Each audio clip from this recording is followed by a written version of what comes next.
Quarters of Universitas Terbuka Convention Center.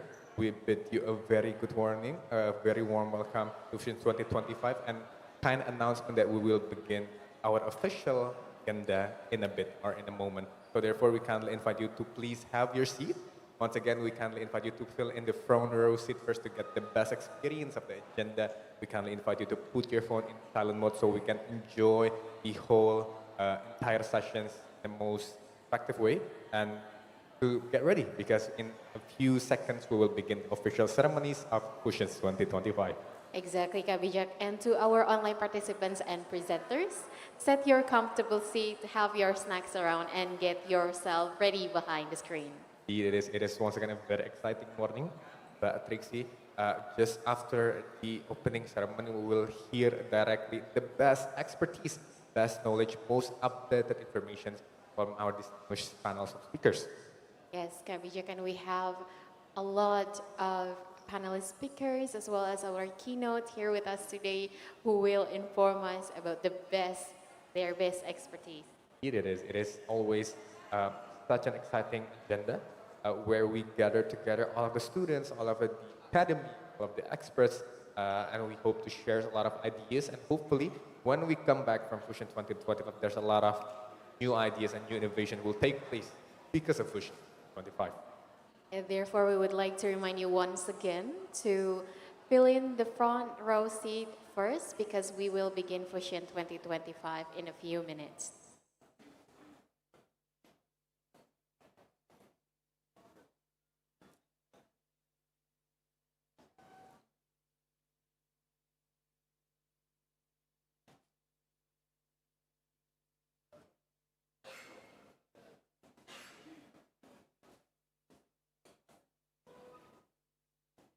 Ladies and gentlemen, please be prepared because we will begin official ceremony. Bismillahirrahmanirrahim. Assalamualaikum warahmatullahi wabarakatuh. Shalom, Om Swastiastu, Namo Buddhaya, Salam Kebajikan, Rahayu, Rahayu, Rahayu.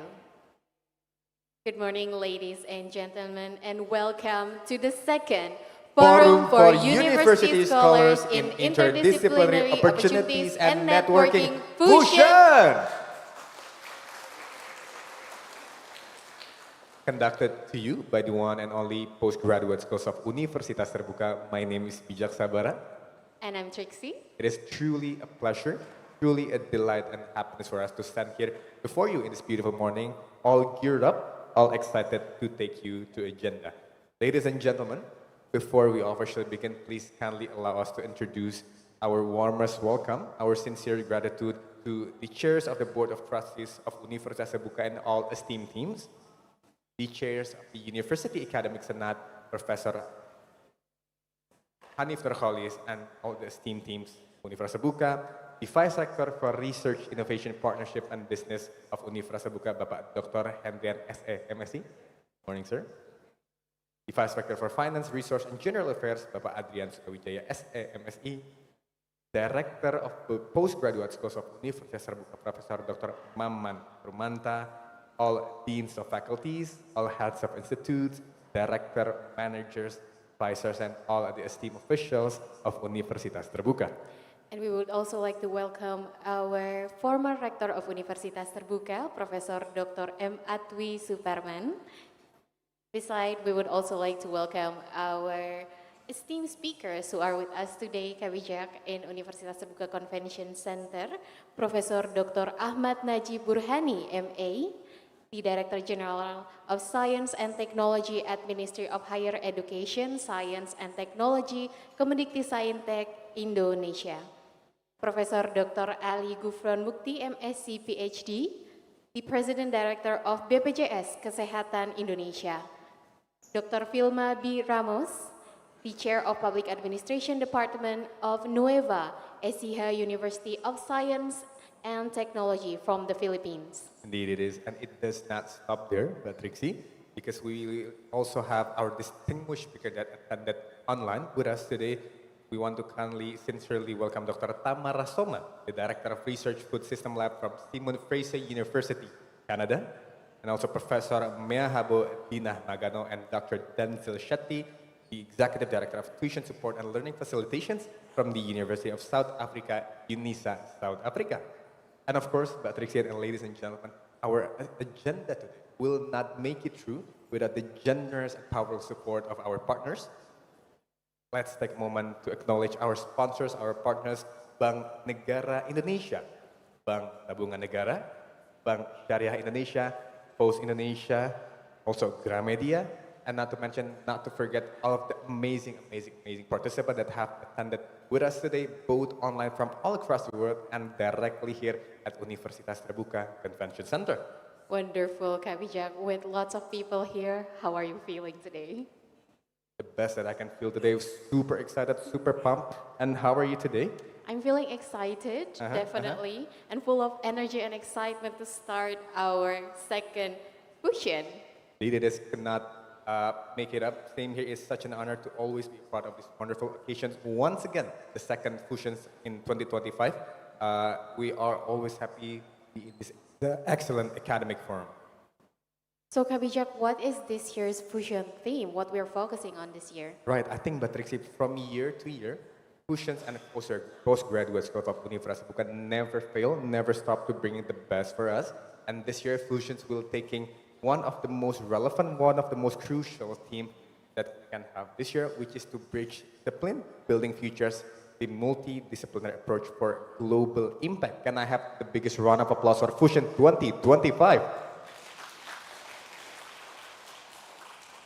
Right, I think it's not only that, Kak Bijak. Most importantly, this seminar is also involves 24 partner institutions as the co-host, such as Universitas Muhammadiyah Kendari, Universitas Pembangunan Nasional Veteran, Universitas Muhammadiyah Yogyakarta, Universitas Negeri Jakarta, Universitas PGRI Yogyakarta, Universitas Pakuan, Universitas Mahendra Data, Universitas Bosowa, Universitas Muhammadiyah Ponorogo, Universitas Riau, Universitas Indraprasta PGRI, and Universitas 11 Maret. It does not stop there. We want to sincerely thank you Universitas Sanudin, Universitas Widyatama, Universitas Negeri Yogyakarta, Universitas Muhammadiyah Parepare, Universitas Pasundan, Universitas Surya Kancana, Universitas Muhammadiyah Profesor Dr. Hamka or UHAMKA, Universitas Putra Bangsa, Institut Transportasi dan Logistik, IKOP Sinergi, Universitas Harapan Bangsa, and last but not least, Institut Bisnis and Informatika, Kosgoro.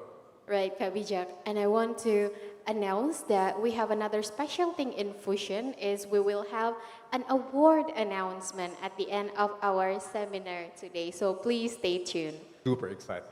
Ladies and gentlemen, now before we proceed with our formal agenda, let us rise to sing the national anthem of Indonesia, followed by the hymn of Universitas Terbuka. To all participants, please stand up.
audience, please be seated.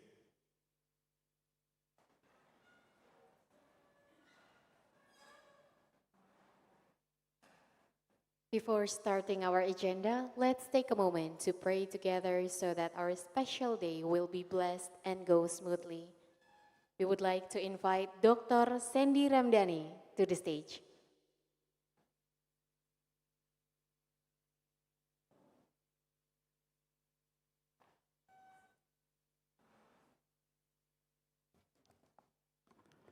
Assalamualaikum warahmatullahi wabarakatuh. Good morning, ladies and gentlemen, distinguished guests, respected speaker, and all participants of the Second International Fusion Conference 2025. Before we begin our event, allow us to humbly seek permission to lead this gathering with a short prayer, asking for blessing, guidance, and success from Allah Subhanahu wa Ta'ala. For non-Muslim brother and sister, please feel free to pray in according with your own faith and belief. Let us bow our head and open this conference in prayer. Bismillahirrahmanirrahim. Astaghfirullahaladzim. Allahumma salli ala Sayyidina Muhammadin. Alhamdulillahi Rabbil Alamin. Allahumma ya Fattahul Alim, ya Hakimul Khabir. Allahumma barik fi hadal mu'tamar fusan athani, waj'alhu nafi'an lil ilmi wal bahsi wal insaniyah. Allahumma alhimna rusdana, warzuqna ikhlasa fil amal, wa taufiqa fil qaul. Allahumma gfir lana khotoyana wa taqabbal a'malana wa tajawaz an zalatina fil idadi hadal mutamar fusan athani. Allahumma anjil alaina rahmataka wa barakatak wajma'na alal khairi wal ilmi wal hikmah. Rabbana atina fid dunya hasanah wa fil akhirati hasanah wa qina adzabannar. Amin ya Allah ya Rabbal Alamin. May Allah Subhanahu wa Ta'ala bless this conference with success, harmony, and meaningful outcome for everyone involved. Thank you for joining the prayer. Wassalamualaikum warahmatullahi wabarakatuh.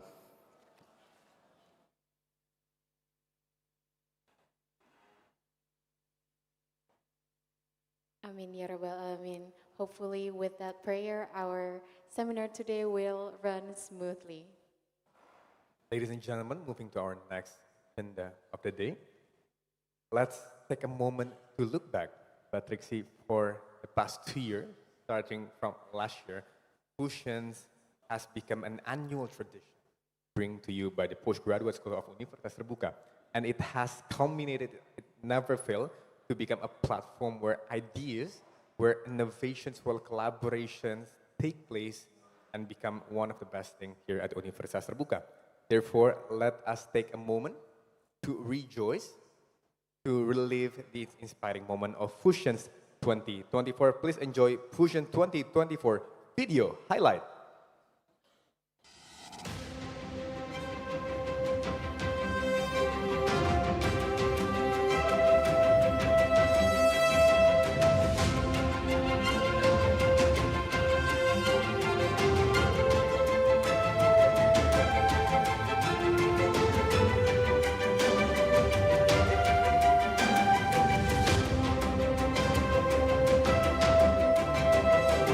Welcome to the FAS, Forum for University Scholars in Interdisciplinary Opportunities and Networking, Fusion 2024.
Please give the biggest round of applause for Fusions 2024 and right now 2025. Two amazing journeys of growth and amazing things from the postgraduate schools of Universitas Terbuka.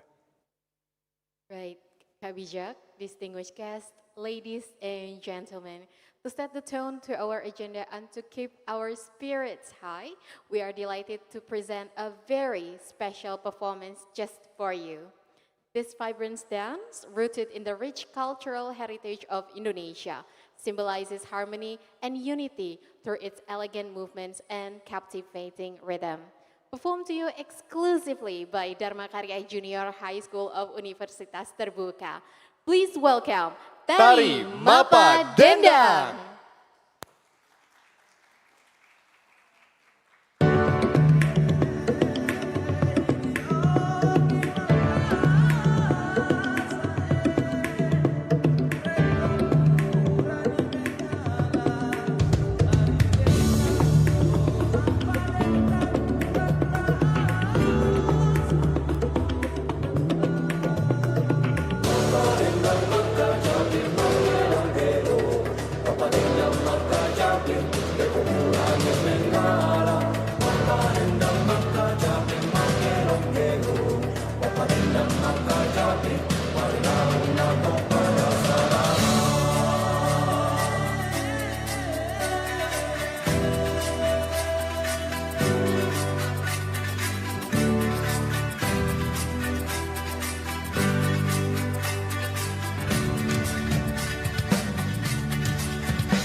Mapa Dendang traditional dance from Dharma Karya Junior High School. Can I have the biggest round of applause once more, please?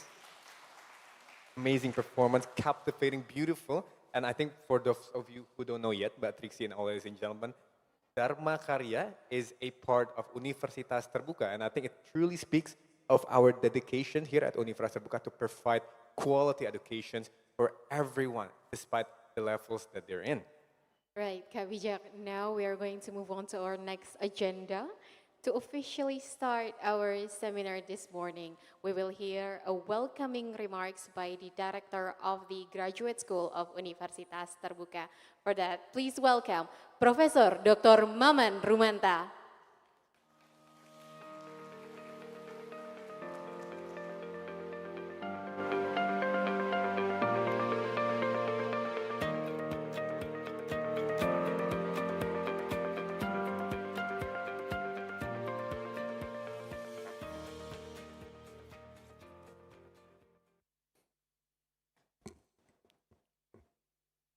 Bismillahirrahmanirrahim. Assalamualaikum warahmatullahi wabarakatuh.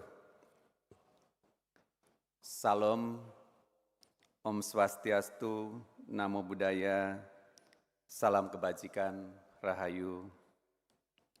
May peace and blessing upon us all. Distinguished Vice Rector for Research Innovation, Collaboration and Business Affairs, Dr. Hendrian SAMSE, Chair of the Academic Senate, Professor Dr. Hanif Nurholis, MSE, Dean of Faculty of Science and Technology, Dr. Subekti Nurmawati, MSc, Dean of Faculty of Teacher Training and Education, Professor Dr. Ucu Rahayu, MSc, Dean of Faculty of Law, Social Science and Political Science, Dr. Meta Istianda, SIP, MSc,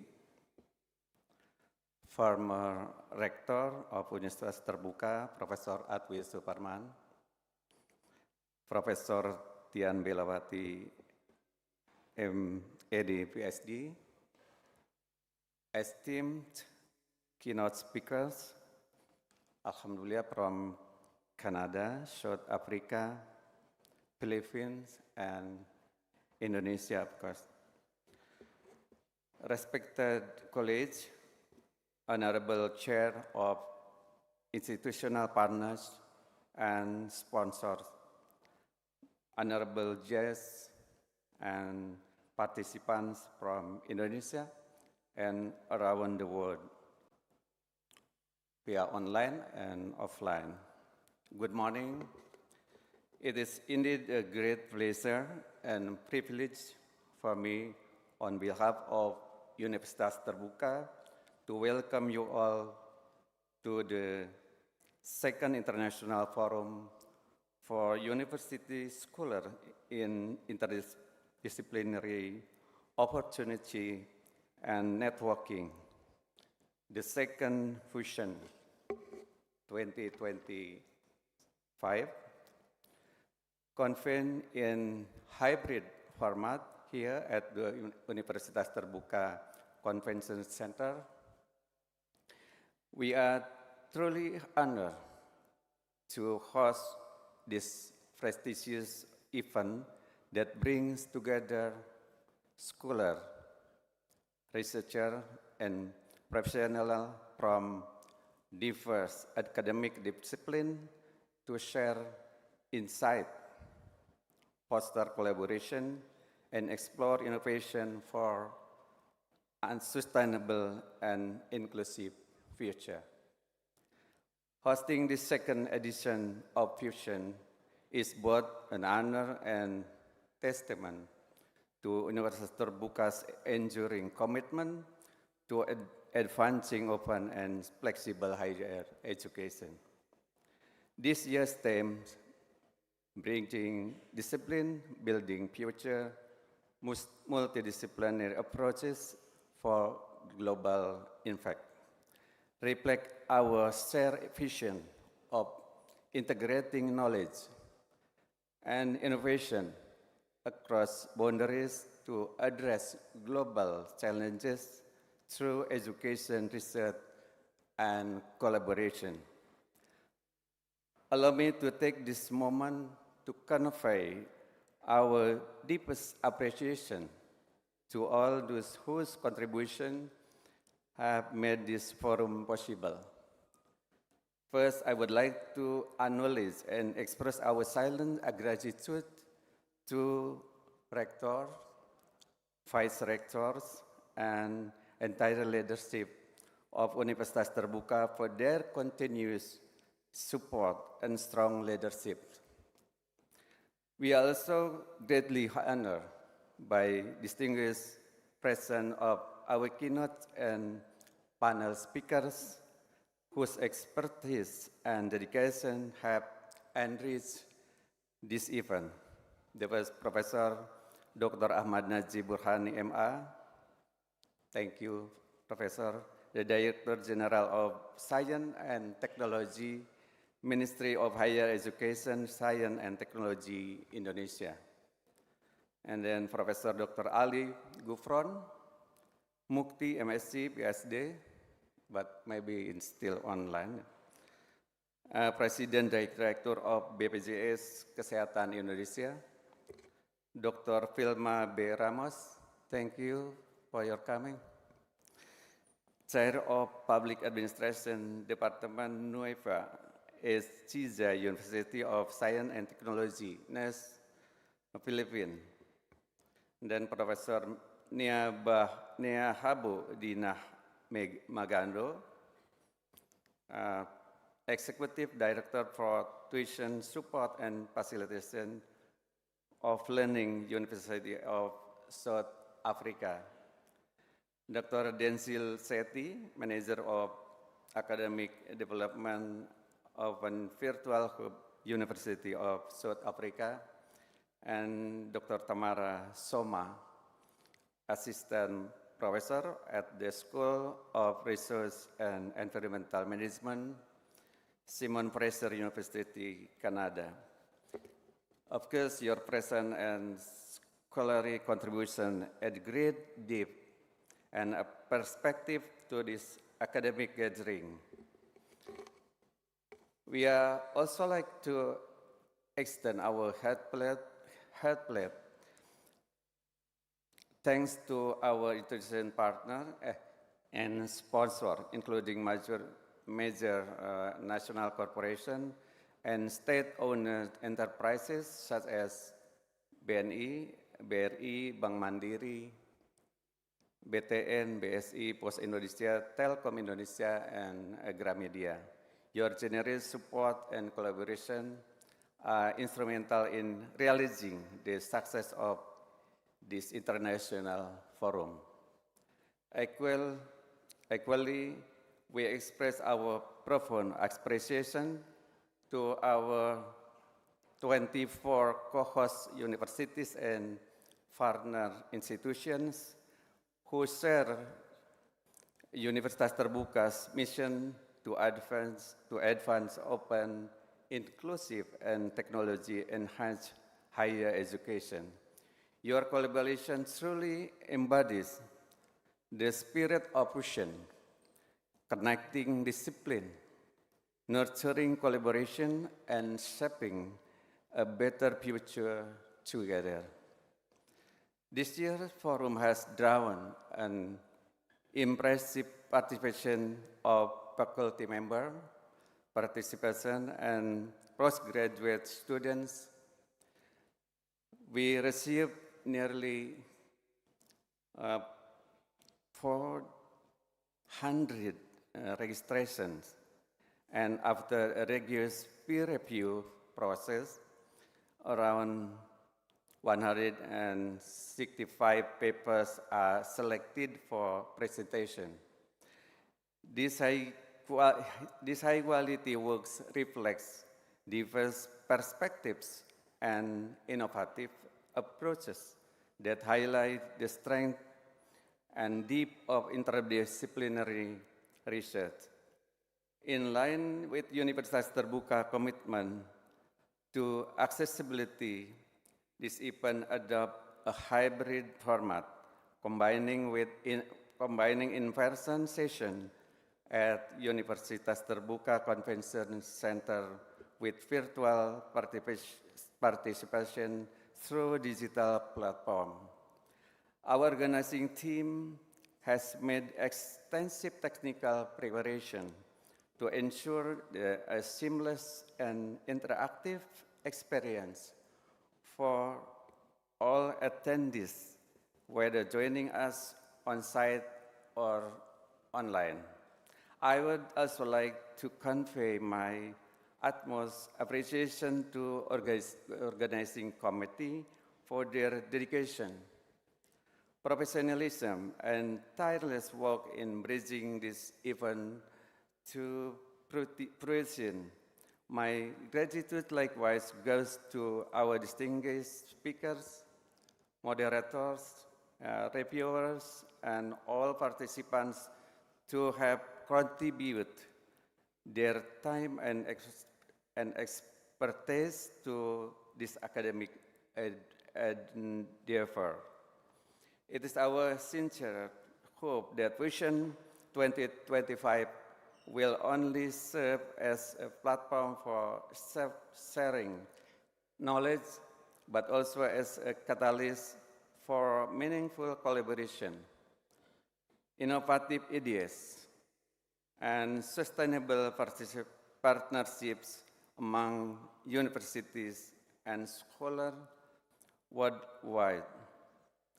Through this forum, may we continue to strengthen the role of higher education and agent of transformation for society and humanity at large. Once again, thank you for your participation and support. I wish everyone engaging, insightful, and inspiring experiences through the session of the Second International Forum for University Scholar in Interdisciplinary Opportunities and Networking, the Second Vision 2025. Thank you. Assalamualaikum warahmatullahi wabarakatuh.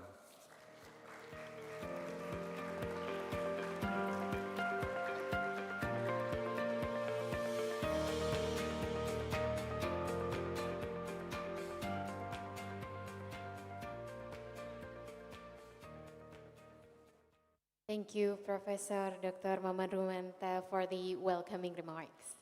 Such a heartwarming remarks set the tone for our agenda today. Ladies and gentlemen, moving on forward, we will hear the official opening remarks, and we will also hear the opening ceremonies of Fusions 2025.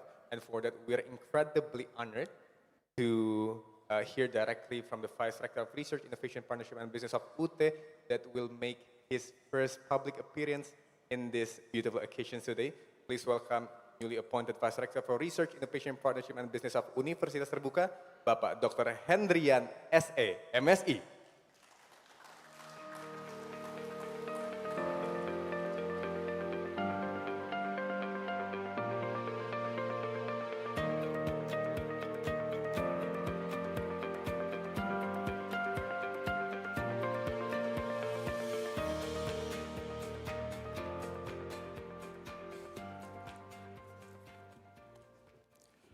Bismillahirrahmanirrahim. Assalamualaikum warahmatullahi wabarakatuh. May peace and harmony be upon us all. Distinguished guests, keynote speaker, esteemed colleagues, and participants from across Indonesia and around the world, especially for our respect former Rector, Prof. Atwi Suparman and Prof. Dian Belawati. Good morning. Allow me to extend warm greeting and convey sincere apologies from the Rector of Universitas Terbuka, Prof. Ali Muktianto, who unfortunately cannot join us today due to another official engagement. It is therefore my great honor on behalf of the Rector to deliver this opening remark in the second International Forum for University Scholars in Disciplinary Opportunities and Networking, our Fusion 2025, held in a hybrid format at the Universitas Terbuka Convention Center. Distinguished Director of the Graduate School, Prof. Dr. Maman Rumanta, MSI, esteemed speaker, Professor Dr. Ahmad Najib Burhani, MA, Director General of Science and Technology at the Ministry of Higher Education, Science and Technology. Professor Dr. Ali Gufron Mukti, MSc, PhD, President Director of BPJS Kesehatan, Dr. Vilma B. Ramos, Nurse Philippines, Professor Maihabo Dinah Magano, University of South Africa, Dr. Denzel Chetty, University of South Africa, or UNISA, and Dr. Tamara Soma Simon Fraser, University, Canada. We also extend our sincere appreciation to our institutional partner and sponsor, including leading national corporation and state-owned, such as BNI, thank you, BRI, Bank Mandiri, BTN, BSI, as well as Pos Indonesia, Telkom Indonesia, and Gramedia, whose continued support has made this event possible. Our gratitude also goes to all co-host universities and partner institutions across Indonesia who share Universitas Terbuka's commitment to advancing open, flexible, and inclusive education. Your collaboration embodies the spirit of vision itself, connecting disciplines and building future together. It is a distinct privilege for Universitas Terbuka to host this important international forum organized by our graduate school. The second International Fusion 2025 reflects our strong commitment to integrating knowledge, collaboration, and innovation through a multidisciplinary spirit, as encapsulated in this year's themes, bridging discipline, building futures, multidisciplinary approach for global impact. As Indonesian pioneering institution in open and distinct education, Universitas Terbuka uphold the values of accessibility, flexibility, and inclusivity, with more than 670,000 learners. UT stands among the largest universities in the world, commit to extending the reach of quality education and fostering equitable opportunities for all. Beyond expanding access, UT continues to lead research and transcend disciplinary silos in addresses global challenges. Our 39 regional offices and international service unit ensure that learning and academic support are available to every student, regardless of location or background. In this period of swift change in digital, social, and environmental areas, no single discipline can offer comprehensive solution. Sustainability, educational equity, and technological ethics require interdisciplinary and multifaceted approach. Fusion thus serve as a timely initiative a platform for collaborating, learning, transformative research, and empowering partnership. Your participants strengthen our collective mission to build an ecosystem of continuous, open, and innovative learning. Let this event become to a catalyst for collaborative research, impactful publication, and transformative educational practices. On behalf of the Rector, I extend heartfelt congratulations to the Graduate School of Universitas Terbuka for successfully organizing this event. With that, I am honored to declare the second International Fusion 2025 officially open.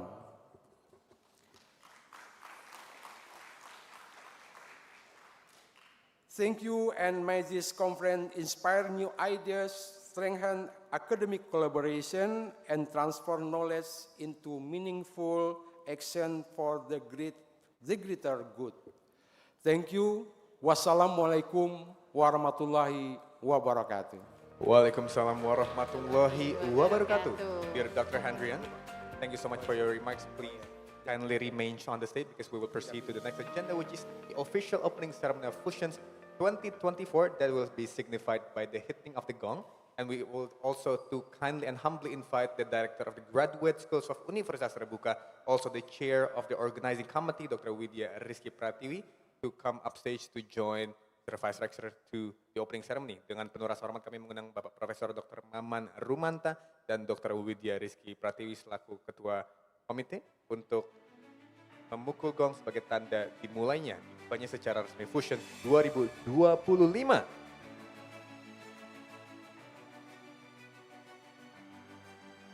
Please be prepared, ladies and gentlemen. This is an exciting moment. Mbak Trixie.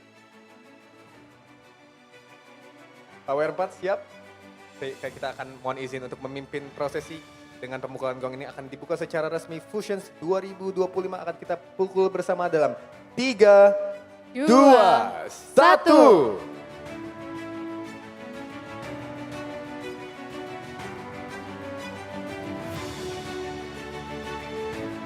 With that, Fusion 2025 officially open, we will now once again kindly ask for Pak WR4 and Pak Prof. Maman untuk berada di tempatnya, di panggung. Dan kami persilakan Ibu Dr. Widya Rizky untuk kembali ke tempat duduk semula because we'll proceed to the next agenda which is the signing ceremony, Mbak Trixie. Right, Kabijak and ladies and gentlemen, at Universitas Terbuka, we firmly believe that strong partnership are the cornerstone of sustainable growth and shared success. With that spirit, we now move to the next agenda, which is the Memorandum of Agreement or MOA signing ceremony with Nueva Ecija University of Science and Technology from the Philippines. For that, we kindly invite the Honorable Representative, Dr. Vilma B. Ramos. And we would also like to invite Dr. Shine Pintor and Professor Dewi Julia to sign the MOA as the witness up to the stage.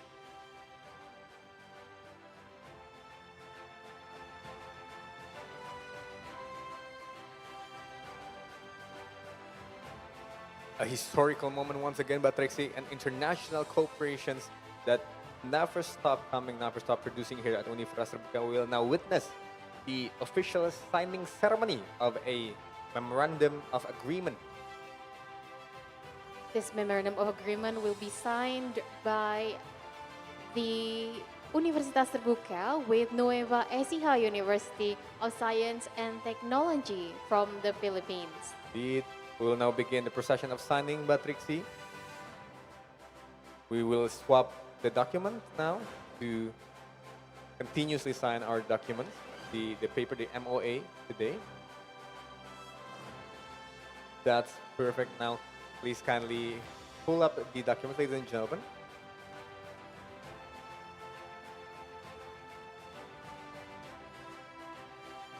Right.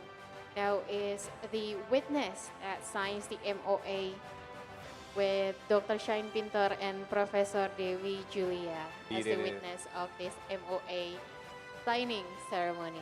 The vice directors of postgraduate schools of Universitas Terbuka, and we're truly honored because the vice rector of research, innovation, partnership, and business are with us today to directly witness this amazing international collaboration. Now we will document this amazing moment. Ladies and gentlemen, please gather up, squeeze in. Let's take a picture together. Beautiful in 3, 2, 1. One more in 3, 2, 1. Can I have a handshake? Pak Maman, boleh izin berjabat tangan dengan ibunya, dengan Professor? Thank you so much. It signifies the amazing collaborations of us today. Now, we kindly please you to remain on the stage because, ladies and gentlemen, following this MOA, we are pleased to announce that it is also been productively followed by the signing of 4 implementation arrangement that has taken place in 4 departments in postgraduate school, which is the Public Administration's Doctoral Program, the Mathematics Education Master Program, the English Education Master Program, and also the Public Administration Master Program. So it has been presented, followed up productively, following up. Thank you so much. Can I have the biggest round of applause for us today? Beautiful. Beautiful, Kabijak. So with Yes. that MOA, it marks the cooperation once again with Universitas Terbuka and Nueva Ecija Science and Technology University from the Philippines. And once again, we always firmly believe that collaboration is key in this changing world. So collaborations with Universitas Terbuka and all the universities internationally, regionally are a key to more productive futures. Ladies and gentlemen, moving forward, I think this is one of the sessions that we have been awaiting so far. Now, we will witness a keynote speech, and in this session, we will gain deeper insight and valuable perspective that will bring by our distinguished keynote speaker, will guided by our moderator. Ladies and gentlemen, to begin the sessions, please welcome our moderator of today, an icon, a truly inspiration here at Universitas Terbuka. Please give it up for Professor Dr. Maximus Gorky Sembiring.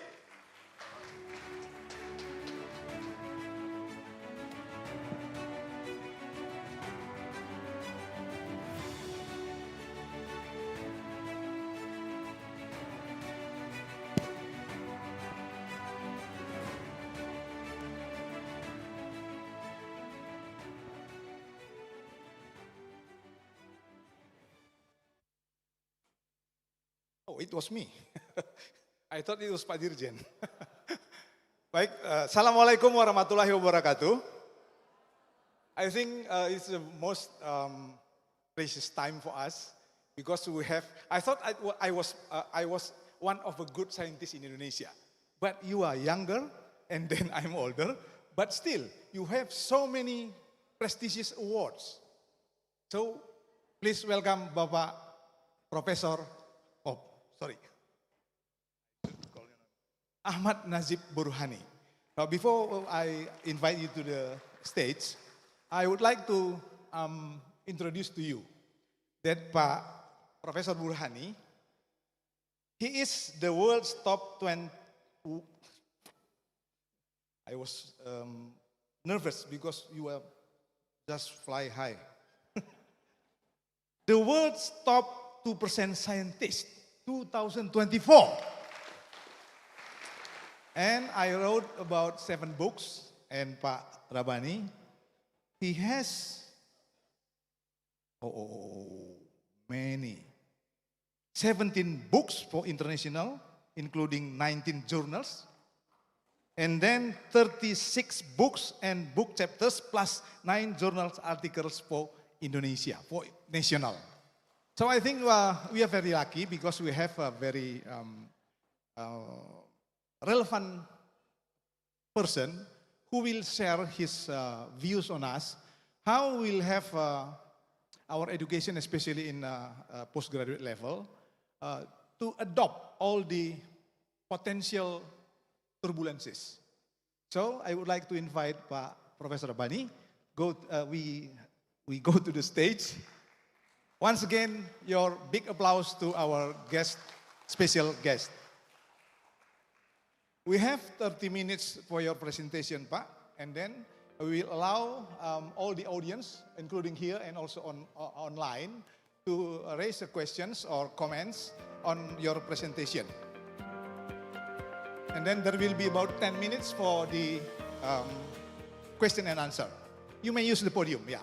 Once again, please welcome Bapak Ahmad Najib Burhani, PhD. Thank you, Pak Maximus. This is like gladiator. So if we remember the movie Gladiator, then we remember Pak Maximus. Assalamualaikum warahmatullahi wabarakatuh. Selamat pagi Bapak Ibu semuanya. Good morning. Salam sejahtera, salam Om Swastiastu, Namo Buddhaya, salam kebajikan. Yang saya hormati, Honorable Dr. Hendrian, Wakil Rektor Bidang Riset, Inovasi dan Kerjasama dan Bisnis, and then Profesor Maman Rumanta, Director Postgraduate at UT, and then yang saya hormati Profesor Hanif Nurholis, Ketua Senat, and then Profesor Atwi Suparman, Profesor Tian Pilawati, former rectors of Open University, we call it, right? Yeah, Universitas Terbuka. And also to the esteemed academics, presenters, speakers from Philippines, South Africa, Canada, and also students who come here. Halo student, mahasiswa yang berbahagia, dan juga professors, docents, dan lecturers, and other participants who join this, what we call as the Forum for University Scholars in Interdisciplinary Opportunities and Networking, Fusion 2025. Bapak Ibu semuanya, I think the topic that I would like to share this morning is very important, very relevant to our need at the ministry. So that is why I'm very happy to join here, and I'm very happy to share some of the programs and also some of the activities related to the topic, bridging disciplines, building futures, a multidisciplinary approach for global impact. Juga terima kasih ke Bu Lilis, Bu Widya, Bu Dewi yang menyelenggarakan acara ini. I would like to share some slides, but before beginning that one, I would like to share with you that I'm very honored, actually, to stand before you here under the banner theme that, like I said, is very relevant, but actually not just relevant, but it is very vital, bridging disciplines and also building the futures. Bapak Ibu semuanya, the challenges facing our world, like climate change, and then public health, and then economic inequality, and also digital transformations, I mentioned some of the issues, are inherently complex. And they devise solutions contained within the neat boundaries of a single academic field. Kita tidak bisa menyelesaikan dengan hanya satu disiplin keilmuan, gitu ya.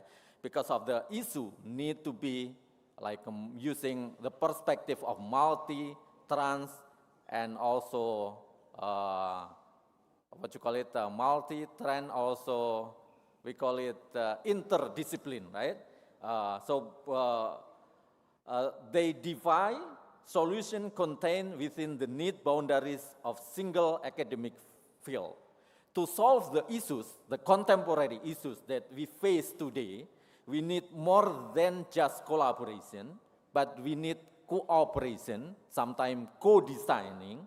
We need to build bridges that are robust enough to carry the weight of real-world problem. And I would like to share with you the first example of this one is during the COVID-19 19 until 2022, if I'm not mistaken. Yeah. I wrote an article, this one, in Kompas last time, pendekatan multi, inter, dan transdisiplin dalam penanganan COVID. That is actually a review of this important book, how inter, multi, and then also transdiscipline must be applied in the context of facing, dealing, and also solving the issue of COVID-19. We cannot rely on only, for instance, vaccine. We cannot rely on, for instance, pharmacy. We cannot rely only on, for instance, like the government in dealing with this issue. For instance, I give you example. This is a simple one. When there was a program for vaccination, apa namanya waktu itu Pak, sampai lupa saya vaksinnya itu. Apa Bu? Ya, untuk beberapa vaksin yang untuk COVID-19 itu ya. At that time, the government tried to bring the vaccine to Madura. And then there was a boycott, there was a protest in the bridge of Suramadu, and protesting that this one is a, what you call it, like part of the Zionism program. And then they blocked the progress. The process of bringing vaccine to Madura, and also some villages like refusing to bury corpse in their village or something like that. And also the issue of like this is a vaccine is from Zionists and then also from China or something like that. To understand that one, in order to what you call it, to proceed with the vaccination, and also in order to like reduce the disease at that time, the pandemic at that time, the government understand that we need not only pharmacy, not only vaccine, but also understand the society, understand the culture of Indonesia, karena waktu itu dilarang apa namanya melakukan istilahnya itu apa ya, saya sampai lupa itu. Tapi kemudian menutup diri dan sebagainya, kemudian yang berhasil itu adalah klaster-klaster di desa dan sebagainya.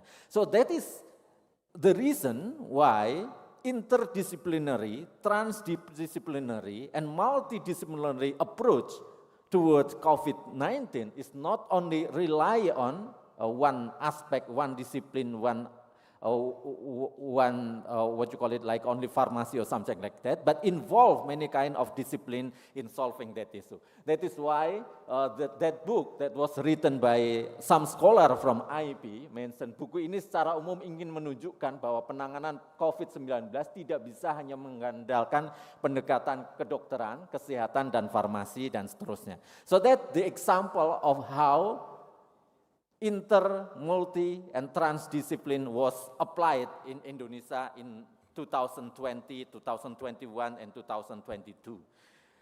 That one example. And then the second one, actually this is the one that we are facing right now. If that one is perhaps already passed, but perhaps we need also the same kind of solution if we face another issue of pandemic. But the next one, can we move to the next one? Kok nggak muncul ya yang gambar yang ini ya? Mungkin yang ditampilkan yang pakai ini ya, yang pakai Canva ya, yang Canva, karena ini sepertinya yang apa namanya PDF, bisa ditampilkan yang Canva-nya? Yang ini yang Canva atau bukan ya?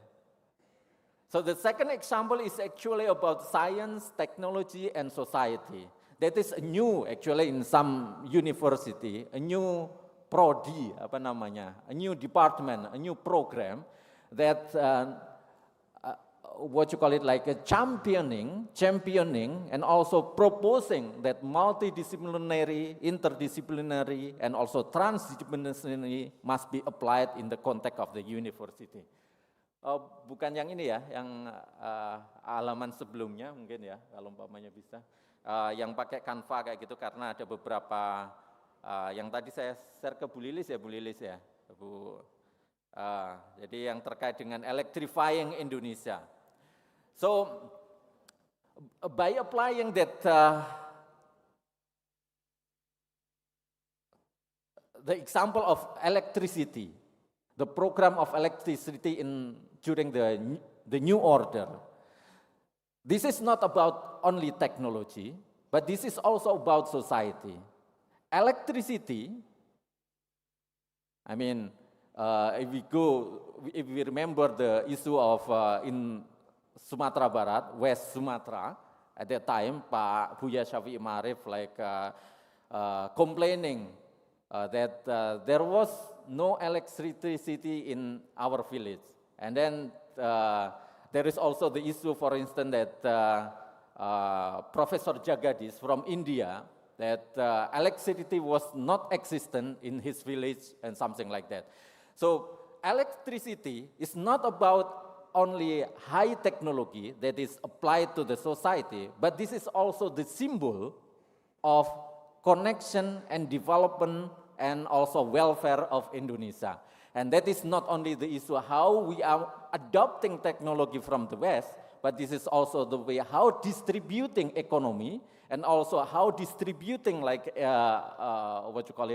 welfare to the whole country from Sabang and until Merauke.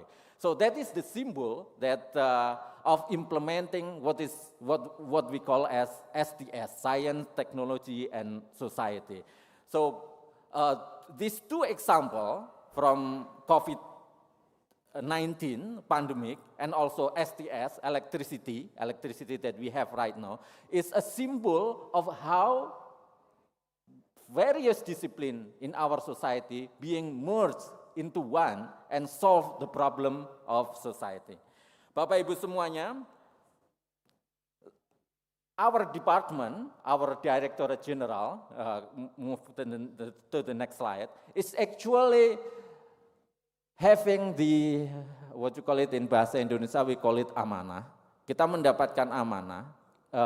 We have the responsibility, mungkin can you move to the next one, to implement multi, trans, and interdiscipline in our programs. This is different from two Directorate General. The first one is Directorate General of Higher Education, that is mostly related to university, to student, to lecturer, professor, and then research and development, that is to produce knowledge. But our Department General, next one.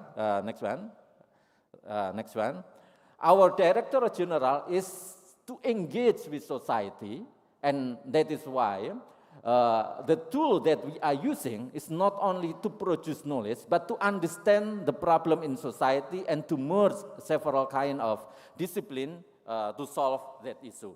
And then by implementing various disciplines, bridging discipline, we are making several programs.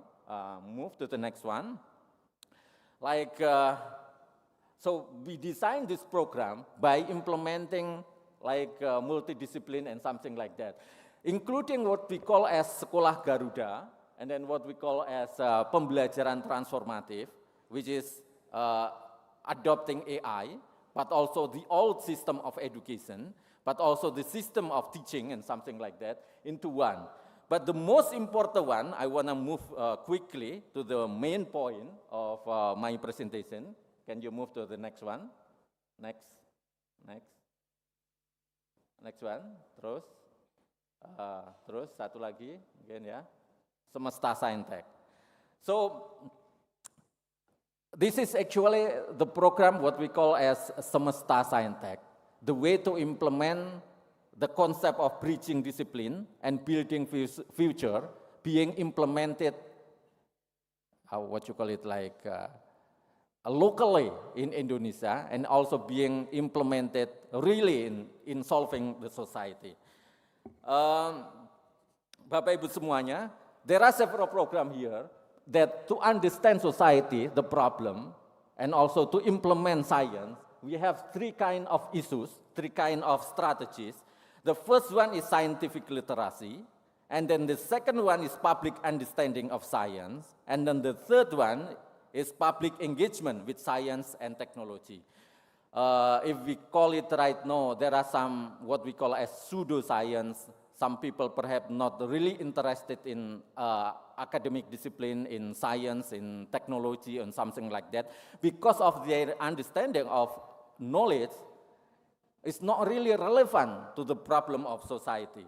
And that is why the first step in our program is to make scientific literacy by making several programs. We call it like the next one, perhaps we can say, like in Scientech, Sentra Scientech, to make people aware the meaning and then also the purpose of science. But then we also try to show that our society problem, social problem, can be solved by science, by public understanding, and we are making like Panen Raya Berdikari, and then Resona Scientech, move to the next one. And then now that we have right now is collaboration, cooperation, and also co-designing with society by calling the program as Bestari Scientech. And this is the main point of my talk today. So what we call as Bestari Scientech, in English we call it living lab. Living laboratorium, which is different from the old lab, which is focused on one room or something like that. But living lab is mingle with society and trying to understand the issue in society and involving like students, involving lecturers, involving industry to work together in solving the issue of problem. We all know that the impact of research and innovation remain suboptimal right now, right, Bapak Ibu semuanya. Jadi belum terlalu optimal. Jadi kadang-kala itu kalau umpamanya kita menyebutkan, misalnya riset yang kita lakukan itu tidak bisa menjawab problem-problem yang di masyarakat. Peneliti mungkin mengkaji tentang beberapa produksi, tetapi sebetulnya tidak dibutuhkan industri. That is why we are calling this as suboptimal when it is focused primarily on academic and administrative achievement. And sometimes we call it in STS as traditional output, traditional outcome, like book, publication, and something like that, rather than a real world application. This focus often prevents results from being translated into tangible application that directly benefit society. And we designed this program not only to produce knowledge, but also to solve the issue in society. That is precisely why we call it, the last one is Bestari, we call it Bestari Scientech program. It's rooted in the concept of the living laboratory, living hidup, laboratorium hidup. The living lab is a philosophy and a methodology designed to close this gap by ensuring the meaningful and sustainable innovation. There are three elements of Bestari Scientech. We can move to the next one, I think. This one, that it is actually still open, so please apply to this one. There are three elements of this program to be implemented. The first one is real life setting. It is operating within a real world context, focusing on utilizing science technology based on local potential. And then the second issue, the second strategy of this one is multi-stakeholder participation, or we call it as co-creation, involving society and then academic community and industry and sometimes government. It is actively involves various cross-stakeholders, scientists, communities, local government, industry. From the very beginning, this approach addresses the previously limited cross-sector collaboration and ensures that innovation are not just technically sound, academically sound, but also relevant and accepted by society. That is the strategy that we are making, we are creating in this program, Bestari Scientech. And then the third element of this program is user engagement. The work cycle involves capturing stakeholder needs, co-design, testing in a real environment, refinement based on feedback, and eventual adoption. This iterative, we call it iterative because ini mengulang-ulang terus progresnya itu ya, untuk kemudian proses sampai kepada hasil itu ya. This iterative process directly addresses the lack of integrated feedback and iteration mechanism in development. What is this shift? Why this shift is necessary? Kenapa kemudian mengkombinasikan antara kerja laboratorium dengan masyarakat itu menjadi penting? Itu adalah karena yang tadi saya sebutkan, the first one is suboptimal application, and then the second one is passive public engagement previously, and then the third one itu low adoption. Technology adoption by small and medium enterprises, SME, and the general public remains low, indicating a significant gap in science and technology utilization. And passive public engagement, what I mean by that one is, while public trust in scientists in Indonesia is a passive subject in scientific discourse. These challenges highlight the need for a new platform, ini platform yang kita sebut dengan Bestari, a living laboratory. A living lab is an environment that incorporates 5 critical elements: real life setting, multi-method approach, co-creation, multi-stakeholder participation, and user engagement. User engagement is very important to understand what is really needed by society. And we can move to the next one. Nanti bisa balik ke situ. So this methodology is executed through a continuous cycle of exploration, eksplorasi, understanding the current state, kemudian experimentation, real world testing, jadi mencoba terus dengan persoalan yang ada di masyarakat, dan evaluation, assessing impact and iteration. Nah, sekarang kemudian balik ke slide sebelumnya, mungkin ya. Slide sebelumnya. Ini yang kami maksudkan bagaimana kemudian menerapkan bridging disiplin dan multidisiplin dan sebagainya itu adalah Bestari Saintek Program is an ecosystem. Kita menyebutnya ekosistem hidup berbasis sains dan teknologi, is designed to operationalize the living lab concept dan kemudian to implement the multidisciplinary engine, discipline in our knowledge. The program overall objektifnya itu ada 2 sebetulnya, to build participatory living ecosystem, dan kemudian yang kedua itu adalah to encourage collaboration, dissemination, and utilization of research from the improvement of community welfare. Nah, yang ini tadi dalam beberapa contoh ya, from example that we adopted like from ITB and also from ITS and also from Netherlands, Wageningen University. For instance, the issue of waste, sampah. We cannot rely on scholar that work on like technology. We cannot only rely on scholar who work on like society. We cannot rely on like only on the government, something like that. So working together to ensure success.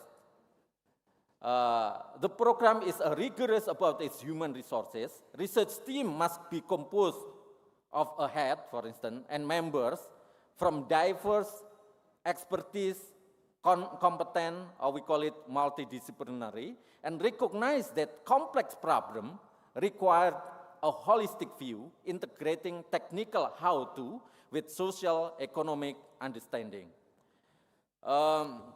Bapak Ibu semuanya, kalau umpamanya tadi poin yang kedua, the second point of the title of our conference itu ya, building the future, yang pertama tadi itu adalah bridging disciplines and building the future. So actually the ultimate goal of this entire effort yang kita sebut dengan Bestari Saintek dan Semesta Saintek dan program-program di dalam Dikti Saintek itu adalah of bridging disciplines and forming this comprehensive partnership is the transformation of science and technology development toward a knowledge society. Masyarakat ilmu pengetahuan itu adalah the future daripada building yang kita bangun. The transformation is measured not just by academic publication, jadi bukan hanya sebetulnya nanti kalau umpamanya kita kolaborasi itu terbitnya buku dan sebagainya, but by long-term outcomes, misalnya adalah the growth of the economic can improve community welfare through implementation of science and technology. Second, the creation of a society based on knowledge. Jadi masyarakat yang berbasis kepada ilmu pengetahuan, and the creation of ST ecosystem that is inclusive and sustainable. That is perhaps a bit difficult to understand, but itu semuanya adalah sebetulnya skema yang kita bangun untuk kemudian membridging antara sains, teknologi, dan masyarakat, dan menyelesaikan problem berbagai disiplin yang seringkali bekerja sendiri-sendiri. So the outcome of this one, mungkin tadi saya menyebutkan, is not only traditional research output, yang kita sebut seperti buku, misalnya kemudian jurnal dan sebagainya, but also we call it non-traditional research output, apa namanya singkatnya itu NTRO, complementary non-academic output that extend the program's reach. Misalnya kalau umpamanya di dalam program tertentu itu misalnya di NTT itu kita memiliki konsep sisi bulat gitu ya, untuk kalender tahunan untuk melihat kapan hujan, kapan bercocok tanam dan sebagainya. Di Blitar itu ada konsep untuk kemudian mengembangkan kotoran hewan itu ya, untuk kemudian tidak hanya pupuk tapi juga untuk kemudian produksi yang lebih besar di high scale, di scale up dan sebagainya.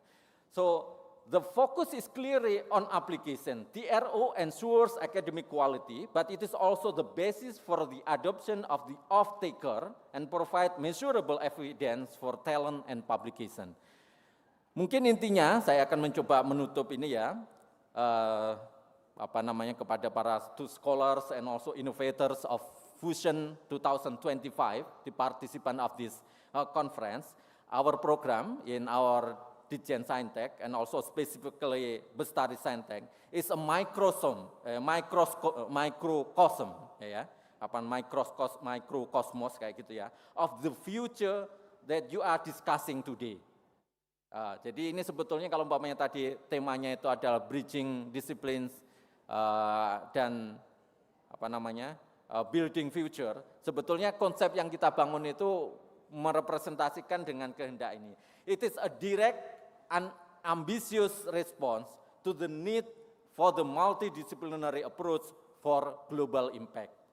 By embracing the concept of like living lab, we call it in bahasa Indonesia Bestari Saintek, demanding a multidisciplinary teams and establishing deep co-creative relationship with off-taker partners, we are laying the foundation for a truly rational, knowledge-based society for the future. I think that is the one that I would like to share, and let us bridge discipline and then measure the impact of our research, and together build the future with vision. And I hope you are joining our program, mungkin ke slide berikutnya, yang kita sebut dengan Bestari, sebagai bagian daripada implementasi dari yang kita sebut sebagai multi, inter, dan transdisiplin di dalam program konkret yang ada di kementerian kami. Terima kasih, thank you very much, dan Assalamualaikum warahmatullahi wabarakatuh.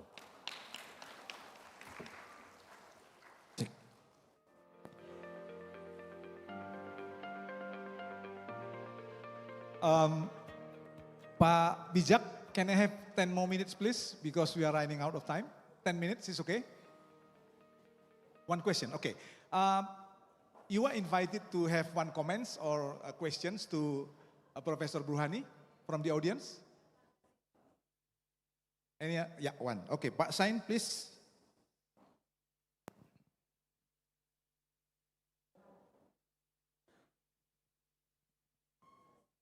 Thank you, Prof. Najib. What you presented today is so interesting and so provocative.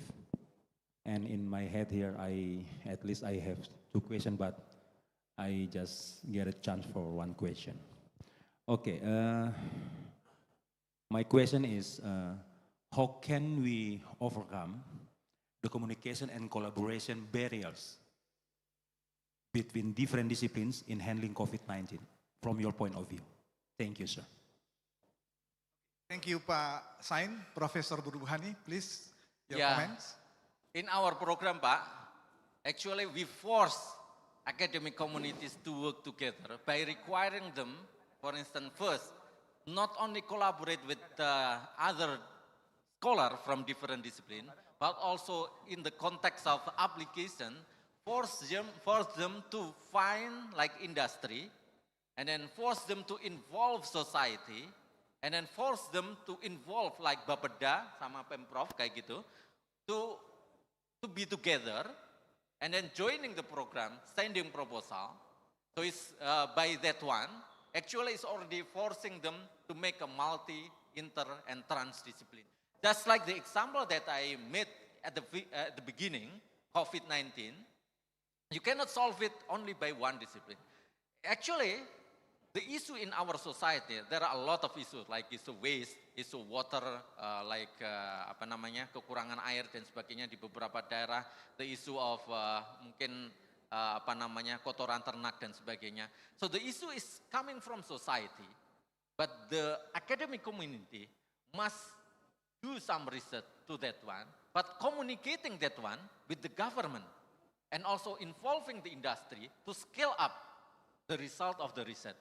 So the way to make them collaborate is by like requiring them in applying like the funding from the ministry to involve several sector of society, melibatkan pemerintah daerah, industri, masyarakat, academic community secara bersama-sama untuk menyusun proposalnya. The funding is actually coming from LPDB, Pak, this one, the Bestari Saintek and also other program.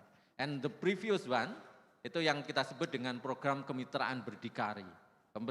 Kemitraan berdikari itu juga dari LPDB. Kalau yang terakhir ini yang Bestari itu 57,5 miliar. Dan wajib itu semuanya Bapak Ibu semuanya untuk berkolaborasi dengan berbagai elemen masyarakat itu. So this is like a way to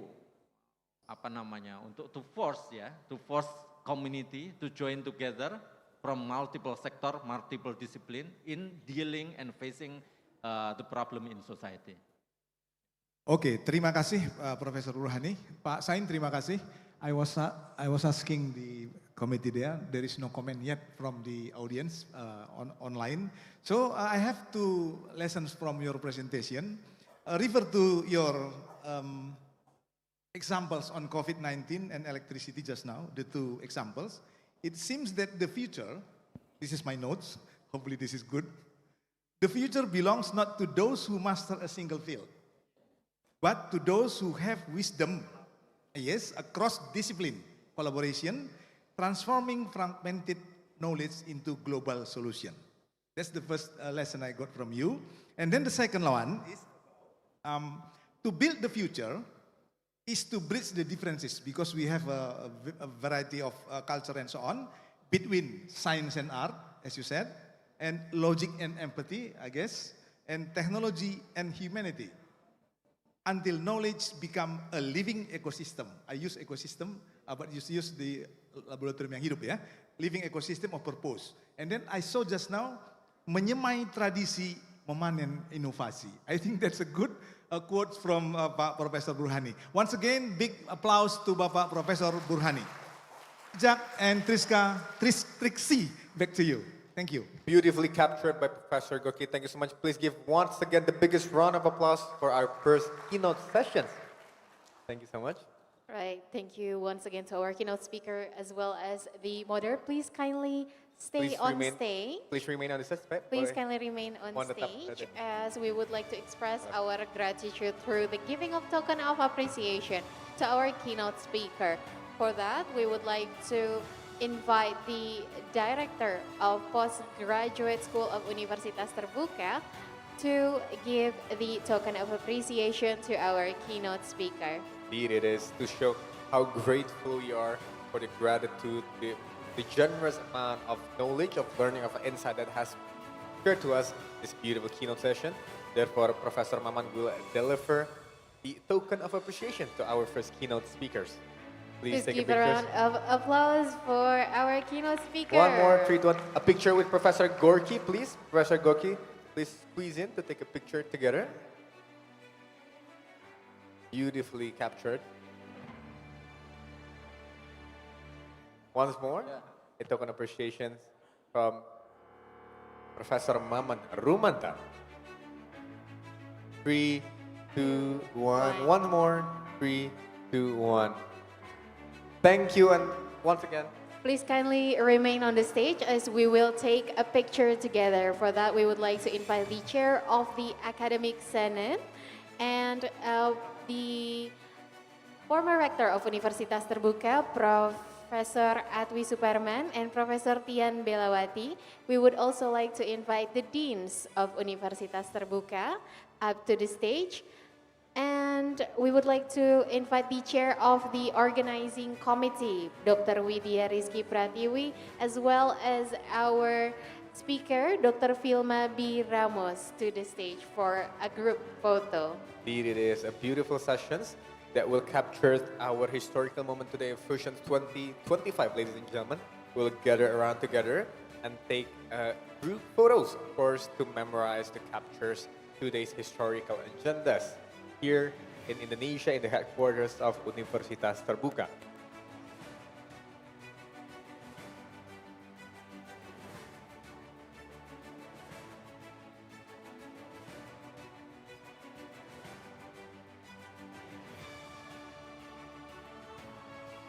All right, we will begin the photo session in 3, 2, 1. One more, in 3, 2, 1, moving on. Boleh semangat, Bapak Ibu sekalian, semangat. Let's show our hand to show our spirit today for Fusions. 3, 2, 1, one more, 3, 2, 1, last but not least. Salam UT, U dan T. With the U with the right hand and T with your left hand. 3, 2, 1, once more. 3, 2, 1. And we will take a group picture with all of the participants. Therefore, we kindly invite all of the distinguished officials, ladies and gentlemen, to come downstairs to take a picture with all of the participants of Fusions 2025. And to all participants that have joined us directly here at UTCC, we kindly ask you to stand up from your seat because we will take a group photos together. And for all of the amazing participants that have attended online, please also kindly put your Zooms on video call. Please turn on your camera and show your beautiful faces, your handsome faces, because we will capture this beautiful moment together. A very historical moment of Fusion 2025. Kami mohon izin untuk seluruh peserta yang ada di UTCC untuk berdiri di tempatnya masing-masing, karena kita akan berfoto bersama. Right, and those of you once again who are joining us online, please make sure to turn on your camera because I'm sure you don't want to miss to be in the picture with all of the officials from Universitas Terbuka. Ulangi lagi untuk Bapak Ibu yang hadir secara online, mohon izin untuk menyalakan kameranya karena kita akan berfoto bersama, kita akan mengabadikan momen ini, mendokumentasikan momen ini di Fusion 2025. Kita akan mulai foto bersama. Bapak Ibu mohon izin in 3, 2, 1. One more. In 3, 2, 1. Boleh saya minta semangatnya, kepala tangan semangat. 3, 2, 1. Now salam UT, U and T. Right hand with the U, left hand with the T, UT. 3, 2, 3, 1. Last but not least, Batriksi, gaya bebas, free pose. Free pose. Sarang heo, peace. 3, 2, 1. Once more, 3, 2, 1. A round of applause for Fusions 2025.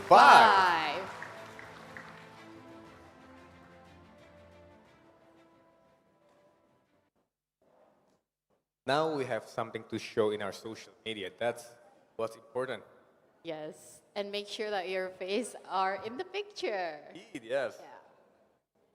Now we can show to every of your friends that you've been here, been at UTCC, you've attended the best conference in the whole world, Fusions 2025. 25, yeah.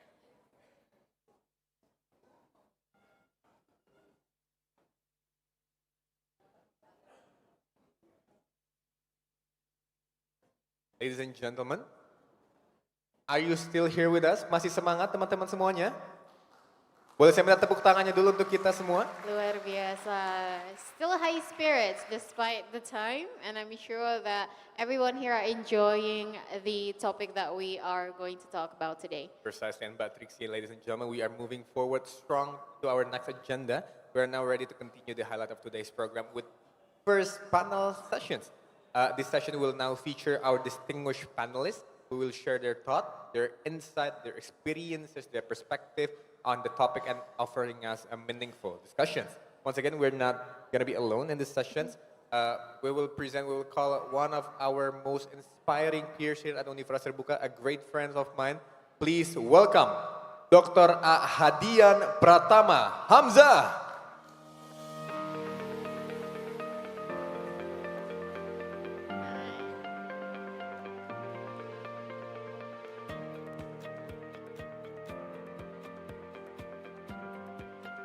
Okay, Assalamualaikum warahmatullahi wabarakatuh. Good morning everyone. My name is Hadian and I'm ready to representing for this event today. Okay, I think that we have two guests for this conversation in this session. Now, I'm introduced for the first time that we have Prof. Ali Gufron Mukti, MSc, and then we are invite him for this conversation. Anyone guess that Mr. Professor Ali Gufron has around us? Committee? Okay. Okay, thank you for coming us in this session. For ladies and gentlemen, welcome the main session for the second of International Fusion 2025. My name is Hadian and honorable to moderator for this insightful session. Today, we gather a conference for various corner of the stakeholder. And beyond the discussion, one of the most critical topic on this time, bridging discipline, building future, multidisciplinary approach, and global impact. And then we have two speakers for our session. First, we have Professor Dr. Gufron Mukti, MSc, PhD, from Indonesian Society Security, Administration, Body and Health. And the second one, we have Mrs. Tamara Soma, PhD, from Management Simon Fraser University. Then we will to have session scheduled for today. Then we are sharing our knowledge and improve our information for the education and of course for multidisciplinary and networking for our event. So we encourage participants to ask relevant questions related for our topic, and we have Q session in 2 or 3 minutes after the speakers giving material. Then we invite from Professor Dr. Ali Gufron Mukti, MSc, PhD, President Director BPJS Kesehatan Indonesia, for giving a topic today about, of course, about the health. So for this time, we're giving a time for Professor Ali to give some material. Good morning, Professor Ali. Good morning. Okay, Good Professor morning, Ali. Dr. Hadian. Okay, Pratama thank you. Hamzah. It's okay, clear. Thank you, Prof. Ali. This time for Prof. Ali for giving us some of knowledge for us, and this time yours. Okay, thank you very much. So, can you see my presentation? Of course. My slide? Of course, Prof. Okay. Thank you. Okay, thank you very much. So, I'm usually called Gufron or Gufron Mukti. Okay, so ladies and gentlemen, actually, first of all, I would like to be invited as the speaker for the second International Fusion 2025 in, university scholars in interdisciplinary opportunities and networking. As you know that based on the Sustainable Development Goals developed by United Nations, number one, that the goal is no poverty, and we are trying, because of BPJS Kesehatan, we are trying to reduce poverty, especially because of the diseases or fall sick. And then good health and well-being, in addition of quality education. So good health and well-being is very important to make sure that our population will be really prosperity and also well-being. Ladies and gentlemen, many people do not know about BPJS Kesehatan, which is National Health Insurance Implementing Agency, and actually it is a public legal entity which is not for profit business entity. And all of the funding of the BPJS Kesehatan actually is trust fund. So this is participant contribution. For those who are poor, who are not able to pay, will be paid by government. We call it subsidized group.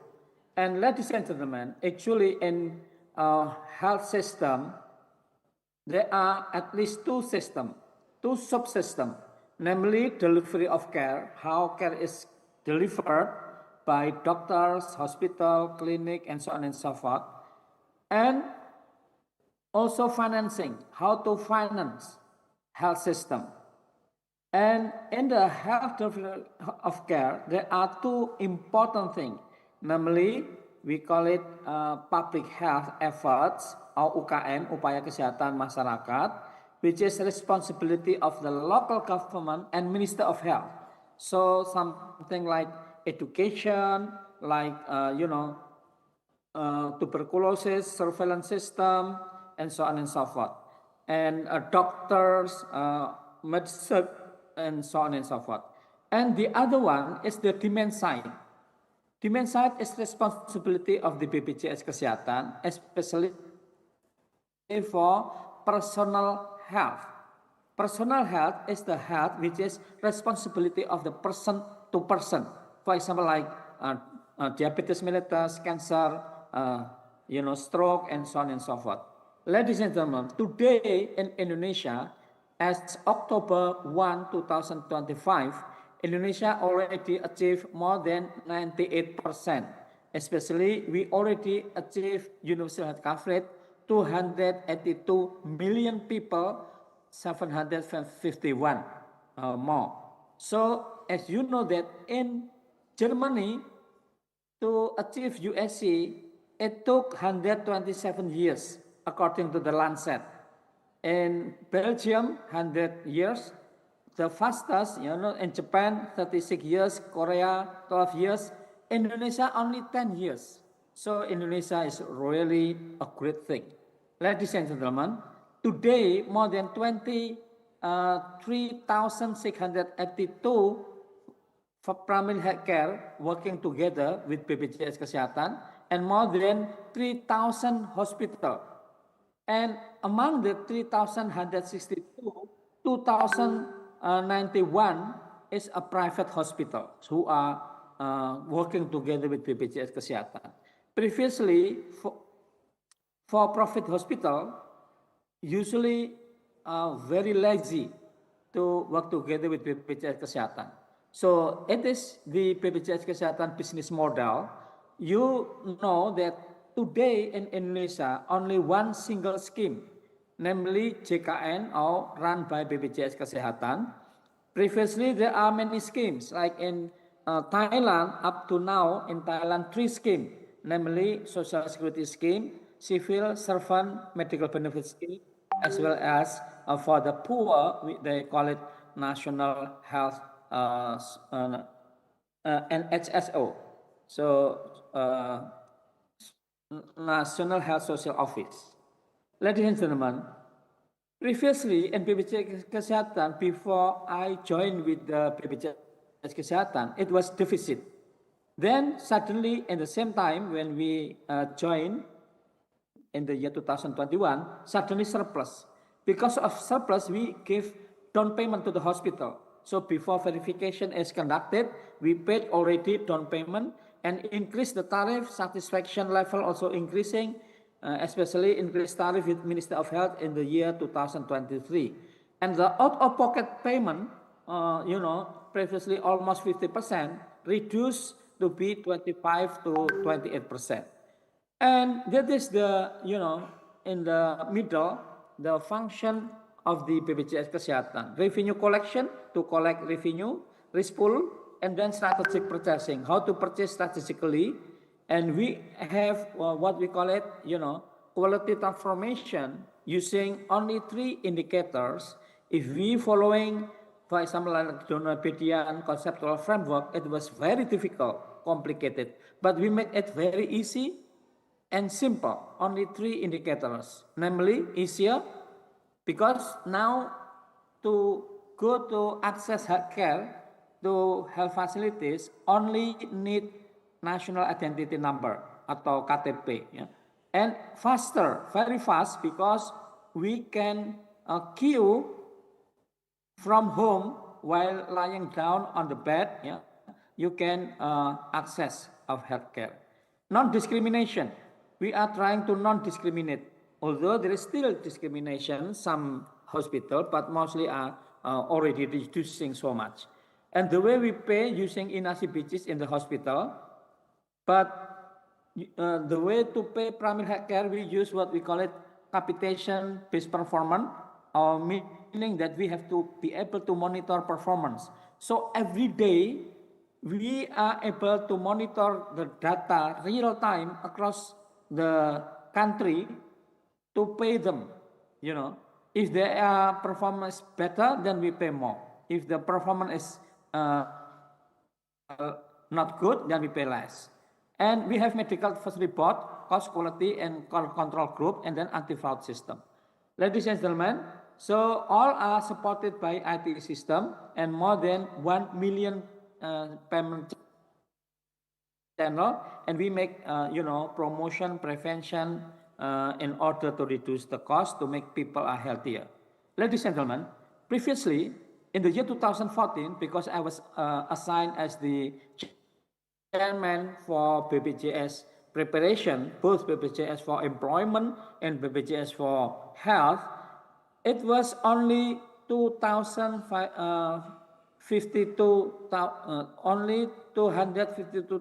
visits a day. But today, actually more than 1.9 million or more than 2 million. And that is the catastrophic expenditure, especially for cirrhosis hepatitis, hemophilia, heart disease, cancer, leukemia, stroke, and so on and so forth. And that is the, BPJS Kesehatan increase, the use is very high, and also the satisfaction level is increasing to be 92 in the year 2024. Even, many foreign people. My name is Larry, I'm from Australia, and I've been living in Bali just over 2 years, and I'm retired. Orange people to be. I've got a skin. And this is the impact, can reduce poverty, which is the Millennium Development Goal number 1, Sustainable Development Goal number 1, and lowering Gini coefficient, improving healthcare access, stimulating economy, reduce out of pocket, creating work field, then creating work field output. Ladies and gentlemen, not only that, but of course we still have challenge, especially in informal sector, but we are developing what we call it, people who are trying to go from house to house to check, whether they are already registered as BPJS members or not. If not, then we can ask whether why they are not yet registered as the member. If they are poor, so it should be helped, should be assisted, and should be paid by the government. But if they have money, they have ability to pay, they have to pay. This is the management, BPJS Kesehatan strategic. And of course, we are trying to customer focus and financial sustainability. And these are the informal sector group that utilize auto debit more than 9 million people. And of course, this is the bottleneck, how we are using IT solution, artificial intelligence, and many approach. For example, like as I mentioned, PCR. So PCR is petakan, it means mapping, and CR, PCR to CSR meaning we will trace, and then R is advocacy, so we advocate, R registration, to register them. Ladies and gentlemen, today we already making transformation, digital transformation.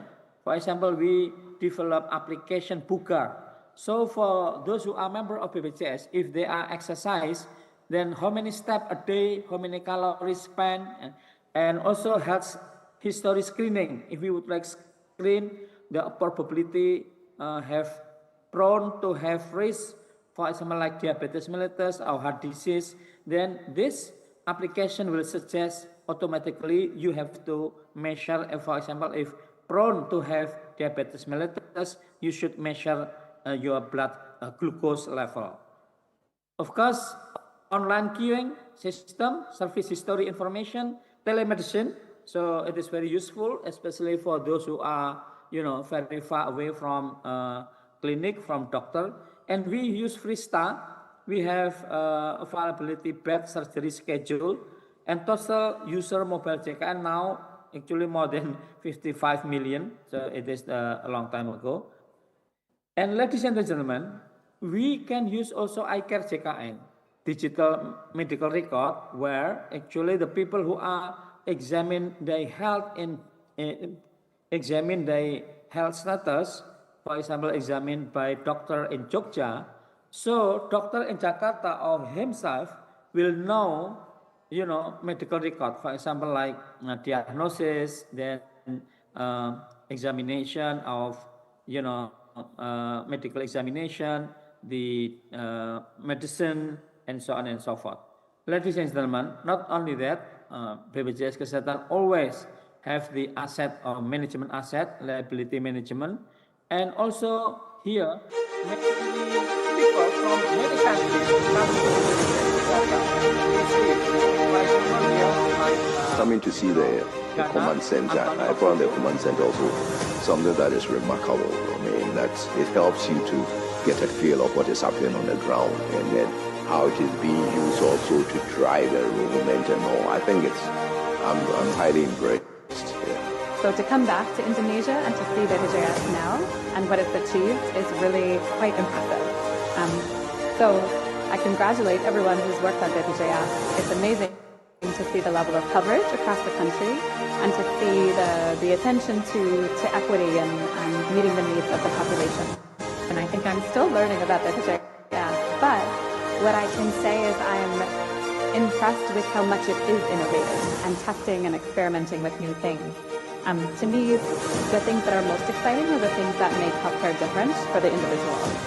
So making access easier, bringing services closer to the individual or to the community. I think the ways that BPJS is innovating and finding ways to do that, that's what impresses me most.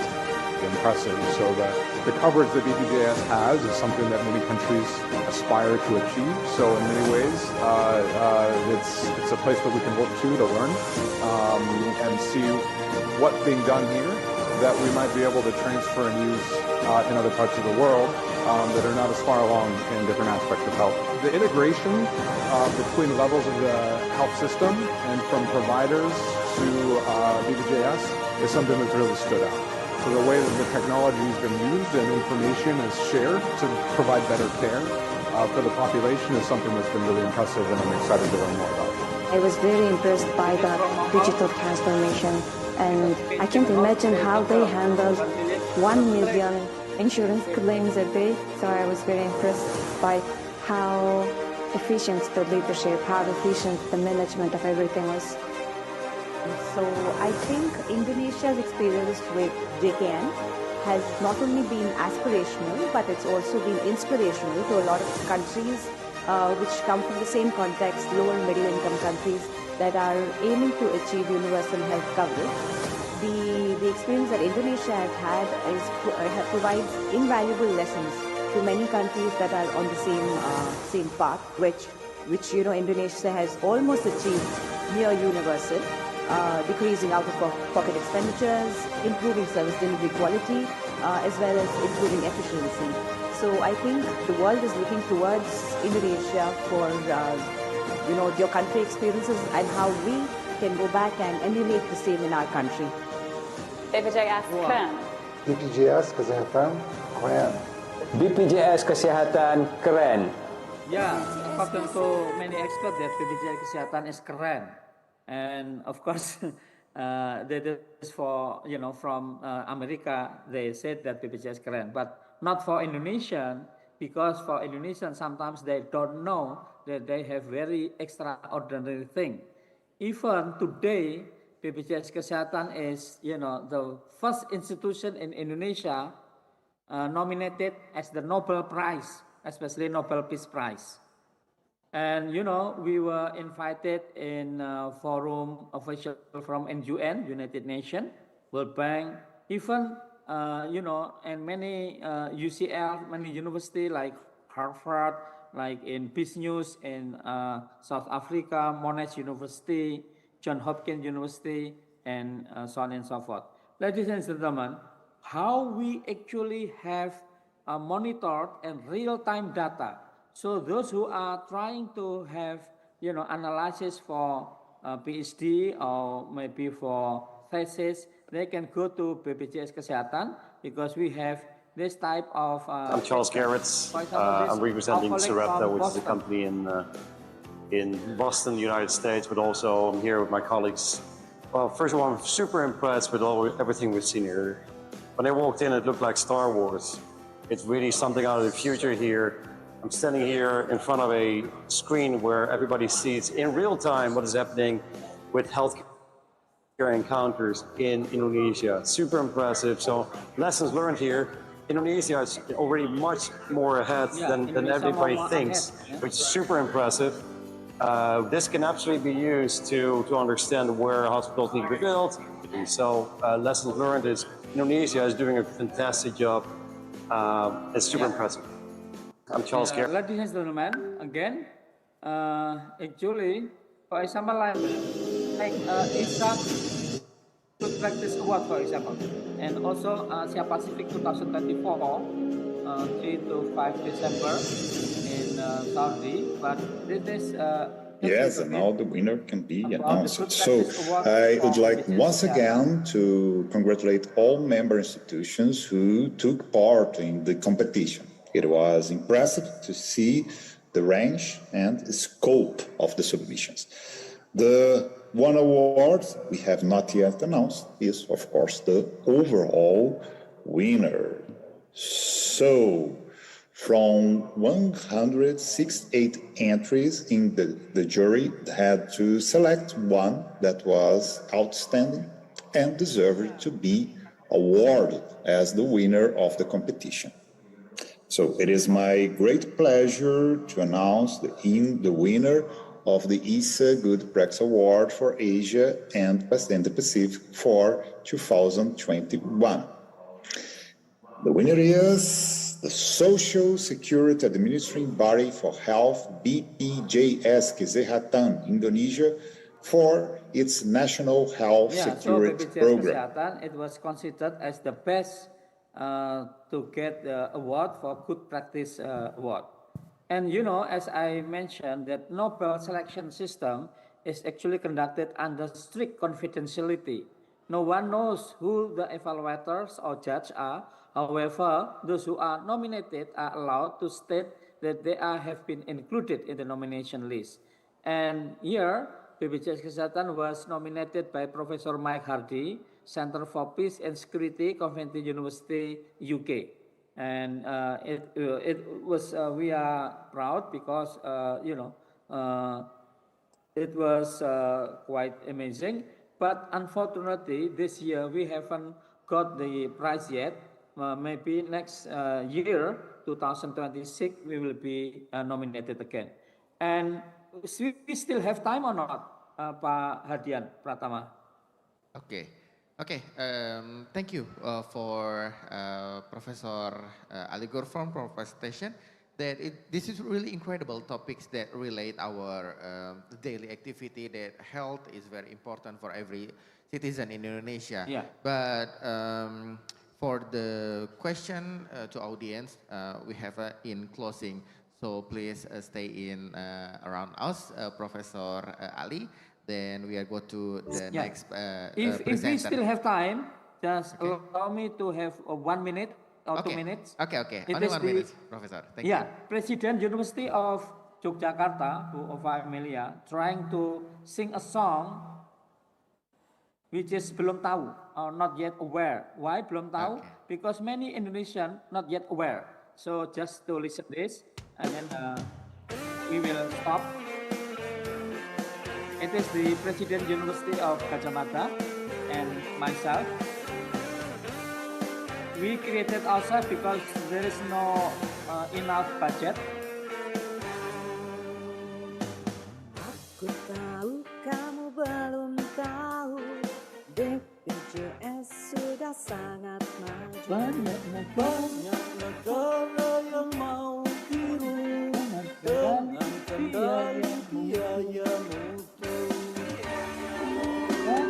Banyak persepsi yang masih keliru, dikira kelompok tertentu. Mereka yang tidak mampu, padahal sistemnya sudah menyatu. Kamu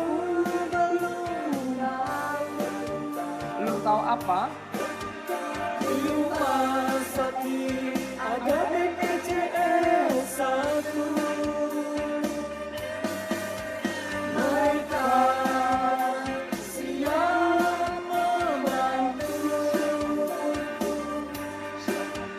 Tolong kamu cari tahu. Teknologinya sangat jitu, riwayat medis yang ditangani, membantu dokter dan kamu tiap saat tahun lalu.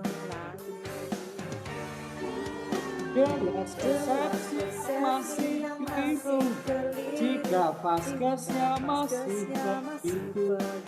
Layan seperti harapanmu, laporkan saja ke BPJS 1.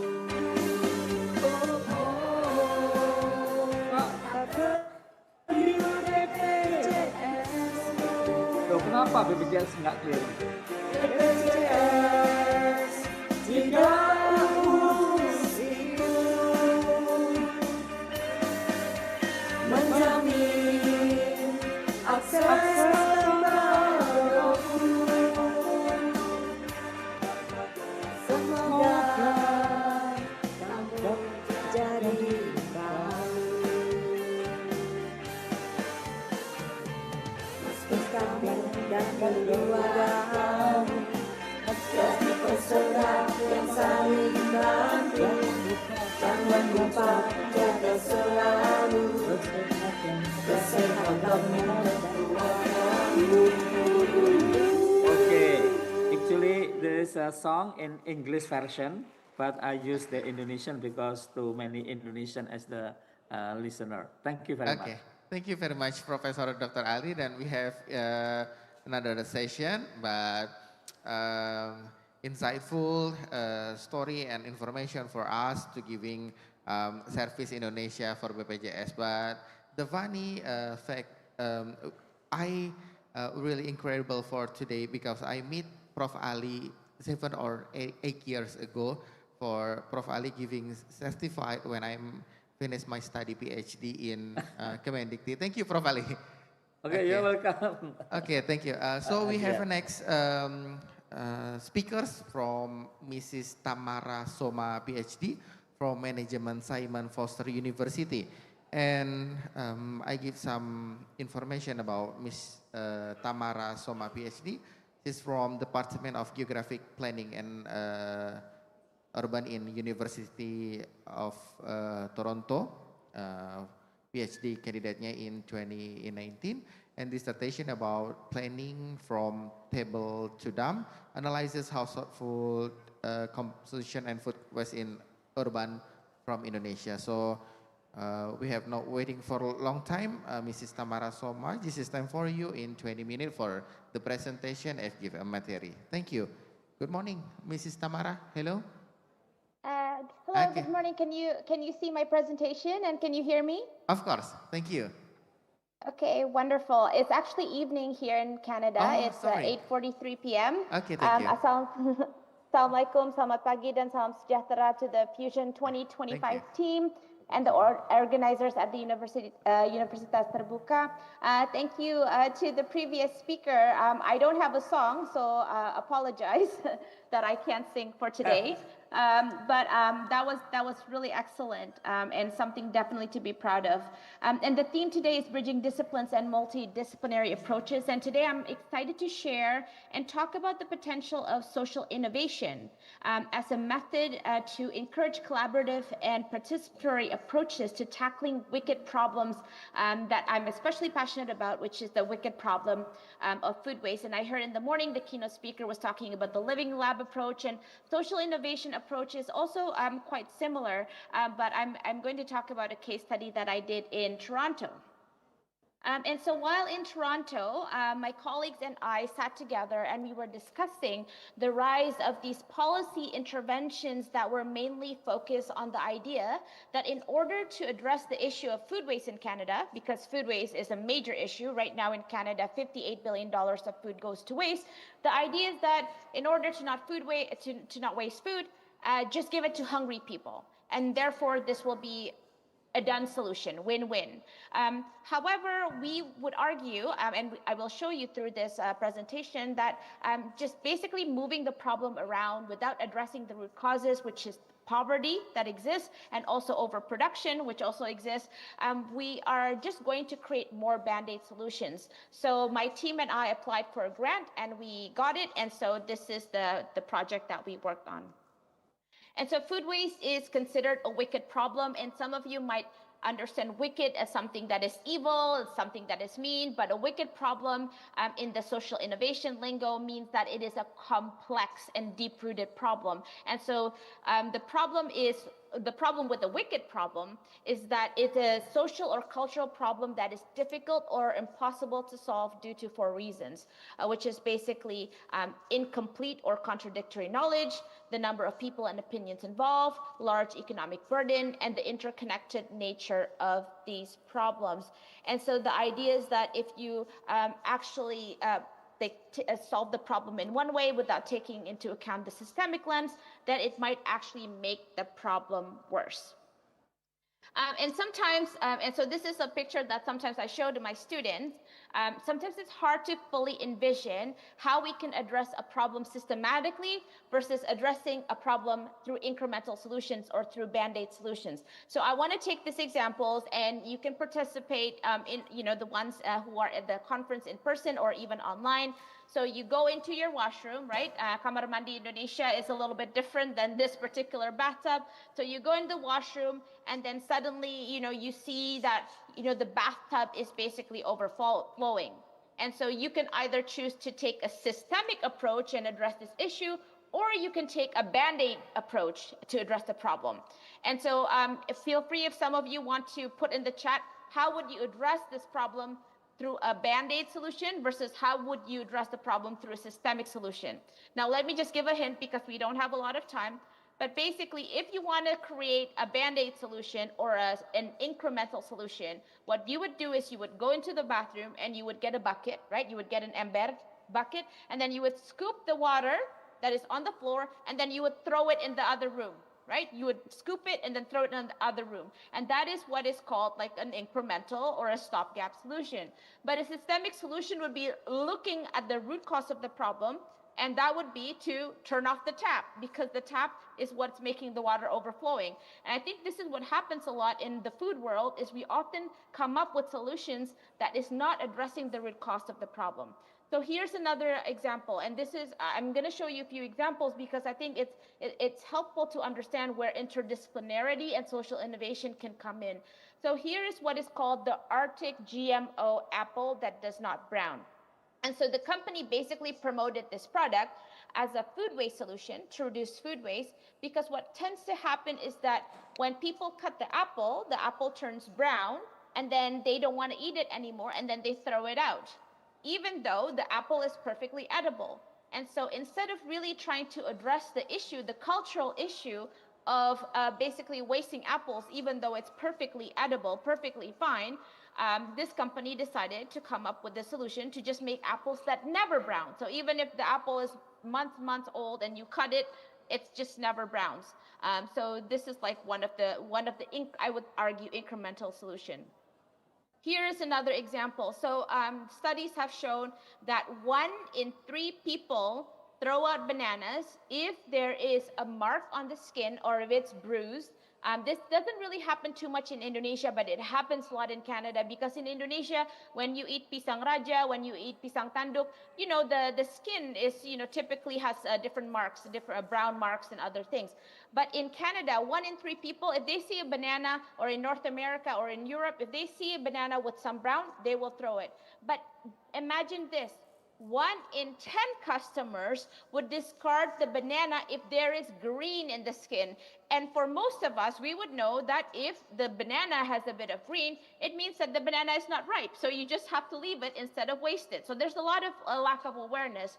So what happened was Del Monte basically came up with the idea of creating individual plastic solutions. So wrapping up every single banana with the plastic to lengthen the shelf life of the bananas from 15 days on the shelf to 36 days where it doesn't turn brown.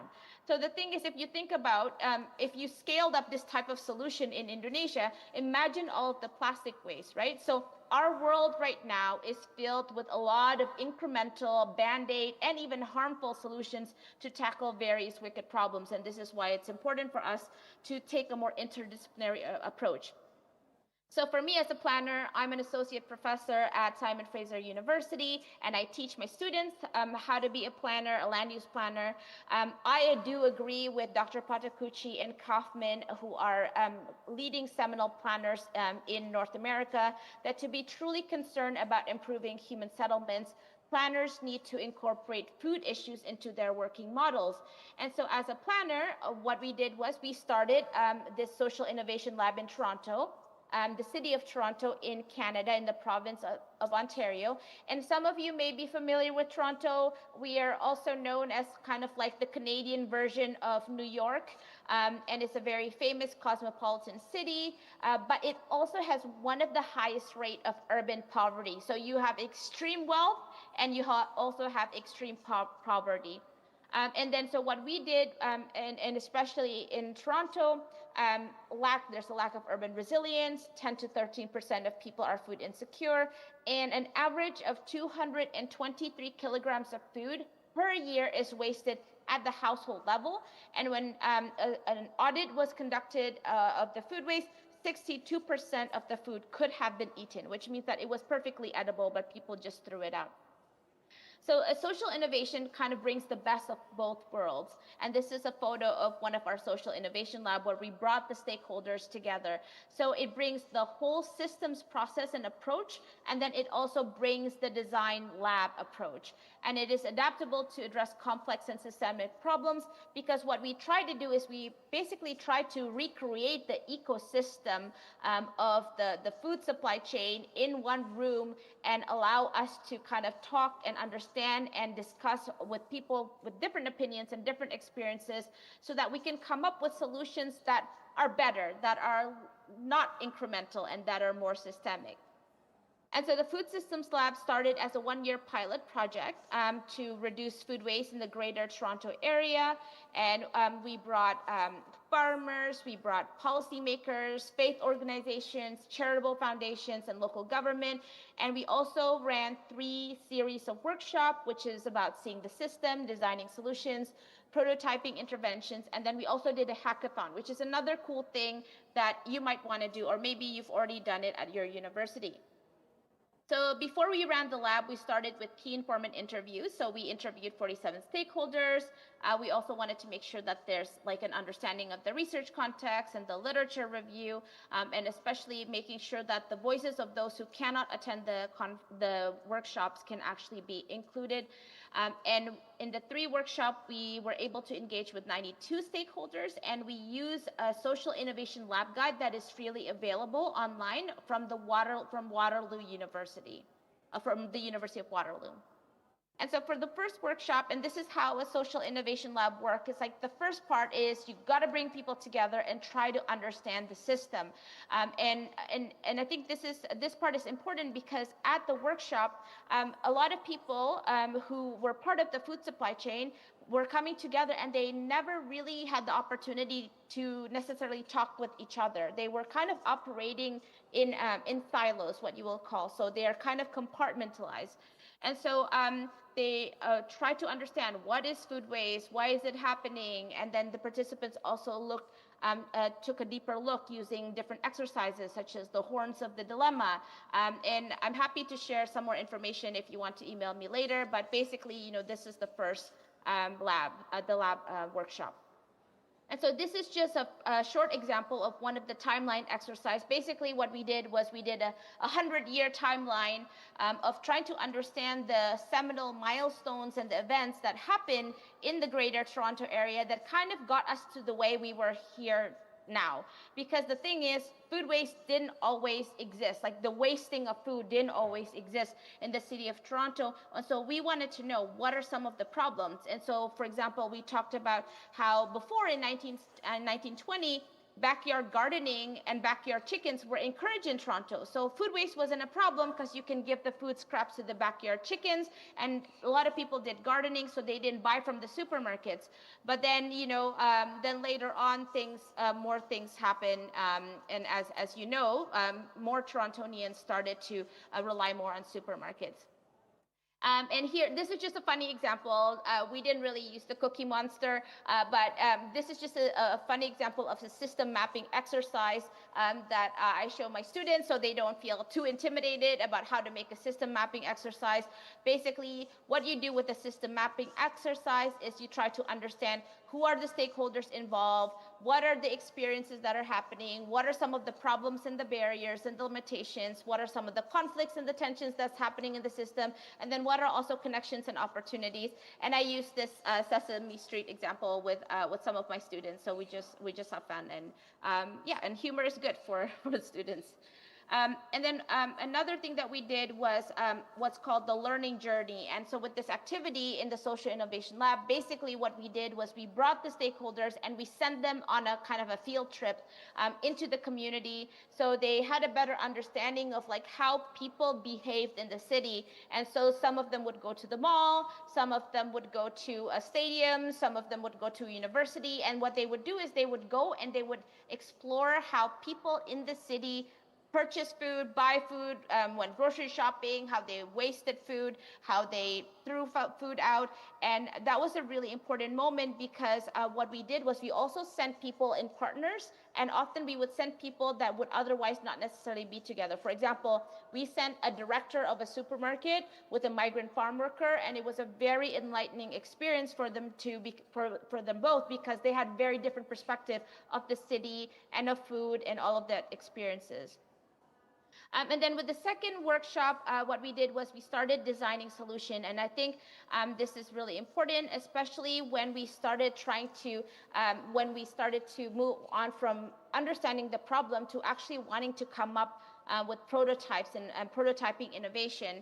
And so this is the fun part, because what we were able to do was bring the stakeholders, and they were able to actually be very creative. And we did something called bricolage. And bricolage is a really cool practice where we basically took what we had and tried to figure out how to work with what we have, which requires creativity and thriftiness and innovation. And that's the thing, is that, food is not just to be wasted. So what can we do with food? Well, food can be upcycled, food can be shared, food can be made into something different.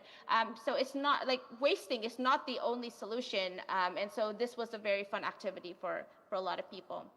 And so here is an example of one of the innovation that happened from one of the stakeholders that was shared. Basically, what happened was this entrepreneur worked next to a juicing company. And so this company would make a lot of fruit juice and vegetable juice. And what they would do is they would throw out the juice fibers, and they would just throw it out, or they would compost it. And what this company, Earth and City, did was they said, actually, that fiber is really nutritious. And this is like fiber from kale, from beets, from different fruits, from apples. How about if we take that fiber, and instead of wasting it, how about if we make it into a cracker? And then they sold that. And so that's an example of bricolage, is basically this idea of innovation. And then after that, what we did for the workshop 3 is trying to kind of test the prototypes, test the innovation, and trying to kind of like survey and do focus groups to see what types of solutions might actually work out.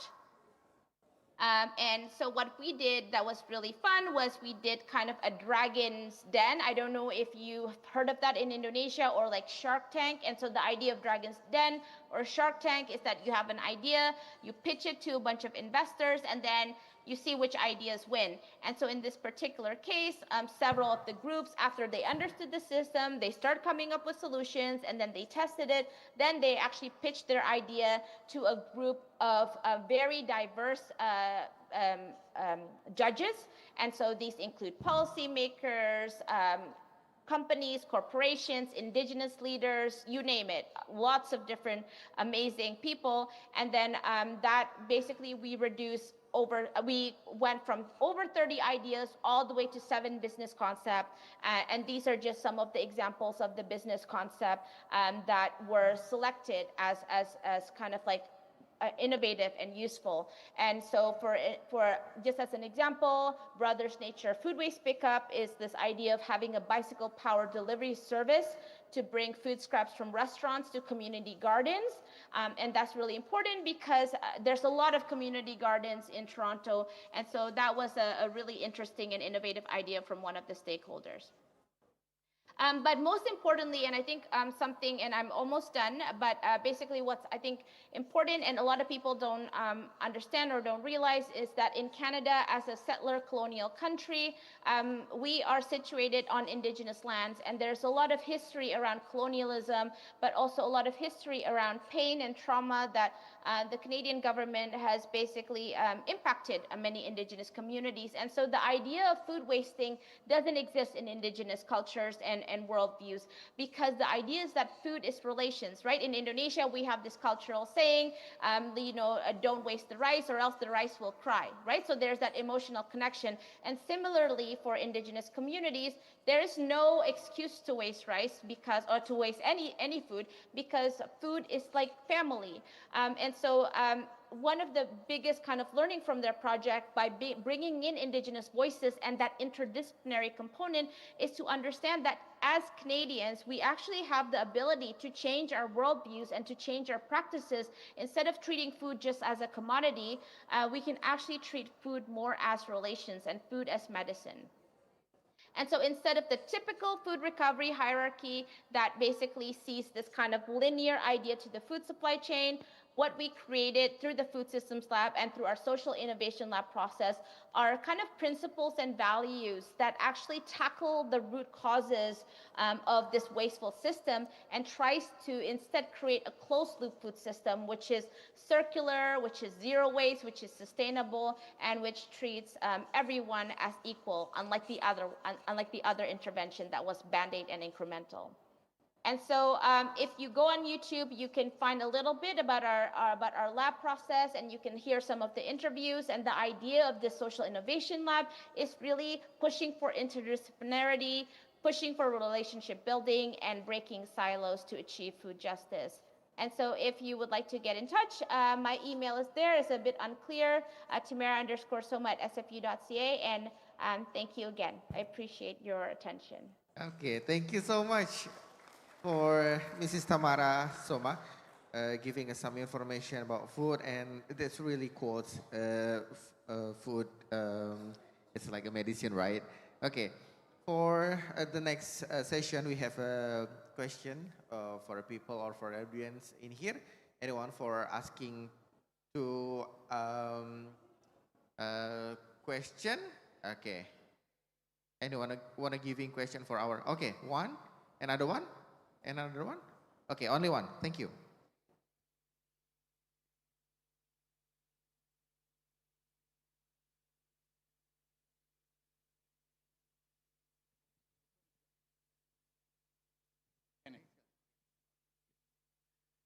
Okay, thank you for this opportunity, good opportunity, and I would like to thank to the speakers, Mr. Professor Gufron and Miss Dr. Tamara. Terima kasih the presentation is very interesting for me. The first question for Prof. Kufron. Is he still with us?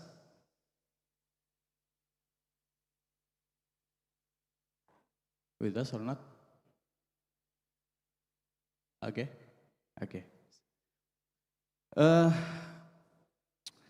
At the beginning of your presentation, Mr. Gufron, you said that BPJS Kesehatan at the first you in BPJS Kesehatan was deficit, right? And then after you become surplus. I, as a student of Magister Management of Universitas Terbuka, I want to ask you, how is the trick to make BPJS Kesehatan become surplus from deficit? And for Mr. Tamara, Miss Tamara, I so interested with Canada, Toronto especially, but of course it's not about the bananas, yeah. But how to produce the what you say commodity of Canada. A simple question: how can I go to Canada? Can I go to Yeah. Canada? Okay. How can I go to Canada? Because I apply the passport to America is so difficult, I say. I think enough. Thank you for this agenda. Thank you for Universitas Terbuka. Thank you for all participants, all of committee, all of us. Okay, thank you very much. Thank you for the question, and we have two questions for Professor Dr. Ali and second one Mrs. Tamara. So, Prof. Ali, do you want to explain or do you want to answer the question first? Professor Ali? Yeah. Okay, thank you. Okay, So- we have. Okay, do you get a question? Do you get a point of the question? So what is the question? Okay, could you explain more once again? So sorry to say that we are happy because BPJS is the only Indonesian institution nominated by Nobel Peace Prize, but not yet got this year, might be next year. Okay. Okay, Prof. Ali, enough for the answer? Enough? And the problem is many people do not know about BPJS. Although BPJS is within 10 years, we already achieved universal coverage. For example, like in Canada, so the social security schemes, especially in health, is related to the state, yeah, not in the federal, but in the state. Each state have different. But in Indonesia, it's only one system. Across the country, one system, real time, the data is captured, all transaction, and previously only 252,000, today more than 2 million transaction, and all captured by the system. And for the poor, no need to pay, so, and million people, it based on the mutual aid or mutual help, something like that. Thank you. Okay, thank you, Professor Ali Gufron. And we are the next question for Mrs. From audience to Mrs. Tamara Soma. Okay, Mrs. Tamara Soma, could you explain or could you answer the question? Yeah, so I think the question is not necessarily about the presentation, Yeah. but about how to come to Canada. And so there's the airplane. The airplane will take you to Canada. The airplane. But I'm just kidding. But so I was born and raised in Indonesia. I was born in Bandung, but grew up in Bogor. And I was an international student to Canada. I think that even in Canada, things are getting harder too. Not as hard as the United States, but we do have a drop in quota. So 35% only cap for international students. And so, but please still consider applying. I think what's really important in Canada, obviously, is really great GPA. Your transcript needs to be superb. It's very important that your TOEFL and English language is also excellent. And so keep working hard. I'm sure that if you're interested in coming to Canada, you'll find a way. If I can do it, I'm sure you can too. Okay, thank you, Mrs. Tamara. Don't forget, the key information is try again and do more. Okay, last question. We have audience in one more question, right, Kamita? In in audience room? Only one question? Okay. Do you want to open the...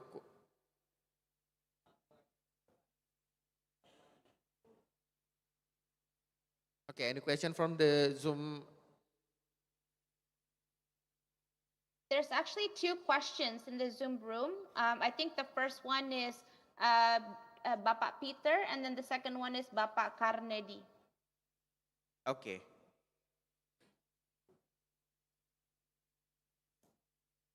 Okay, thank you very much. So I am Peter. I'm now pursuing doctoral degree as a doctoral ilmu management in UT. So now I'm very inspired by Dr. Soma's presentation, especially for the system thinking. That one is actually aligned with my ongoing research.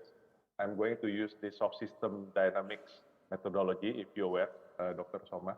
So that's why I fully agree with you that basically to solve a wicked problem, just like the one that you are trying to solve in Canada, you should use the system thinking.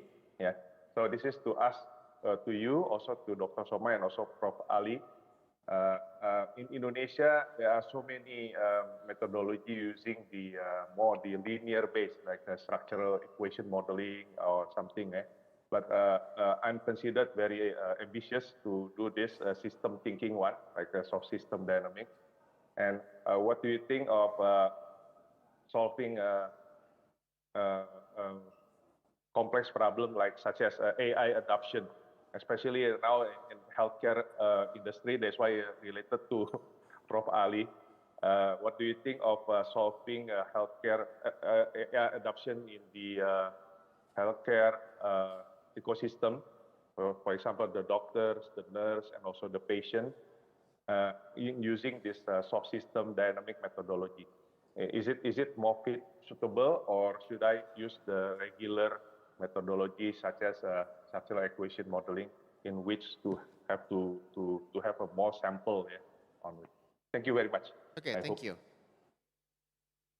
Maybe I can answer first.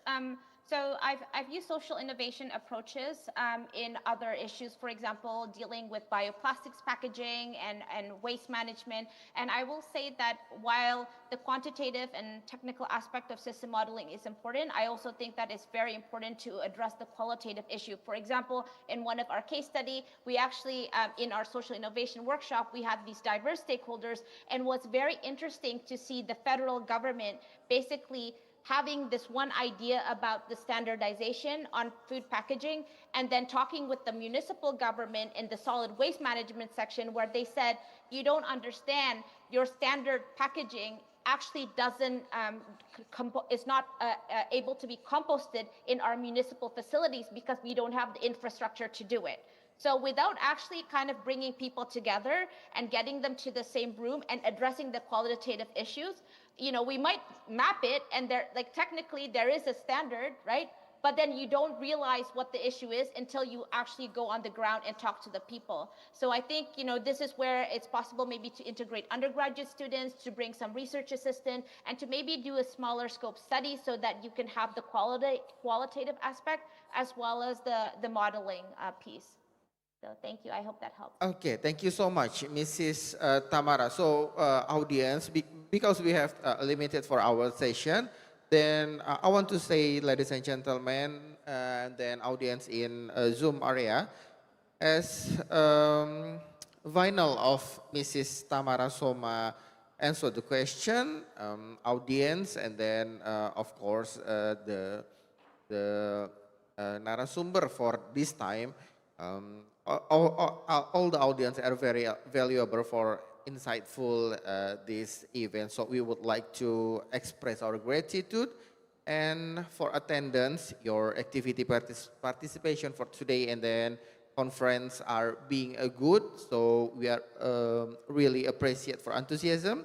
Now I hand the stage for MC for my final statement. So keep it our environment for a good future, and of course being a human for every step and every area for our contribution for next sustainability innovation. Thank you and good afternoon for everyone. Thank you very much to our moderator, Dr. Hadian, and also to our panel speakers. Please give a round of applause once again to our panel speaker as well as the moderator. Next, we would like to express our gratitude to our panel speakers through the giving of token appreciation.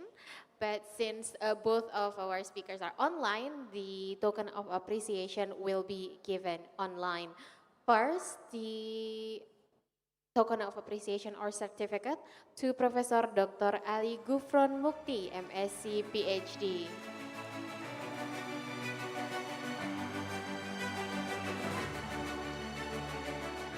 And another token appreciation to our speaker, Dr. Tamara Soma, PhD.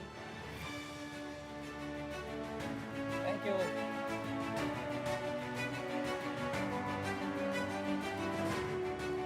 Thank you so much once again to both of our distinguished speakers that has generously told us, shared to us their best expertise, their best insight, and certainly triggered a lot of innovations and ideas in the minds of those who attended Fusion 2025. And Batrixi, of course, we look forward to welcoming Professor Ali and also Dr. Tamar Soma directly here in Universitas Terbuka in the future time.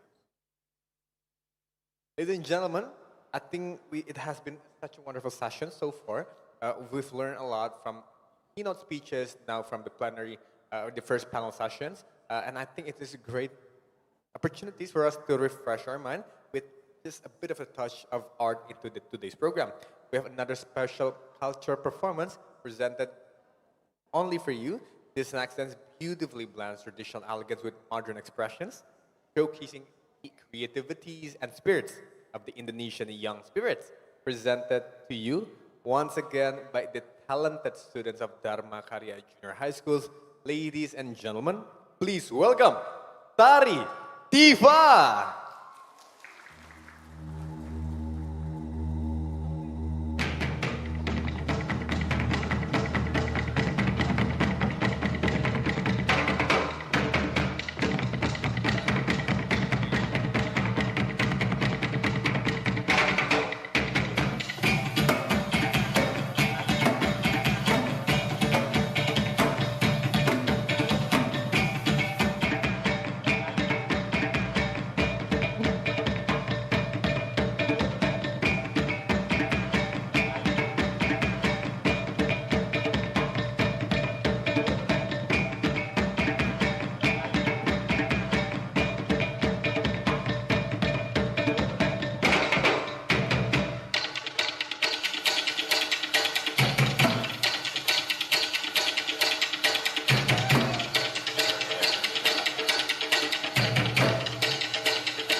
Once again, Tari Tifa from Dharma Karya Junior High School of Universitas Terbuka, Mbak Trixie. What a wonderful, energetic performance, Kak Bijak, Indeed, ladies yes. and gentlemen. Injecting us with the caffeine, the spirit that we needed in this session. Exactly. Now that our energy is lifted, it's the perfect time to continue with another exciting part of today's agenda, the second panel session. In this session, we'll dive again into inspiring discussions and gain valuable insights from our outstanding panelists who will share their ideas, expertise, and experiences with us. To guide this session, we would like to invite our moderator. Please welcome Ibu Astri Dwi Jayanti Suhandoko, MED, PhD.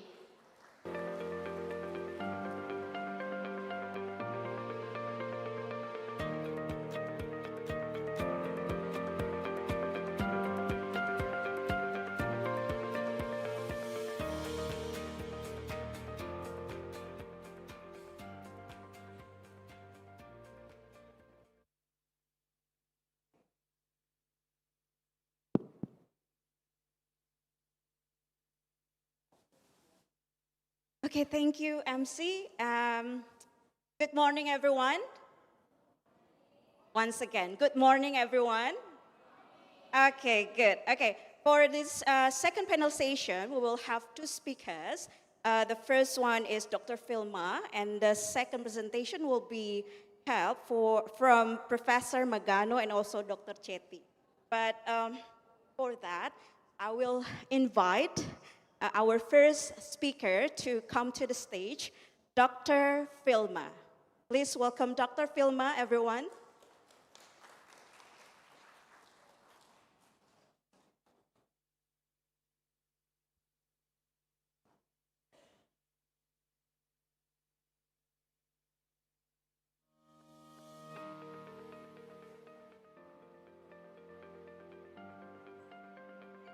Hello, how are you?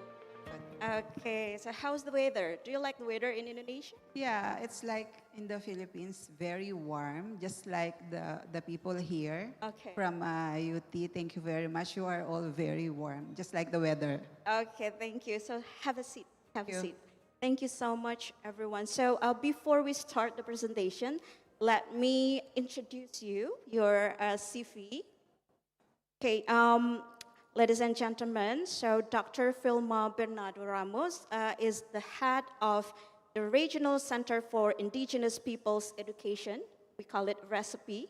Is that correct? Okay, at Nueva Ecija, University of Science and Technology of the Philippines.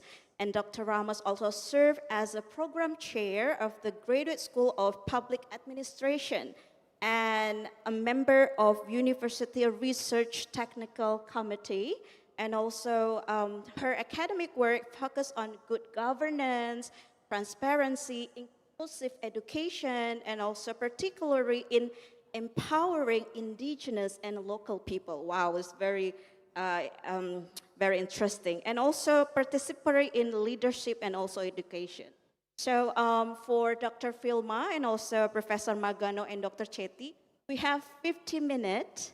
So 20 minutes for presentation for Dr. Filma and also 30 minutes for Professor Magano. And also we have, in the end of our presentation, we have Q&A session.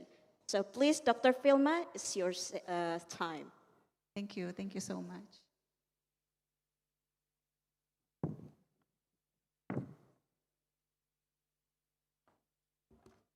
Good morning, everyone.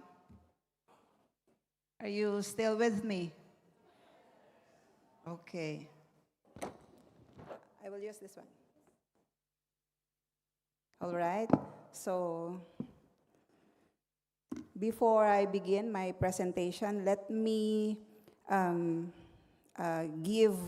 would like to express my sincere gratitude to Universitas Terbuka, particularly the graduate school, for the honor of inviting me to serve as a panel speaker at the Second International Fusion 2025, a forum for university scholars in interdisciplinary opportunities and networking.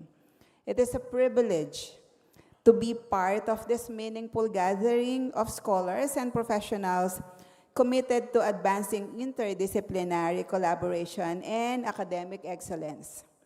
I would also wish to extend my heartfelt thanks, of course, to our respected University President, Dr. Rodora Hugo, and the Dean of the Graduate School, Dr. Jocelyn Cruz of Nueva Ecija University of Science and Technology, for their invaluable support and for allowing me to participate in this significant academic endeavor.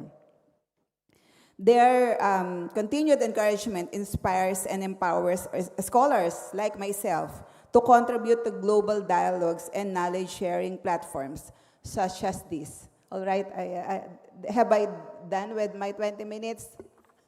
All right, so just kidding. So, my dear participants, it's a great honor to join the second International Fusion 2025 here at Universitas Terbuka under the theme Bridging Disciplines, Building Future, Multidisciplinary Approaches for Global Impact. As a scholar and a practitioner in public administration, I believe that discipline stands at the heart of transformation, linking governance, development, and human dignity. In a rapidly changing world shaped by crisis, inequalities, and global interdependence, public administration must evolve from being procedural to being transformative, not only managing system, but reimagining futures that are sustainable, participatory, and inclusive. Next slide, please.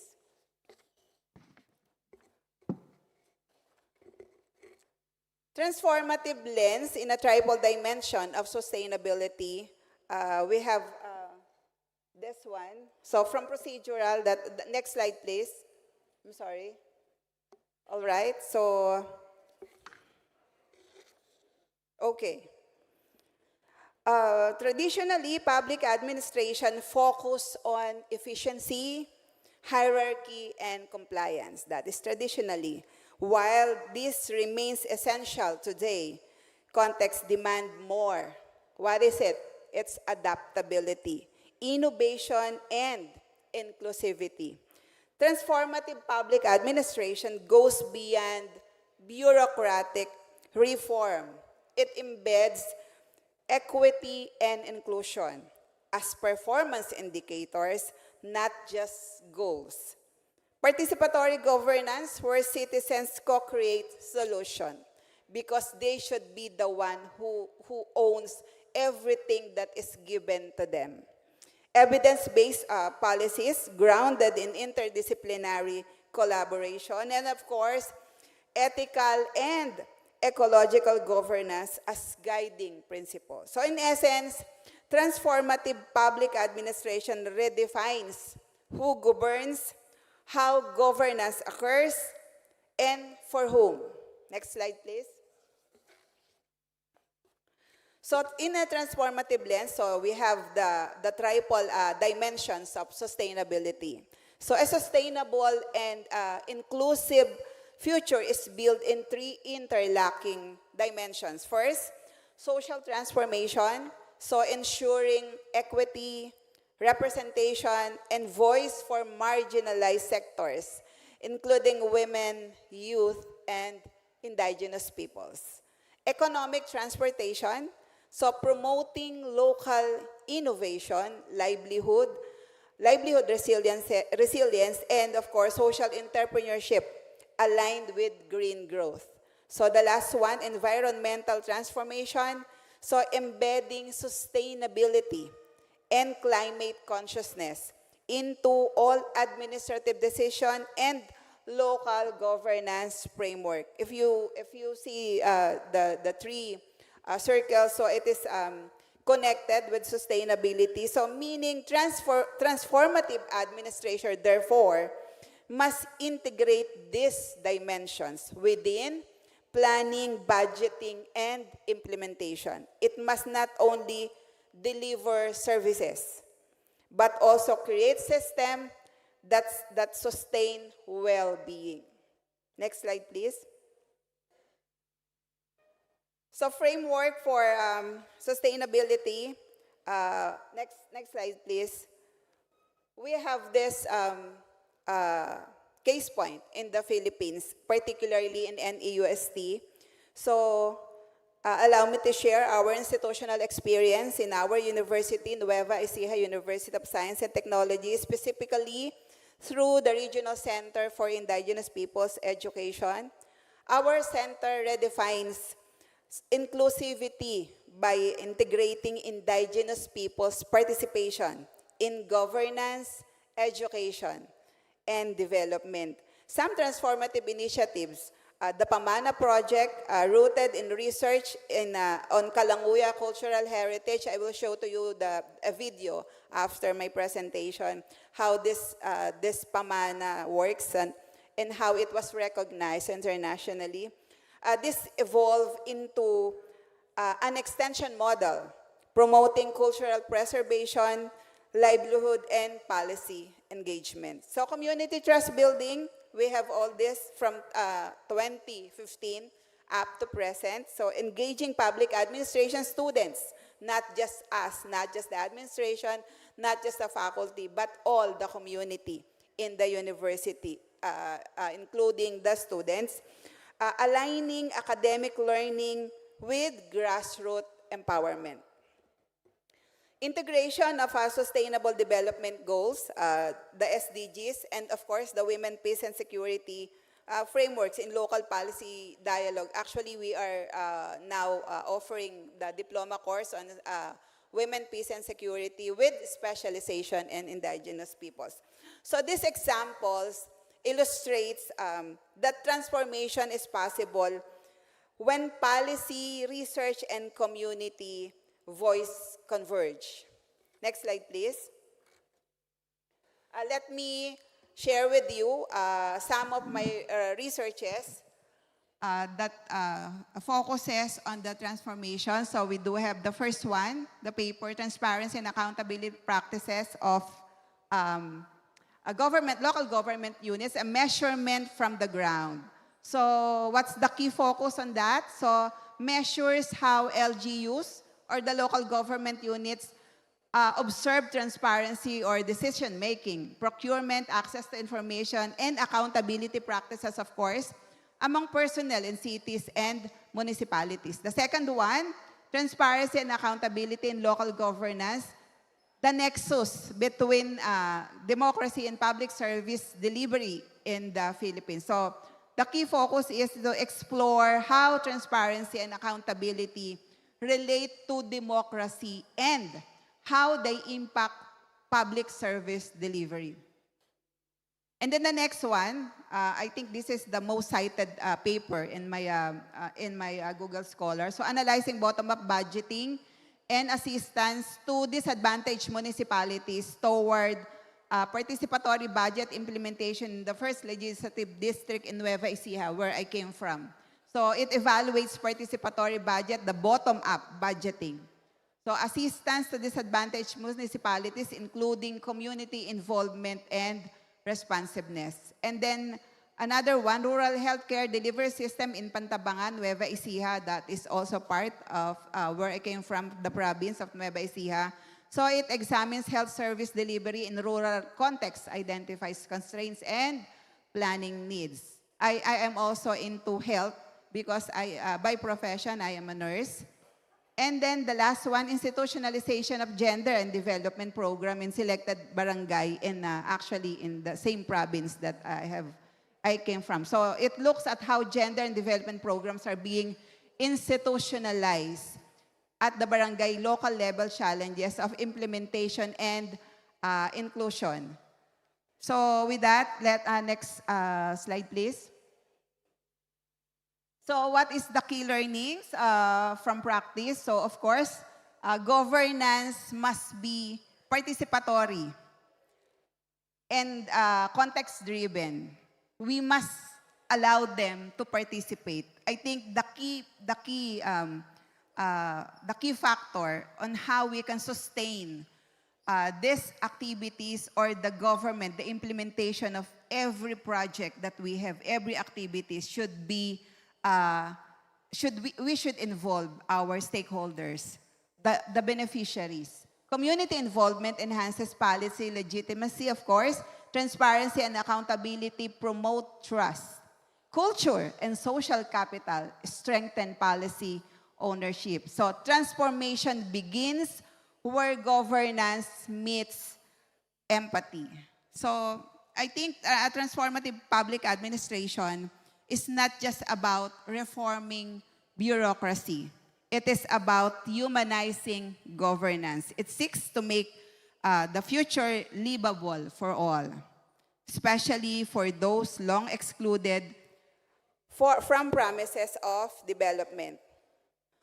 As a scholar and practitioner, our task is clear: to bridge discipline, build futures, and shape public administration that truly serves humanity and, of course, the planet. Let me close this by a simple message for all. So transformation begins with a trust. When citizens trust their institution and institution listen to their people, governance becomes meaningful. Technology is not the end goal. It's a bridge that connects government with the governed. And when we cross that bridge together, of course, with transparency, empathy, and accountability, we build not just a system, but a more inclusive and sustainable future for all. Good afternoon, everyone. Thank you very much. Wow, thank you so much for your presentation, Dr. Filma. Very interesting. Yes, I also prepared the video. Can you show the video? The Okay. one that I... Of course. Of course. Okay. This is our pride. Actually, my pride, personally. You, please.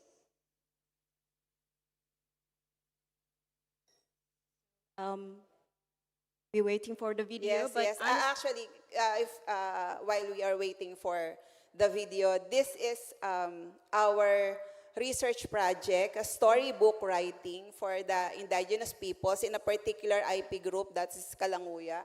So we were chosen. So this is the video. And to present this trophy, please welcome to the stage Times Higher Education's Deputy News Editor, Helen Packer.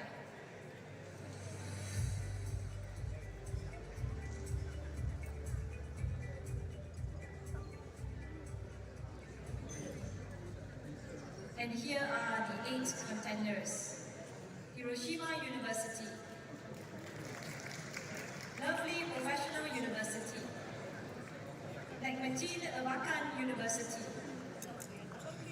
Nueva Ecija University of Science and Technology, Ompi Jinnao Global University, the Chinese University of Hong Kong, the Hong Kong Polytechnic University, the University of Makati. Ellen, please tell us who's won. The winner is the Chinese University of Hong Kong. So are you okay? Thank you. So we did it. We did that one, but the prestigious there that was done in the Times Higher Education and Asian Awards 2025 to be part of that category is an honor for us. So it's we did a lot of work with that research project that turns into 5 extension programs, and this is how international recognized us. The event was in Macau last April of 2025. Thank you so much and good afternoon. Thank you. Give applause to Dr. Filma. Okay, honestly, I'm very curious about your presentation because, you know, I've read that there's a 100 more ethnicity in. So my question is about, but your answer will be in the Q&A session. Which ethnicity is one of the, that you call it indigenous? Because Philippines has many islands and also many ethnicities. But wait, maybe you can answer in the Q&A session, and we will hear first the presentation from the second speaker. Okay, thank you. So, can we have the second speaker here? There's two speakers already. Okay. Good afternoon, Professor Magano and also Dr. Chetty. Hello. We cannot hear your voice. Is not audible.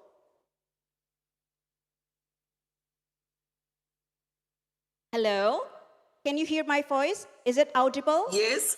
Hi. I can hear you very well. Hi, nice to see you, Professor. Yes, thank you very much. Okay, it's nice. It's very nice to see you. So, before you start the presentation, let me introduce you and also Dr. Chetty. So, ladies and gentlemen, Professor Mahabodinah Magano is the Executive Director for Tuition Support and Facilitation of Learning at UNISA and a full professor in Psychology of Education. She is a recognized transformative leader, award-winning scholar, and also a mentor who has guided more than 30 master and doctoral graduates. And also, the other one is Dr. Denzil Chetty, also from UNISA Department of Religious Studies and Arabic, and acclaimed scholar in digital humanities and also open distance learning, and known for his international contribution to e-learning innovation and also interdisciplinary research. So, Professor Magano and Dr. Chetty, you have 30 minutes to present your papers, so 15 minutes for Professor Magano and also the other 15 minutes for Dr. Chetty, and after the presentation, we will have the Q&A session. So, do you got it? Thank you very much. Okay, thank you. very So, much. please, you have it. Please present your presentation for Professor Magano. Thank you very much, and a warm good morning. We are in South Africa. It is now 6:42 in the morning. Thank you very much for welcoming us. And I like to express my sincere gratitude to the Rector, Professor Dr. Muktiyanto, and also my friend that we met in Pakistan, that is Professor Widya Pratiwi. We really appreciate this moment as South Africans to be part of this auspicious event. Our paper is Reimagining Tomorrow, Technology Education and Africa's Global Future. We are looking at the insights from the University of South Africa. Next slide. The University of South Africa has 26 regional centers. We are spread across the country. If you can see on the map there, that in every province we have the officers that are servicing the staff and the university students. So all in all, we have 26 regional centers and one in Ethiopia. And I think maybe soon we'll be opening another regional center in Eritrea. So this is how spread we are across the country in Southern Africa, but also across the globe. We also have a footprint in every continent where the UNISA students occur. Next slide. Now, the student population for 2025 is as follows: 389,417 students.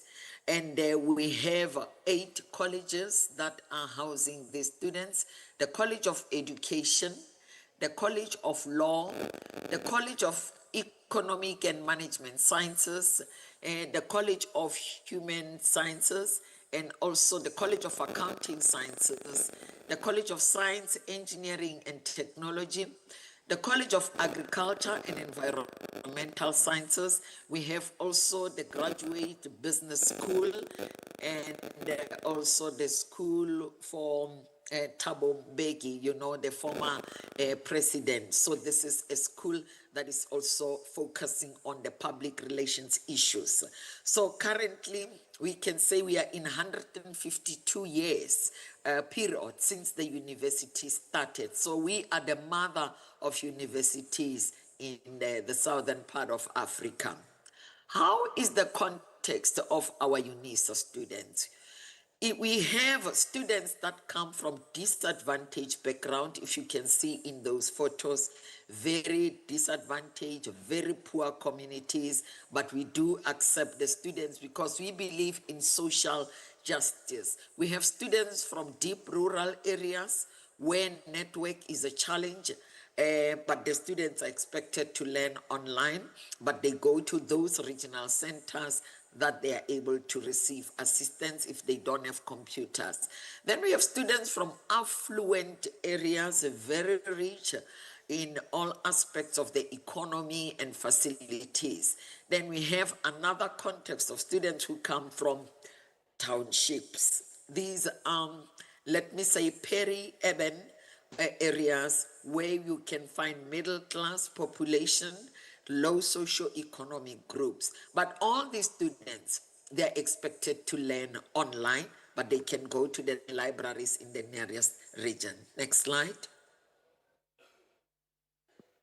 Now, how do we manage the student work at UNISA?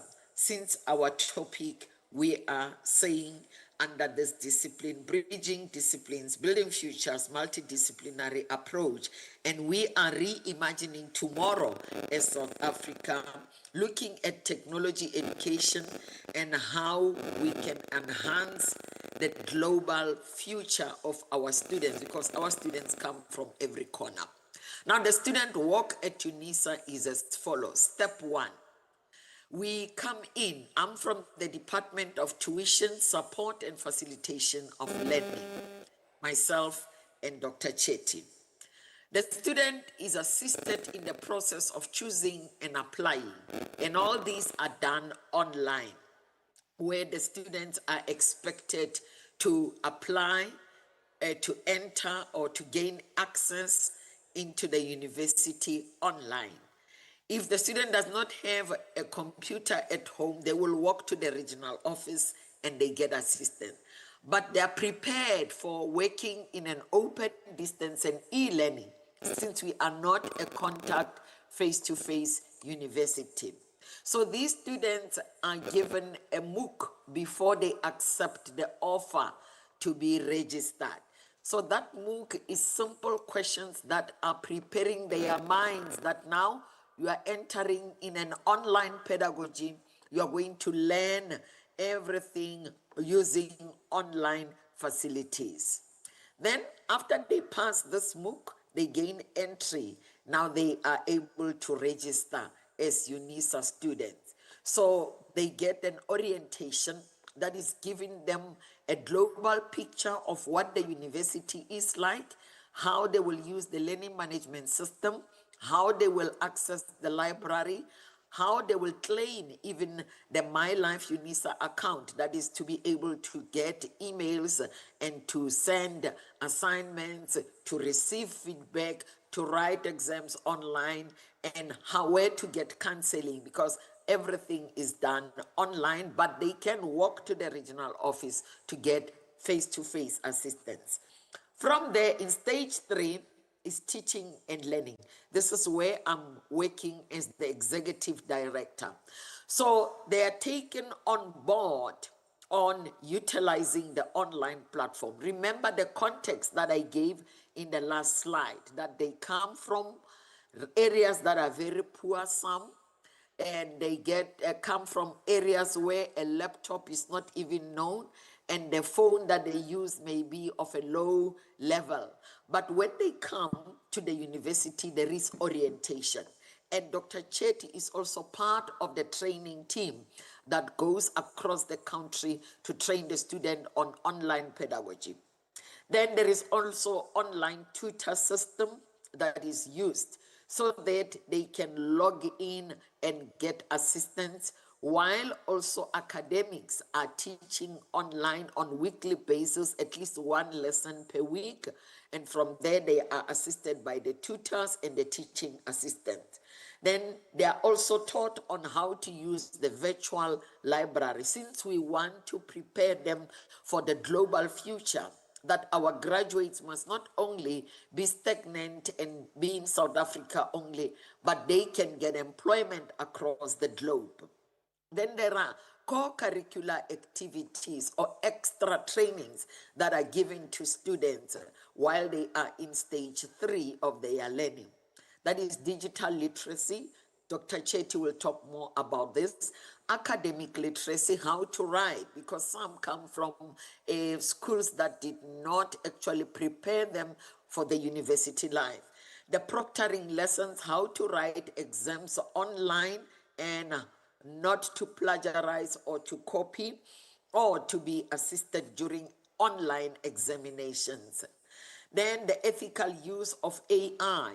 We have a big project that we are running, led by Dr. Chetty within the department that I'm leading, and it is a DHET funded project. It is funded by the Department of Higher Education and Training. So AI, we are doing it with university students, and we are rolling it out for the teachers in high school and primary school, so that we prepare the South African community for the global world that is rapidly changing.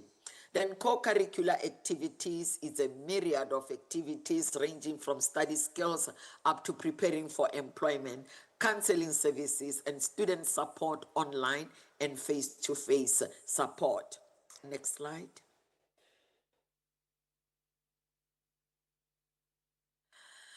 Then the academics, we have different types of academics. Those who are phobia, technophobia, they fear technology.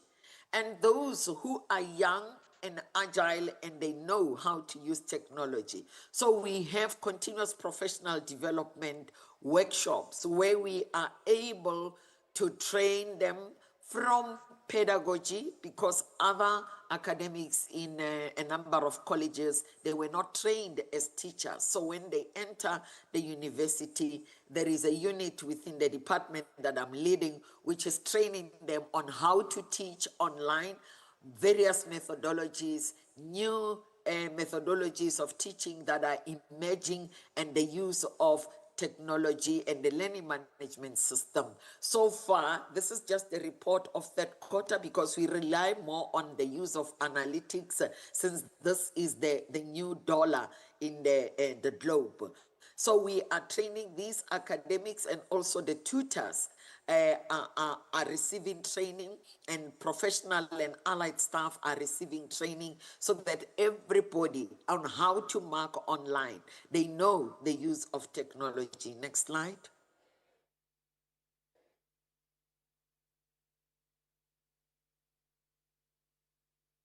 Thank you. From here, Dr. Chetty will be taking us. Thank you. Thank you so much, Professor Makano, and a very good morning to all our participants that are joining us online as well as physically in person, and a warm good morning to the moderator as well. So I want to continue building up from the initial foundation that Professor Makano has already set.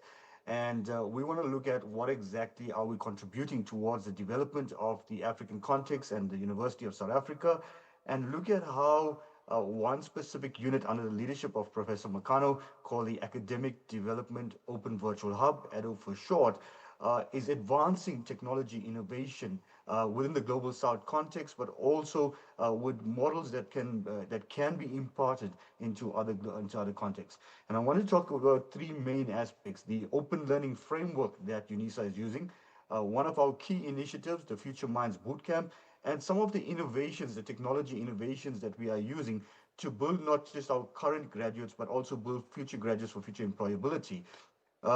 In terms of the African education context, and I think this is quite an important one for us, I think Professor Makano has already alluded to some of the challenges that we are facing.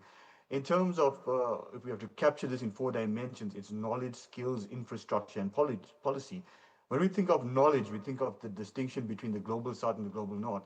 Many of the issues that we are addressing within the University of South Africa is how do we think of the epistemic discourses in the South African context, in the global south? What does this mean for us in terms of decolonization? And if we start thinking about the technology realm, what does, in terms of artificial intelligence and data sets, means for us when we start thinking of the knowledge that is produced in the space? When we start talking about skills, what do African higher education institutions need in terms of skills and competencies to leverage the technology revolution that we are currently facing? And infrastructure, I think this is a critical issue.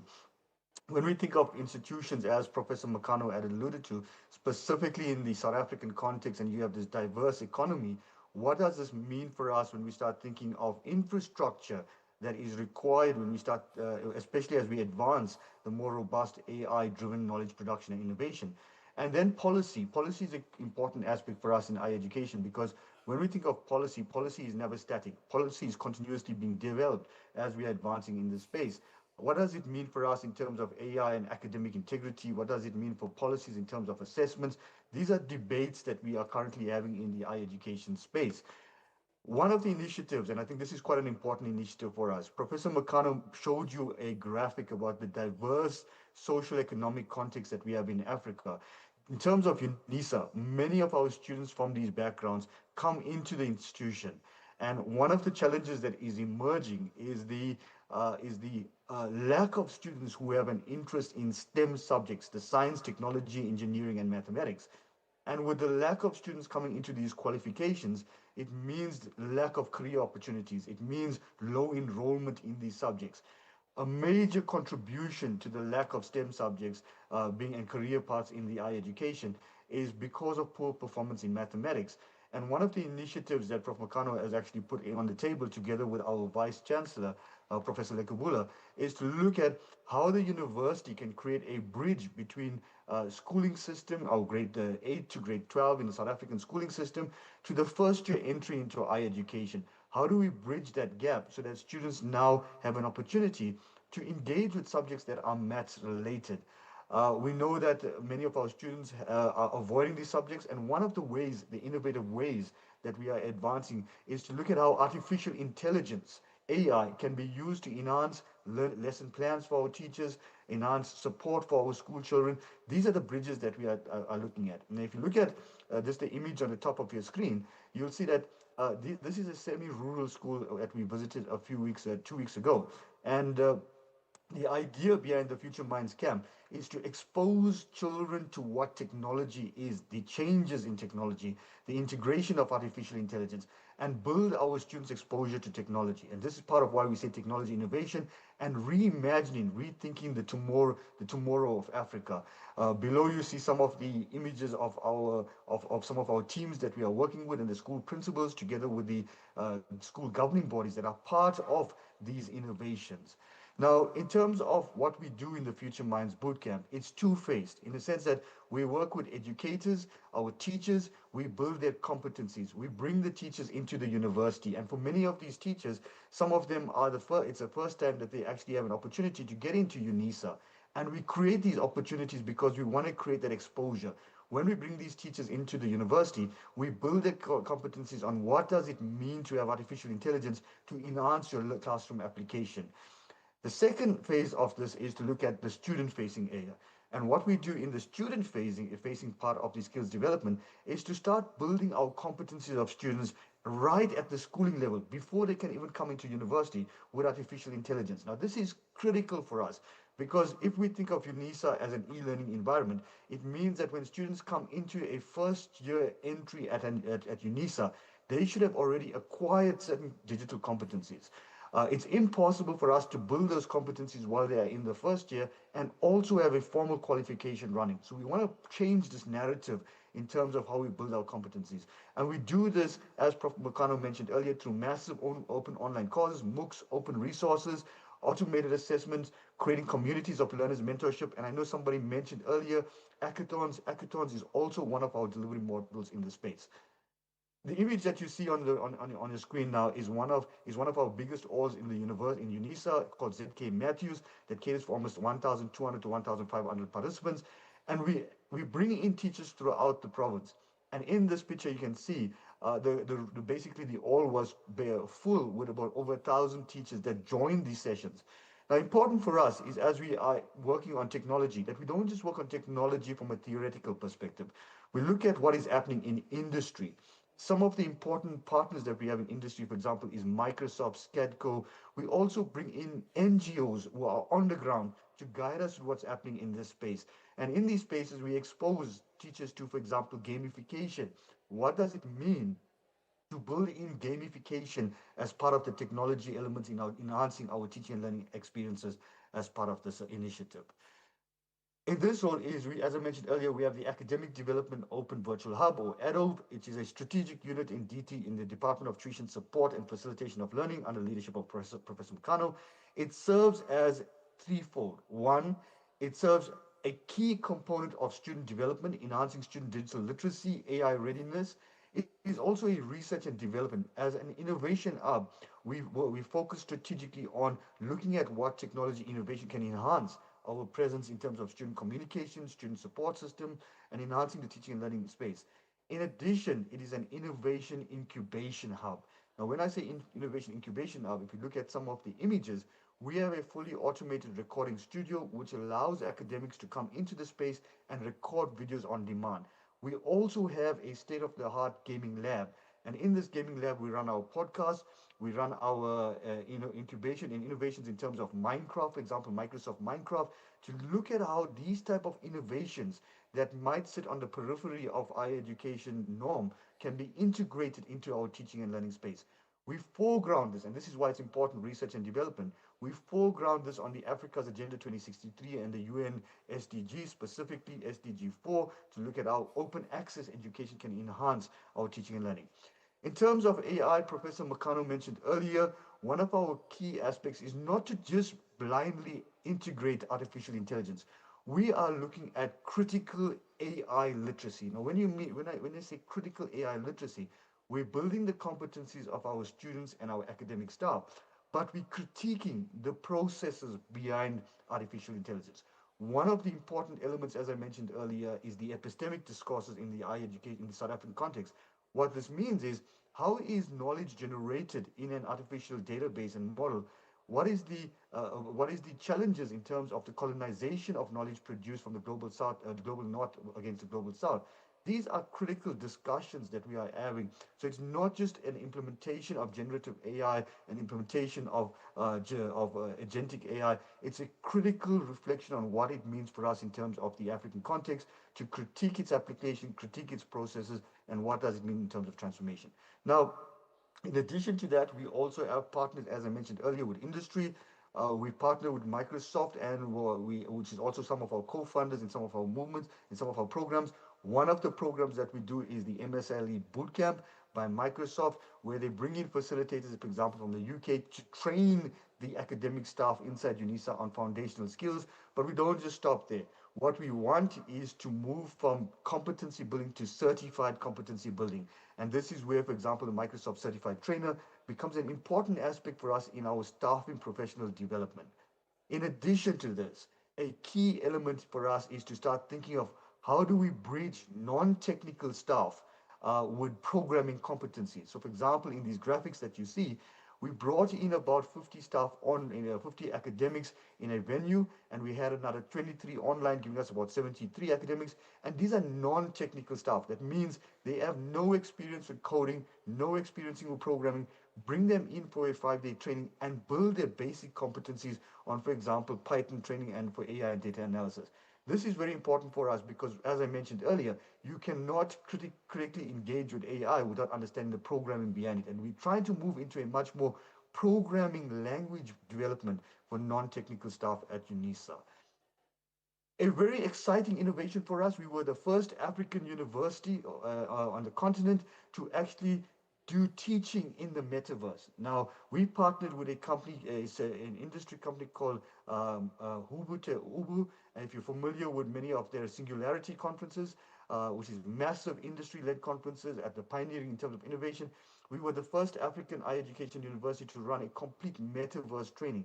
We took our students into the metaverse, which is built around UNISA, and we trained them in the metaverse. What this means is they physically enter the metaverse as avatars and engage with us in online training. This is really pioneering innovation, because what we want to move from is static learning management systems into metaverse learning management systems. And we had about 700 as part of this. Another important innovation for us is gamification. Game-based learning is an important part for us. We developed a fully gamified digital literacy MOOC, which is also Africanized in terms of its elements. And we brought this in terms to think about how do we create incentivized, creative thinking in terms of digital literacy, but an incentivized, fun approach to digital literacy. Then, as I'm rounding up towards the last two slides, another important part for us is to start thinking of how do we bring in simulated learning, augmented reality, and 3D scanning was an important part for us. We have an archaeology museum, which is at UNISA, a very state-of-the-art with very interesting artifacts. But because we are an open distance learning university, some of these artifacts never reach our students. But by 3D scanning and bringing it augmented, we now have access to these many resources. Meet Luazi, one of UNISA's first semi-humanoid robot, and completely built with artificial intelligence. And what we use Luazi for is to engage students and expose them to technology, but also as a communication mechanism. We have a personality of Luazi, our semi-humanoid robot, on a fully functional chat system where students actually chat with Luazi. The name Luazi means knowledge, the one who has knowledge, and a name given by many of our students at UNISA.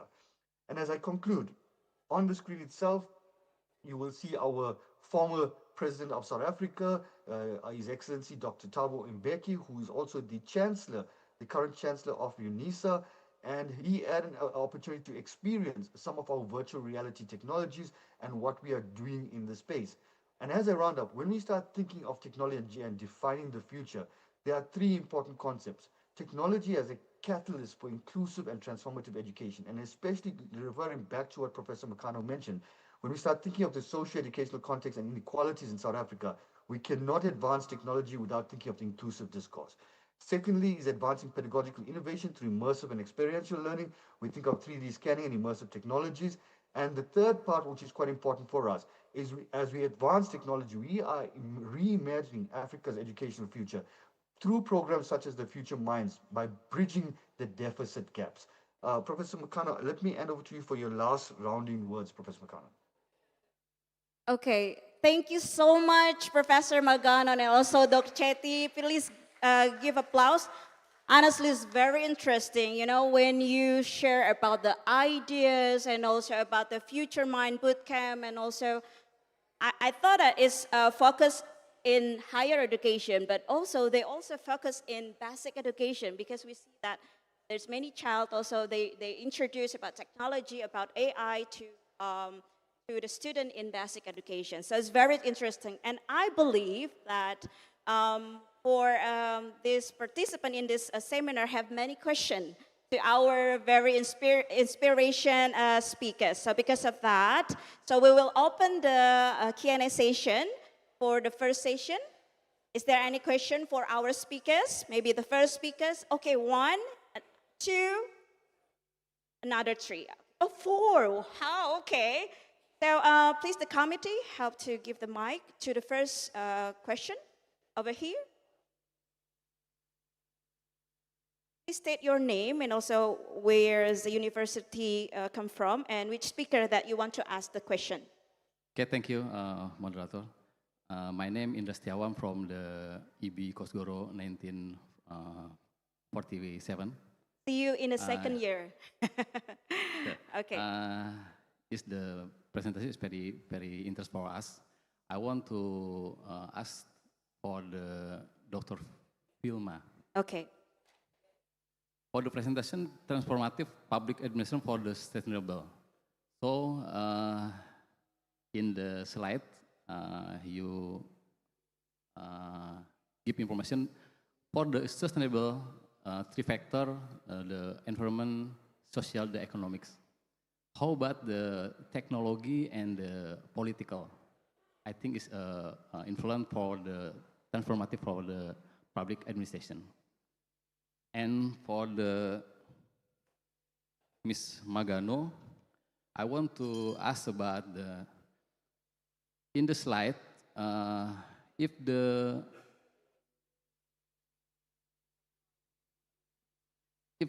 technology is challenges for the higher education, all right? How to prepare for the all student or lecturer to face the challenges so that the challenges become on the opportunity. Thanks.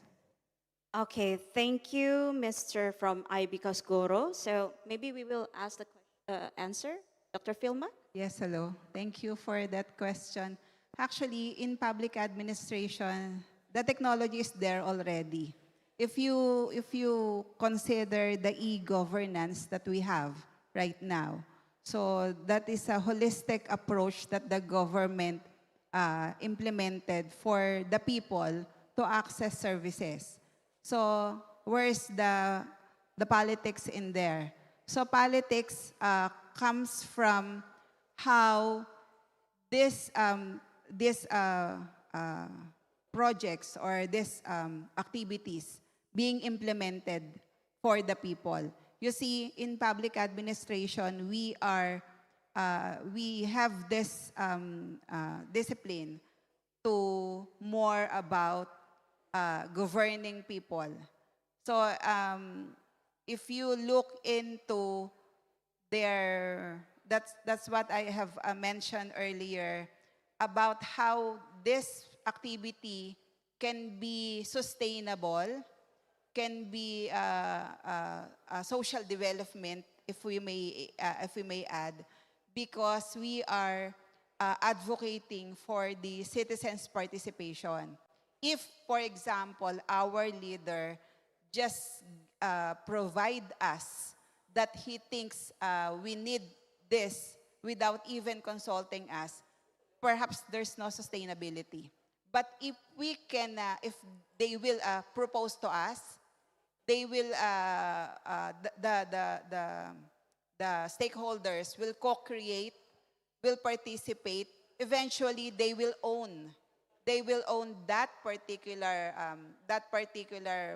initiative that the government has. So there is the sustainability. I think political will is very important in governing people. And of course, it is actually my advocacy for the citizens' participation.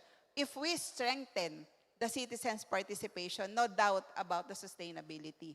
If we strengthen the citizens' participation, no doubt about social development. Because we should invest for the people. Because we are all doing this for the people. Thank you. Okay, thank you. It's very interesting. Okay, for the second question, Professor Magano and also Dr. Chetty.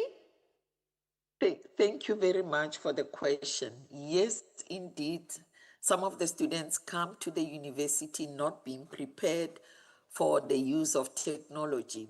But what we do in the department that I'm leading under the leadership of Dr. Chetty, Dr. Chetty is mostly trained in preparing students for digital literacy.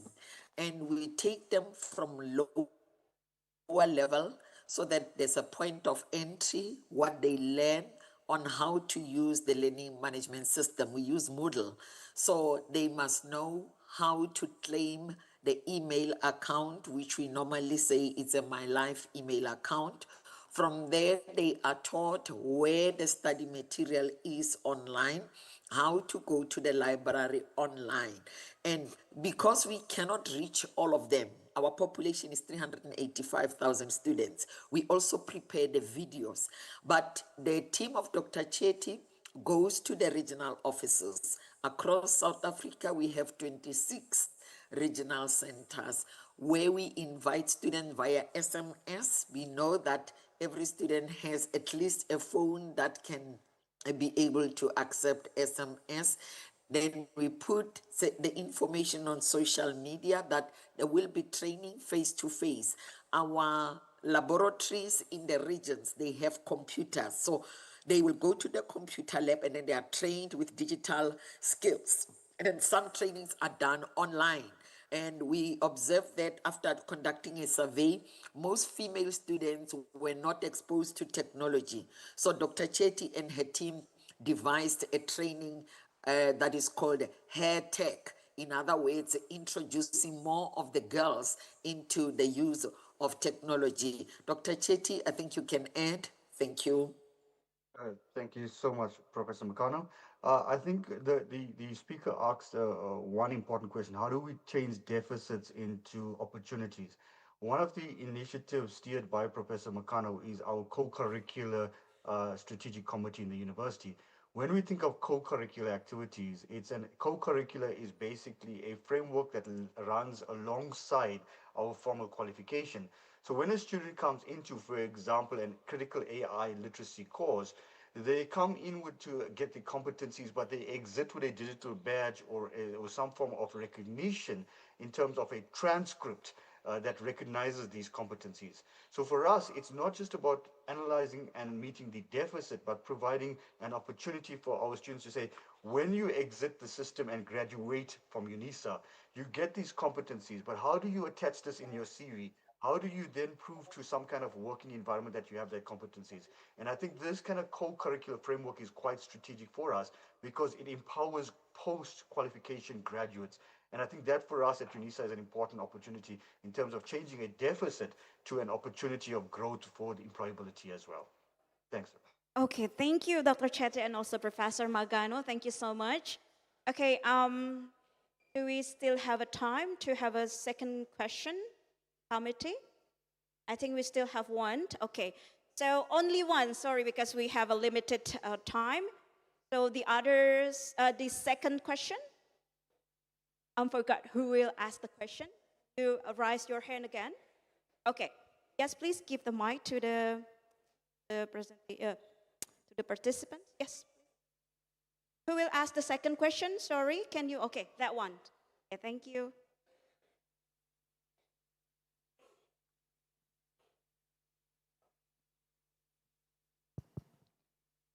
Okay. Thank you for opportunity. Good afternoon, everyone. Thank you for your participation, presentation for Dr. Filma and Professor Magata. And my name is Ahmad Nabil. Can call me Nabil. And I am 19 years old. I am student at Universitas Terbuka Serang. And my question is for Dr. Filma. What is the most critical skill or mindset that student must the process new to become transformation public and administrator in the future? Thank you very much. Okay, thank you. Please. Yes, thank you. Thank you for that question. Actually, in our university, we always ask the student to participate. That's in connection with the first question earlier. So in public administration, we do not just criticize, or we do not just go against the government if we do not, if we are not in favor of their performance. What we can do as public administrator, as public administration student, is to help the government. For example, we have this transformative public administration wherein the government provided the e-governance. Actually, we are having that e-governance through the use of AI. So what is big thing about e-governance and AI. So it gives us the transparency wherein we can monitor what is happening, wherein we can monitor what is being given to the public. We can monitor what are the services that the people should have the right to access. So being a public administration student, we should help the government. We should also be the watchdog. Yeah, basically in our society, we have this the civil service, the non-government organization, the civil society, wherein they are the one who monitor the performance of our government, because they are simply their task is to monitor what is happening. Are you doing good? Are you doing what is being asked? Are you doing what should be done? So the student should also do the same. You should do the same, because nowadays our students, especially the young ones, they are very aggressive. They are very idealistic, and they are equipped to at least ask, not in the early generation, they just being told what should be done. But now, no. That's why our student now is considered very active, especially the public administration students. So I think the best thing to do is to take the opportunity of what is being offered by the government, specifically in the transformative public administration, like the e-governance. In e-governance, there's everything. You can see everything. You can access everything. So use that wisely to monitor, to measure, and to assess what is being given to us as people. In that way, we can help not just our countrymen, our constituents. We are also helping the government. Thank you. Thank you so much. So become a critical thinker, not only to criticize, but also maybe we promote the solution, right? Yes, Okay. we promote, we provide, we exercise our rights, and of course, we take part. Right. We take part. Thank you so much, Dr. Filma. Okay, thank you. So thank you, everyone, because the limited time, we need to end up the session. So once again, thank you very much, you Dr. so Filma. much. And also thank you once again, Professor Magano and Dr. Chetty. Thank you your presentation and also for your inspiration ideas. Thank you so much. Thank you so much. Okay, and I will close this session with your presentation and also Professor Magano and Dr. Chetty. So your presentation is remind us that true transformation in education and also governance begins with empathy, innovation, and also collaboration. Okay, thank you everyone. Assalamualaikum warahmatullahi wabarakatuh. Good afternoon. Thank you. Waalaikumsalam warahmatullahi wabarakatuh. Thank you so much, Dr. Astri. Such a credible session. Please remain on the stage where you are right now, including our distinguished speaker that have attended online, because we will now proceed into the token of appreciation giving. Of course, we want to show our gratitude to our distinguished speaker. Therefore, we kindly invite the chair of the organizing committees of Fusion 2025, Dr. Widya Rizky Pratiwi, to come up stage to present the token of appreciation. First and foremost to Dr. Filma E. Ramos for her distinguished insight and expertise that has been generously shared to us this beautiful, beautiful afternoon. Dr. Widya will present the token of appreciation to Dr. Filma.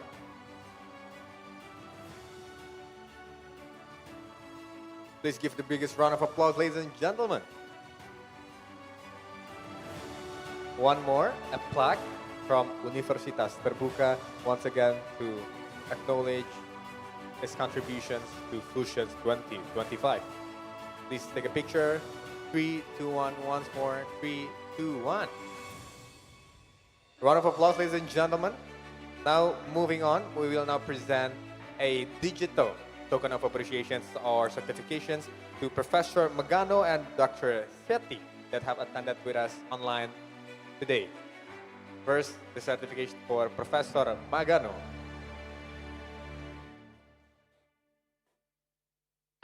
The second one is a certificate for Dr. Denzel Shetty. Once again, thank you so much. Now we will take a pictures together. 3, 2, 1, one more. To our dearest Professor Magano and Dr. Denzel Shetty, please kindly remain on the screen because we also about to screenshot the screen and document our amazing session in 3, 2, 1, one more. 3, 2, 1. Ladies and gentlemen, tolong berikan tepuk tangan yang paling meriah untuk panel session kedua kita. Ladies and gentlemen, you are welcome to get back to your own. Thank you so much once again.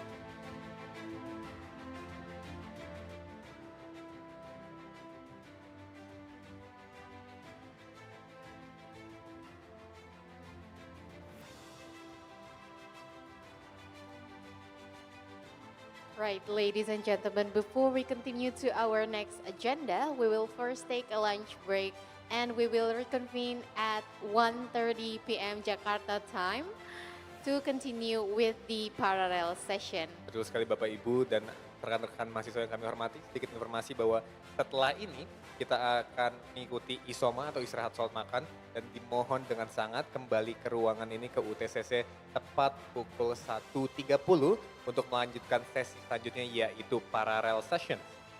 And to all our presenters, both online and offline, please enter the room that has been assigned to you accordingly after our lunch break. And to non-presenters, you may join any room based on your topic of interest. Yes, echoing once again in Indonesia, but this is so to make sure everyone gets it. To all presenter, untuk semua presenter yang hadir secara online maupun offline di UTCC, kami mohon bantuannya untuk datang kembali jam 1.30 dan memasuki ruangan yang telah di-assign atau telah ditugaskan atau telah diberikan oleh panitia kepada setiap presenter. Untuk seluruh peserta yang non-presenter atau yang tidak mempresentasikan papersnya atau proyeknya pada hari ini, silakan untuk masuk ke ruang manapun yang dikehendaki. Temanya, desainnya paling sesuai dengan teman-teman semuanya. Yes, and another info to all participants, especially who come offline right here, don't forget to sign your presence again in the parallel room as you join, as well as after the lunch break as you get into the main venue to join us back into the parallel session. And the presence atau absent akan tersedia will be presented in the front of the UTCC in the registration table. Ya, jadi sekali lagi kepada para peserta yang telah datang di acara kami secara langsung di UTCC, kami ingin mengingatkan untuk kembali mengisi daftar hadir dalam ruang paralel yang nanti Anda pilih. Juga saat memasuki venue utama setelah istirahat makan siang. Karena daftar hadir ini akan menjadi salah satu syarat Anda untuk mendapatkan sertifikat kesertaan. Nanti untuk daftar hadir akan disediakan di meja pintu masuk di luar sana. Sekali lagi kami mengingatkan untuk kembali lagi ke Universitas Terbuka Convention Center or be ready in front of your screen at 1:30 p.m. Jakarta time. Betul. 1:30 jam 1.30 waktu Indonesia Barat. Mohon izin untuk tepat waktu berada lagi di Universitas Terbuka Convention Center. With that, please enjoy your lunch break and your parallel session afterward. Thank you. you.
online, meta getting online participants, and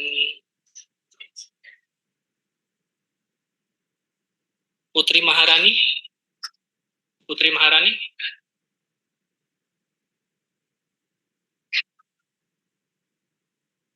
Adeline,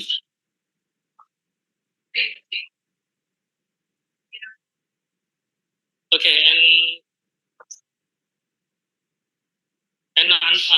from number 5 until number 17. And number 2, present who are not in the room when it is their turn will be invited to listen after all other scheduling of presentation are completed. Number 3, this is very important for number 3. Each presenter has 10 minutes for their presentation, not only presentation, but also answer the question.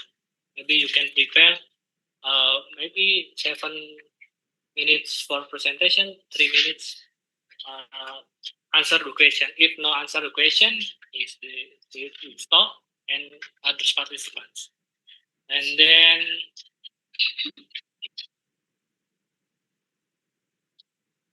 okay, to make the best use of our time, I please to invite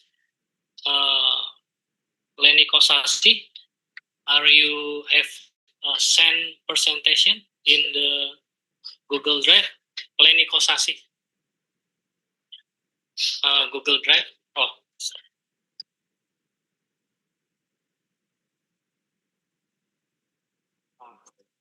Ya, ada di filenya, ada di ini ada di automatically.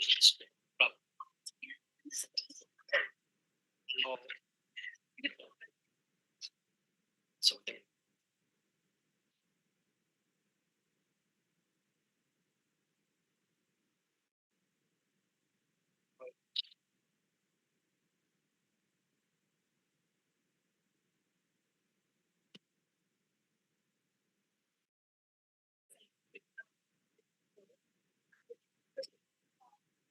Up to you.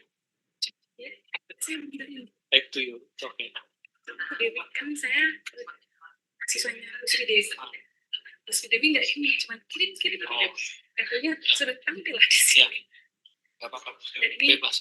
pertama kalinya juga bagi saya. Gak apa-apa. Ya tadi sama Mas Hendy gimana? Lanjut.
of humanistic approach in mathematics learning process and its impact on Recording in progress. elementary school. My name is Lani Kasati, and this study was conducted as part of my master program in basic education at Universitas Terbuka Indonesia.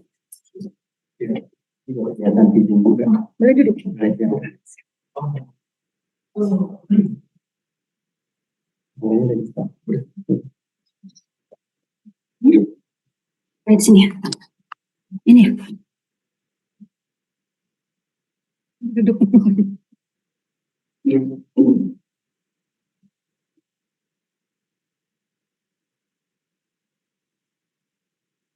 Tidak terbuka.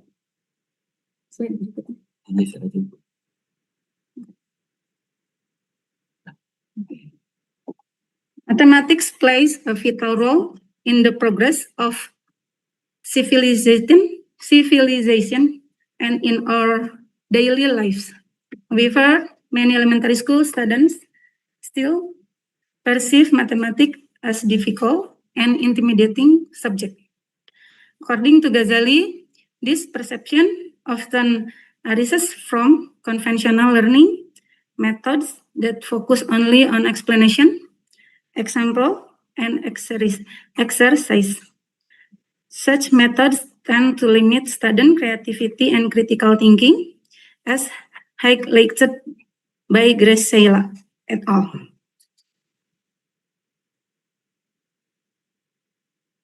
To address this issue, my research applied a humanistic approach, a learning model that emphasizes emotion, empathy, and self-actualization, as proposed by Maslow. Previous studies, such as Sultan and Hussein, have shown that this approach can significantly improve student motivation and learning outcomes. This study was conducted at SDN Batujar 1, where student prevalues saw low motivation in learning mathematics. The goal was to explore how the humanistic approach could enhance their engagement and performance.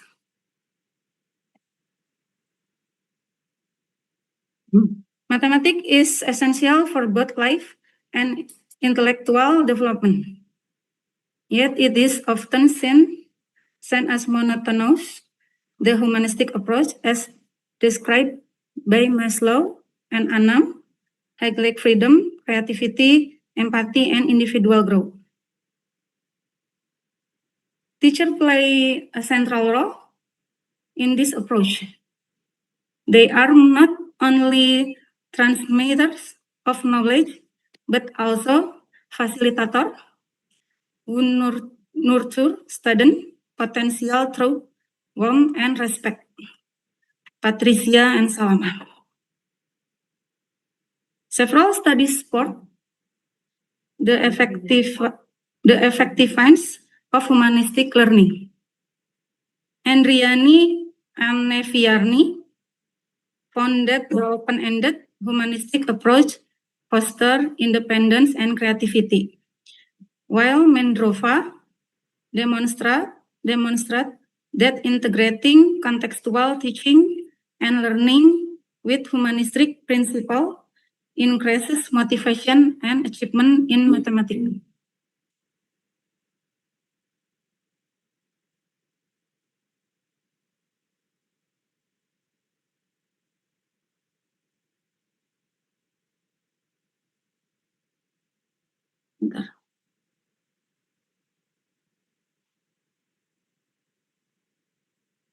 This study qualitative descriptive method, focusing on the learning process rather than numerical result. The research was conducted at SDN Batujar 1 in the academic year 2024-2025 involving 10 putri dan 10 putra. Data were collected through interview, classroom observation, and analysis of student performance. The indicator of success include student confidence in expressing opinions, their ability to ask questions, problem-solving skill,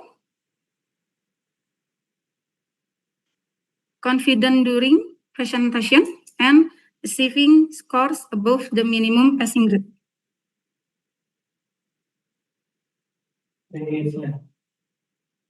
The research was carried out on April tanggal 14 2025, focus on the topic of solid figure. Before the learning process began, I conducted diagnostic tests and interview to identify student needs, motivation level, and learning styles. Students were then grouped based on auditory and visual preference to maximum collaboration. The learning process incorporates multimedia, audio, video, image, and text, and include activities such as diskusi. Observasi using teacher and student activity observation set. Aspeknya participation, active questioning, use of media, and classroom atmosphere.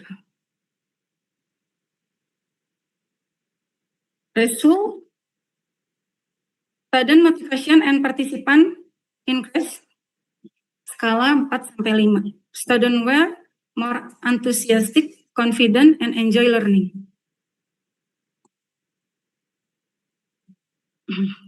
The finding reflect the essence of humanistic philosophy, which values each student, teacher as guides, helping students understand themselves and develop holistical by combining content mastery with humanistic pedagogy. Learning become fun, meaningful, and creative. Motivation grew because learning activities we are student centered and crowd learning by doing. Sudarsono et al. 2025.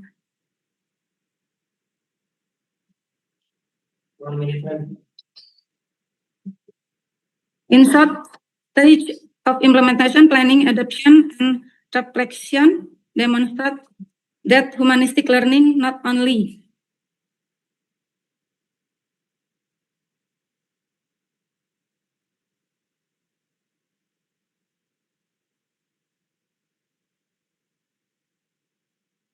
humanistic approach tailored to individual needs and sets motivation, interest, and mathematical learning. Students are confident in expressing opinion, asking questions, finding solution, presenting themselves, and achieving scores above the minimum competency standard.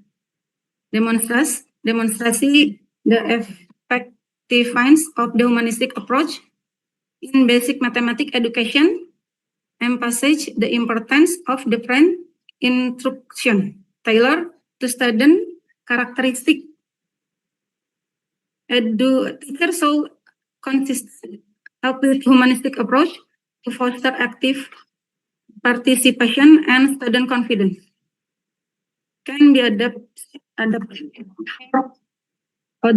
level and combined with learning technology. Finally, I would like to express my gratitude to Universitas Terbuka, my advisors, and all the teacher and student who participate in this research. Thank you for your kind attention. Have a wonderful day. And this presentation inspire us all to create more humanistic learning environment. Maybe one question, maybe. Terima kasih, jangan ada yang bertanya. Okay, we can begin. Tidak ada yang bertanya. Terima kasih. Ibu. Okay, begin.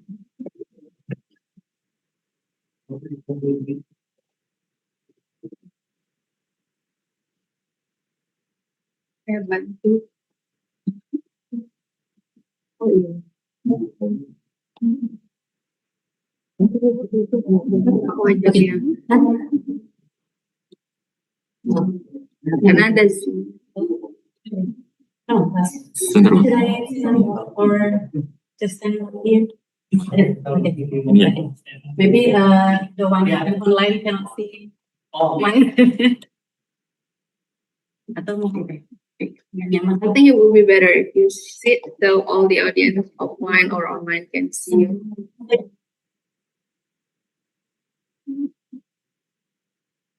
All participants, if you want to stand up in this, although your automatic Sure. Wow, that was great. Because my face will be visible instead of your Facebook. 10 minutes from the Okay. Thank you, Pak Marcel, the moderator. Assalamualaikum warahmatullahi wabarakatuh. Good afternoon, everyone. Thank you very much for joining my session here. I am Lidwina Sriapianti from Universitas Terbuka. I would like to present my paper about inclusive education perspectives on open and distance learners article publications. Well, actually, this paper was the output of our research, collaborative research with Dr. Audi from SKIP Puspanegara Jakarta, and then Dr. from Universitas Negeri Semarang, and Ibu Miss Melina from STM Jaya Nusa Padang, and also the one who very far from here, Ibu Rahmiati from IAIN Lok Semawe. So here are our results of the research, collaborative research. Next, well, as a background introduction, I'm starting from the first why we took this idea, because it is inspired by our role or our responsibility as the advisors for TAPM, tugas akhir program master. So we have many students who will deal with the TAPM, and then as the governments now have the regulation that all the TAPM should be, or the result or the report should be published in accredited or reputable journals. Yeah, so we try to find the problem or solution for the problems that students experience, especially in preparing their output scientific article publications.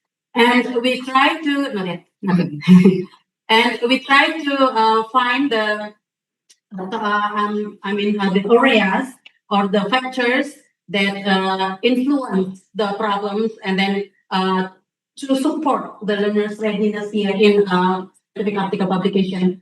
So we took from UNESCO concept of inclusive education, system inclusivity, access inclusivity, and social inclusivity. We will later on I will explain. And the aim of this study is to examine factors influencing the success of UT learners in publishing scientific articles through the inclusive education perspective.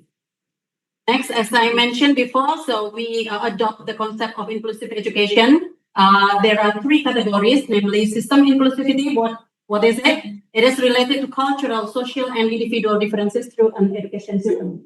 And then the second is the access inclusivity, ensure equal access to quality education for all. That means, for example, the digital resources, or the maybe for their writing, yeah, they should be provided with all the resources. And then social inclusivity promotes close coordination with other social policies, because we talk about UT learners that's very diverse, yeah, with different maybe geographical areas or something.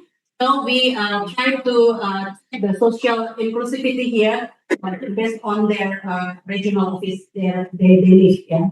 And then also some of the literature review here related to the inclusive education that this is not only related to the learners with disabilities, with physical disabilities, something like that, but also related to the standard education framework like social life and all levels, like the students here, related to the geographical, social, area, something like that. Okay, next, the research method, we employed descriptive, qualitative, and we try to do a kind of online questionnaire, online questionnaire. And then this based on the theories that I have already explained here. There are the concept of inclusive education, and then about the open and distance education, and then also article publication process. So here are the instruments that we spread to our respondents. This is about demographic information related to gender, age, and then about the regional office, and then distance and internet connection, and then about learners' insight on article publication supports. We have two topics to focus here: most supportive learning environment and learning partners assisting UT learners publications. And then based on UNESCO concept of we're saying inclusive education, we took three areas or three categories: system, access, and social. And as system, we talk about lectures, supervisory, and then workshop training that students get to prepare their publication and clinic, BIMON, yeah, for example. And then access is UT Digital Library. We want to make sure that students, in preparing their article, they are all provided with the resources. And then also LMS, accessibility of supervisor lecturers. We want to make sure that our students are very, very guided by the supervisors or the lecturer here. And then about social, we want to know how the interaction between the students and also the community around them. Next, this is the result. So related to demographic information, this mostly responded by female here, 60%, yeah, dominated by 50%. Because this is KPM, this is a final project for master program. So I think the DH we can see here that is around dominated by students around 41 to 50 years old. And then about the regional offices, that's dominated by Batam, Medan, Bandung, and Jakarta. And then about the distance, we can see that distance here, the students between 5 to 10 kilometers from the UT, this is 26%, and far from more than 100 kilo, 30%. So we can see the condition of the geographical of the students. And then internet connection, more than 63 available. They can get the internet connection, a good internet connection. And then from the result, we can try to conclude that diverse characteristic and background of UT learners are recognized and supported by UT system. So enabling them to publish scientific articles. So it depends on the students, on the learners. And then UT learners are presented with significant opportunities and wide array of options to contribute meaningfully to the advancement of scientific knowledge. Next, this is related to article publication supports. So the most supportive learning environment, the respondent said that guidance from tutors, 6%. So we are very, very proud of the tutors and then advisors that we already recruited, And then assessing UT digital resources and UT library, 40%, and then UT regional offices, the assistance of the UT regional office, 40%. And then the second, learning partners assisting UT learners, or they work together with their classmates, maybe online or offline, But this is a dominant, of 56%. And then UT alumni also take part here in processing and article publication support, here 20%. And then they also have a study group partner.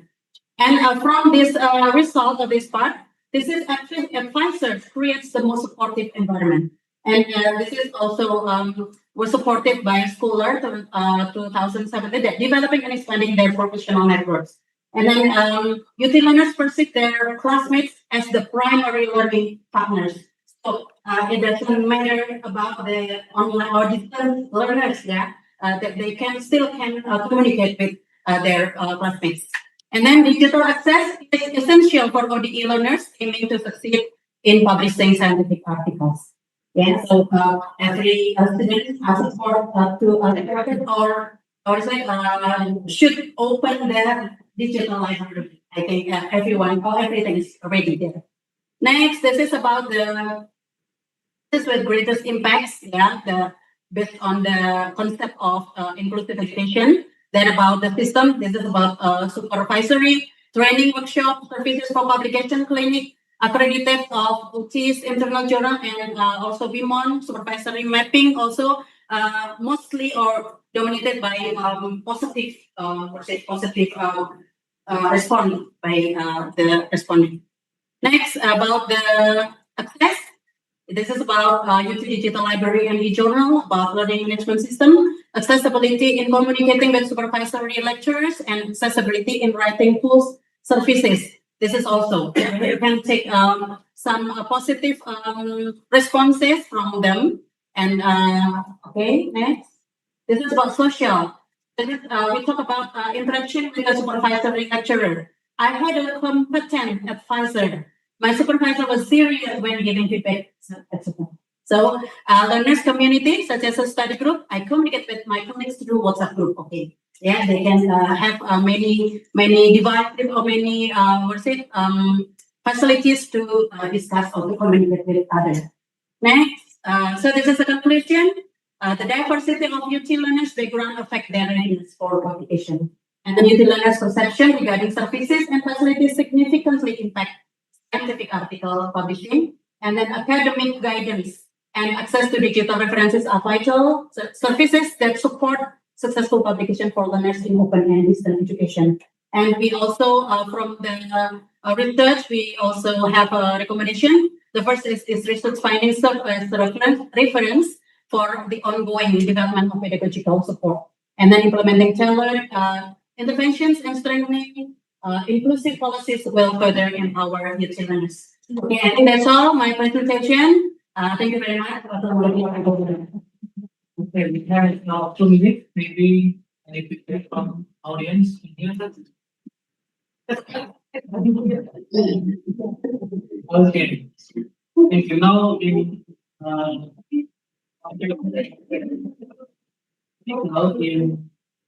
I think publication article is significant challenge for students graduate school and not only in India, but also other students must be in Universitas minimum Singapore. Yes, sir. Yeah, that's the problem sometimes they face. Sometimes the student direct, jurnal predatory, yeah. This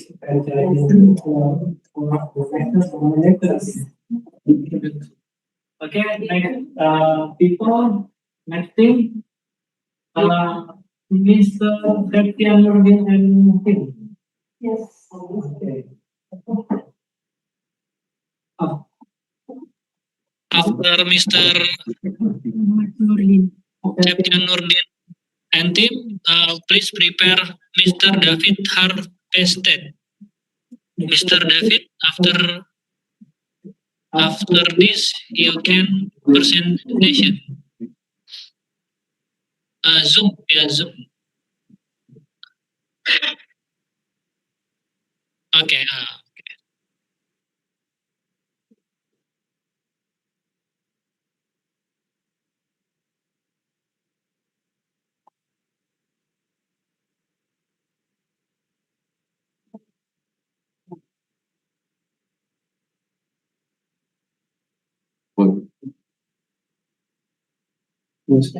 Langsung aja. Assalamualaikum warahmatullahi wabarakatuh. Distinguished committees, my colleagues, and also other participants in this room. We are on behalf of our team, there are Satya Nurdin, Mr. Ahmad Nurdin Hasibuan, and I'm Wilton Dewi, and also there is one more, Erwin Eliza, can come today, and our more technical team, which is Ibu Dr. Madrina Anggraini at the backside. Okay, so I'm going to just start with our presentation result. The title is The Influence of Viral Marketing and Electronic Word of Mouth on Purchase Decisions for Xiaomi Cell Phone Products in Jakarta. Anyone heard Xiaomi brand for cell phone? Yeah, it's very cell phone for the youngsters. Marketing. Yeah, they're going to the market leader in design. Yeah, one of the competitors, especially designed to Apple and Samsung. Yeah. So Xiaomi is known for utilizing viral marketing. Yeah, because they really like to use social media, online communities, and other forums. Yeah, to promote their brands and also to promote the sales number. Like Twitter, TikTok, YouTube, Instagram, due to engaging and easily shareable promotional content. This strategy allows product information to spread widely without a large cost, of course, being compared to conventional promotion. Furthermore, we decided this title because the phenomenon of electronic word of mouth, or which is called EWOM, which is significantly influences consumer behavior in Jakarta. Many potential buyers seek product reviews, user experiences, or influencer recommendation before making a purchase. So they do not only see the content of advertisement like we have in the television or in any printed media. Websites like Shopee, Tokopedia, and Lazada, as well as the community forums like Me Community Indonesia, are key places where consumers share experiences and opinions about the advantages and disadvantages of these Xiaomi products. Interestingly, even though Xiaomi doesn't always use conventional advertising extensively, its product sales remain high. This demonstrates the strong influence of digital marketing strategies based on viral marketing and EWOM in driving purchasing decision. There are three variables that we have in our literature review. The first is about viral marketing. The second is about EWOM, or electronic word of mouth. And then the last one is about buying decision, as you can see on the screen. For the method, we use the descriptive and causal design to describe consumer responses and to examine the influence of viral marketing and electronic word of mouth on online purchase decision for Xiaomi cell phone products in Jakarta. So we distributed a questionnaire to 91 Xiaomi smartphone customers, in Jakarta as our respondents. Yeah. A non-random purposive sampling method was used to obtain the necessary information. The sample consisted of adults aged 20 to 60, so we have different ranges of respondents, and those who had used Xiaomi products for approximately 1 year. Data processing was performed using SPSS for analysis. In our questionnaire, there are 10 questions related to viral marketing, 12 questions relating to electronic word of mouth, and 8 questions relating to purchasing decision. And this is the result of our research. The first table, it shows that respondents were predominantly male at 61.5%, and there are females at the number of 38.5%. On the next table, it shows the respondents by their age. The group consisted of 55 people, or 60.4%, at the age of 30 until 40 years. And then there are group consisted of 7 people, or 7.7%, in the range of 40 until 50 year age group consisted, and there are also, consisted 26 people, or we can say 28% of our respondents in the range of 50 and 60 until 60 years of age. And that's, the next one is this one. So based on the table, 91 respondents, it was found that the respondents whose income was dominated by 2 million until 3 million were 30 people, or at the point of 36.3%. And there are 27.5%, which is 25 people, who earns about 5 until 6 million. Another result of our research is, as you can see on the first table, this formula, KP equals 5.753 plus 344 VM plus 0.269 E1, meaning that the value of 5.753 means that if the value of the other independent variable remains constant, then the purchasing decision is 5.753. A value of 0.344 means that if viral marketing increases by 1, then the purchase decision will increase by 0.344.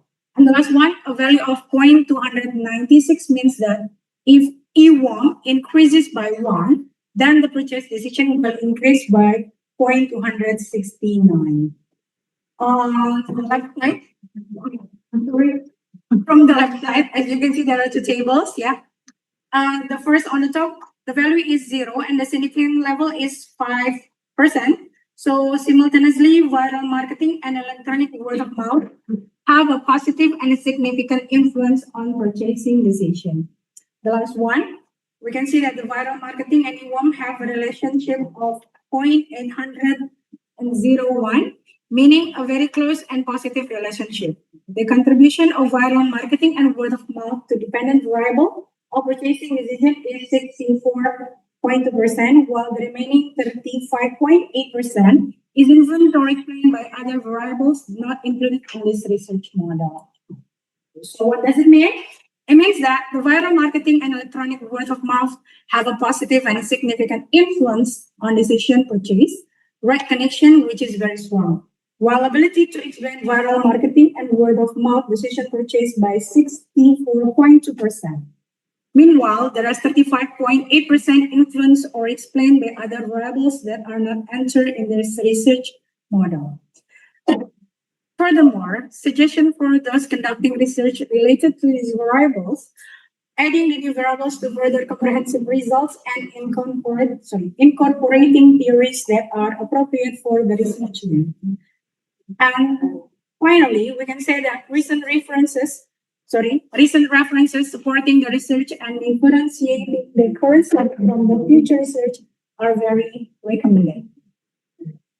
This is the list of the references, and thank you very much. Have a nice day. Assalamualaikum warahmatullahi wabarakatuh. I hope we don't have any questions. No. Okay. Yeah. One. Personally, I want to introduce myself. Yes, sure. Saya Jakarta. College student, fifth semester. Okay. From English literature. Oh. I want to ask why Mrs. just Xiaomi predict to describe this research. Why do we? Presenter of Xiaomi. Yeah. Why this brand? Yes, why this brand? Because as we know, yes, Xiaomi is usually viewed as a competitor which has no, what is it called? Lack of elegance like Samsung or Apple, but actually many of our people tend to use this kind of brand. So we want to know what makes them highly used or highly purchased by people, and what kind of strategy that makes Xiaomi, even though we don't see the advertisement on the television, but the sales are increasing. That is one of our reasons why we took this brand to be researched. Okay. Do you use Xiaomi? No. Oh. Okay, okay, thank you. I want to suggest for this would be particularly interesting if you want to not only gradation but also send PLS, you know that? Yes. Yeah, maybe this is very interesting if you want to send PLS and software, smart PLS. This is very good. And maybe minimum citation, I think. Thanks for not regulation, but also PLS. Management to the program, right? Yes. Thank you very much for your. Okay. Thank you. Okay, next is the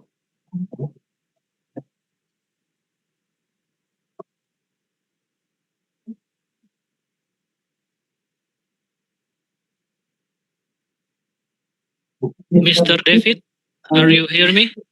Yes, Okay. I can hear you loud and clear. Yeah, you can start for this presentation, only 10 minutes, and 10 minutes with answer the question. Maybe presentation only 7 or 8 minutes, 2 minutes answer the question if the audience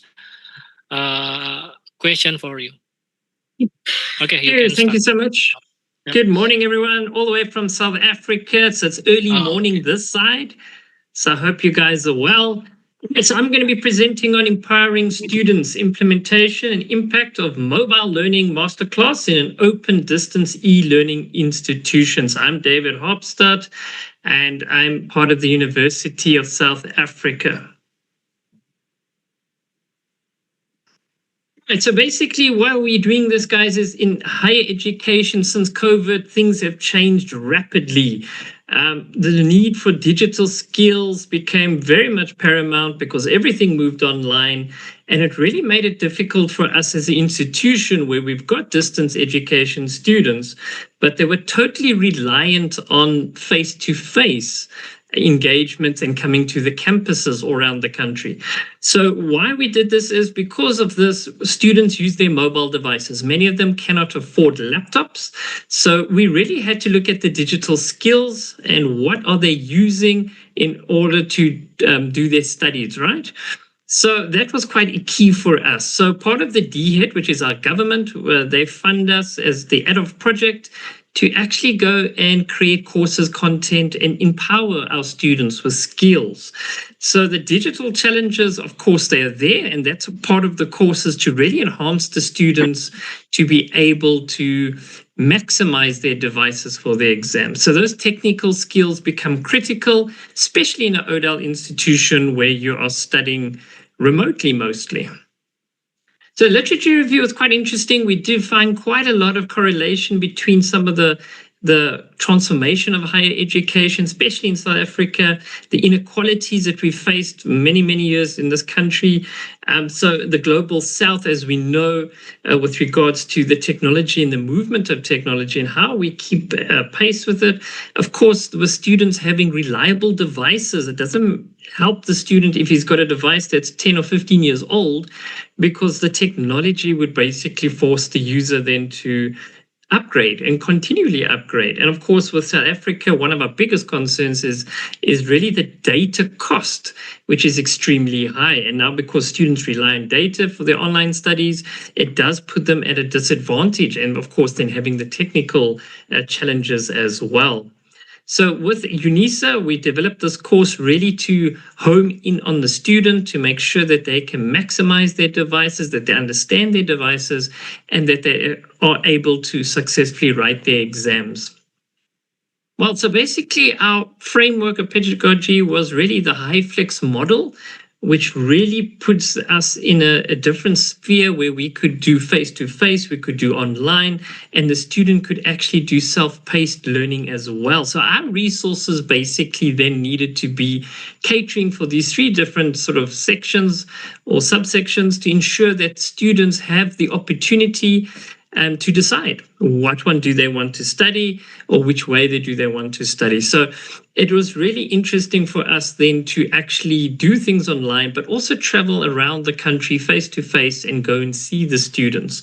So yes, so basically this is what the result of the course was. So we built the course from last year, and we had about 22,140 engagements with the course. And now you'll see that we've got very different options. In other words, we had the MOOC course, that was the central point where we get the students to actually engage.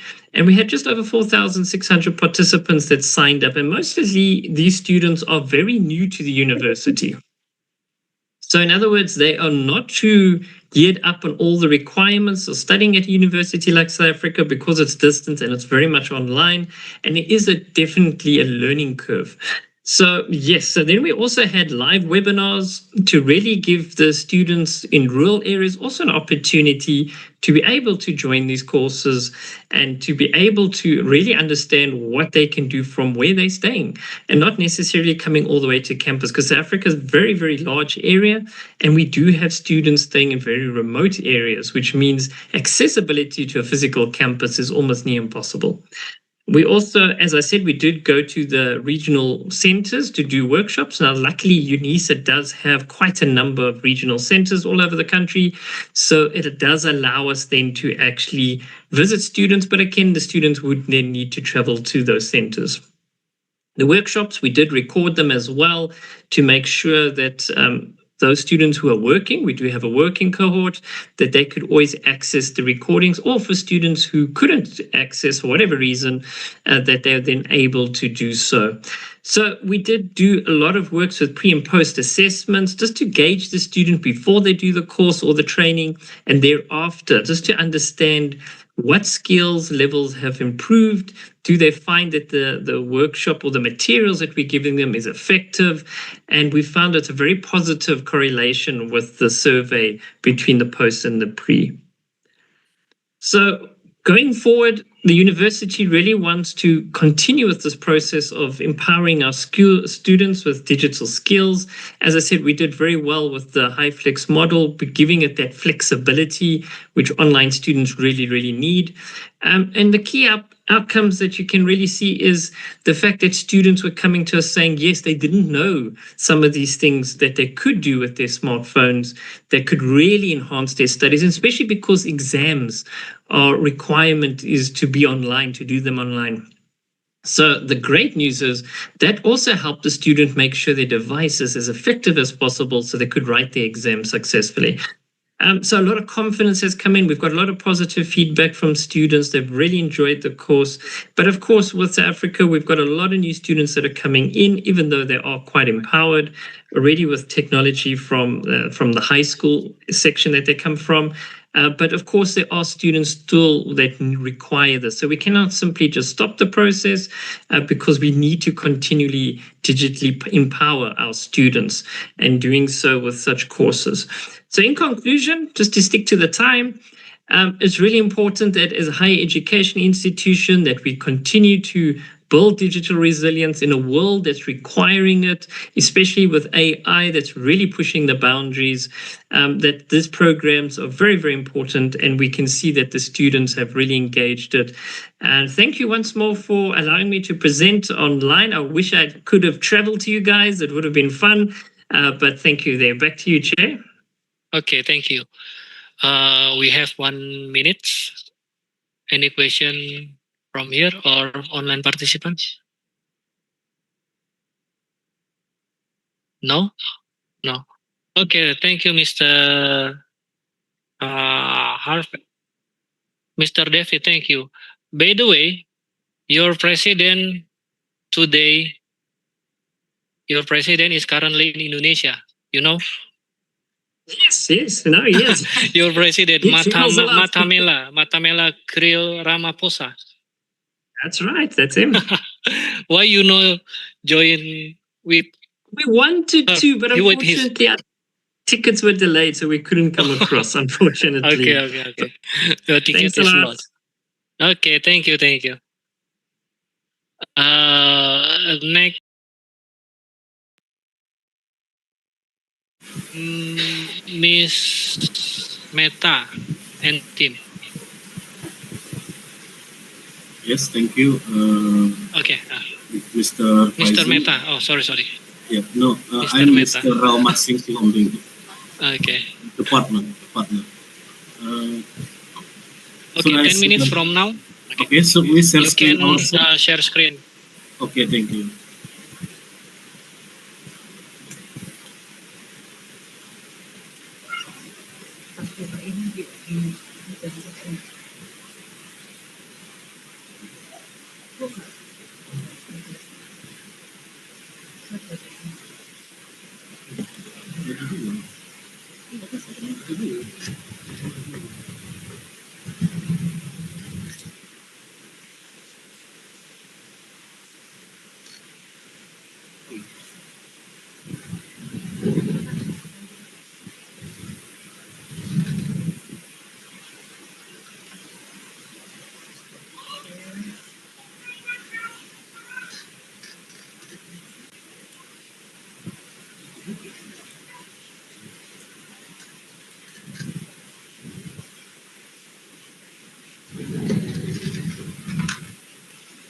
Okay, thank you very much for the opportunity. So here we'd like to present our study regarding the integrating STEM and constructive play, validated and practical learning model to promote the courses in concrete operational stage development. I am Ramar Singh Besioming with my partner, Miss Meta Burginting. We are from University of Yogyakarta. And this is our introduction. So the challenge is that STEM education at early primary level remains limited due to lack of models aligned with young learners' cognitive characteristics, which gives us key insights. Concrete operational state children need direct experiences, and play is inherently connected to learning at this age. And also, the constructive play aligns with STEM principles, and this brings to the forces covering the critical thinking, collaboration, and communication and creativity. And then this is our theoretical framework, the basic for our study, which covering the Froebel, the theories of play for children, and from Piaget, the constructivist theory, and John Dewey for the experiential learning, including problem solving, group work, and reflection. We integrate all those theories into a constructive play, covering the exploration and manipulation of objects, and integrated it with the STEM approach, covering the science, technology, engineering, and mathematics, which gives us the key advantage, including the comprehensive STEM implementation as appropriate design for concrete operational states, enhances forces through structured activities, easy to use for primary school teachers, and develops 21st century skills simultaneously. And this is our research method, is qualitative descriptive research, covering the 6-month study focusing on validity and practicality, where the construct validity from 3 learning experts and the content validity from 3 teachers, and the practicality test from the 98 grade 2 students from 4 primary schools in Sleman, Yogyakarta. And the data collection instruments using the Goodman scale questionnaire for expert evaluation, and the practicality measurement using the smeliometer scale for 4-point. And the observation sheet also used for measuring the students' engagement, including the behavioral, cognitive, and emotional. So this is the result of our study, where our construct validity, the construct validity of our STEM model, covering the 7 component of model validated, gives us the kappa point in 0.765, and the content validity covering the 4 aspects validated, the resulting in kappa point 0.747, and the practicality results for students' perception using the smeliometers, covering the 4 primary schools, resulting in mean score with 3.25. So the results also for the engagement results, showing that the engagement level of the students was is in moderate level, and the time on task, help-seeking behavior, completion rate, and emotional response overall are at the high level. So, in the conclusion that our key findings that our new model STEM ICG model is valid and practical to use for primary school students and give us and also has strong theoretical foundation with multi-theory integration, and also the syntax appropriate for concrete operational states successfully developed forces through meaningful activities, and also the theoretical contribution that we can provide is that it addresses the gap in developmentally appropriate STEM education for early primary students, as we know that today's most of the educational game in primary schools using the digital games, and also the game that is actually suitable for the high level education, like for junior high schools and senior high schools. So we create the new one that is more appropriate for the primary high school students. So our practical implication is ready for wider implementation in primary schools and can be integrated with existing curriculum, and open opportunities for teacher training recommended for effective facilitation. So I think that is all from us. If there are any questions, we are pleased to hear. Thank you very much. Thank you very much, Mr. Mehta. We have 1 minute left. Any question? Maybe one question, not only offline participant, but also online participant. Any question? No? Okay. Thank you, Mr. Mehta Ginting, once again. Thank you. Thank you, sir. We next team Putri Maharani, Nina Fapari, Salsabila Lintang Nabila. Salsabila, okay. Yeah, thank you. Can I share screen, my presentation? Yeah. Okay. Yes. Wait. Thank you. Okay, you can only 10 minutes maximum with answer the question. Okay. You can presentation 7 or 8 minutes. After that, answer the question. Okay. You can Okay. start from now. Okay, thank you, Mr. Faizul.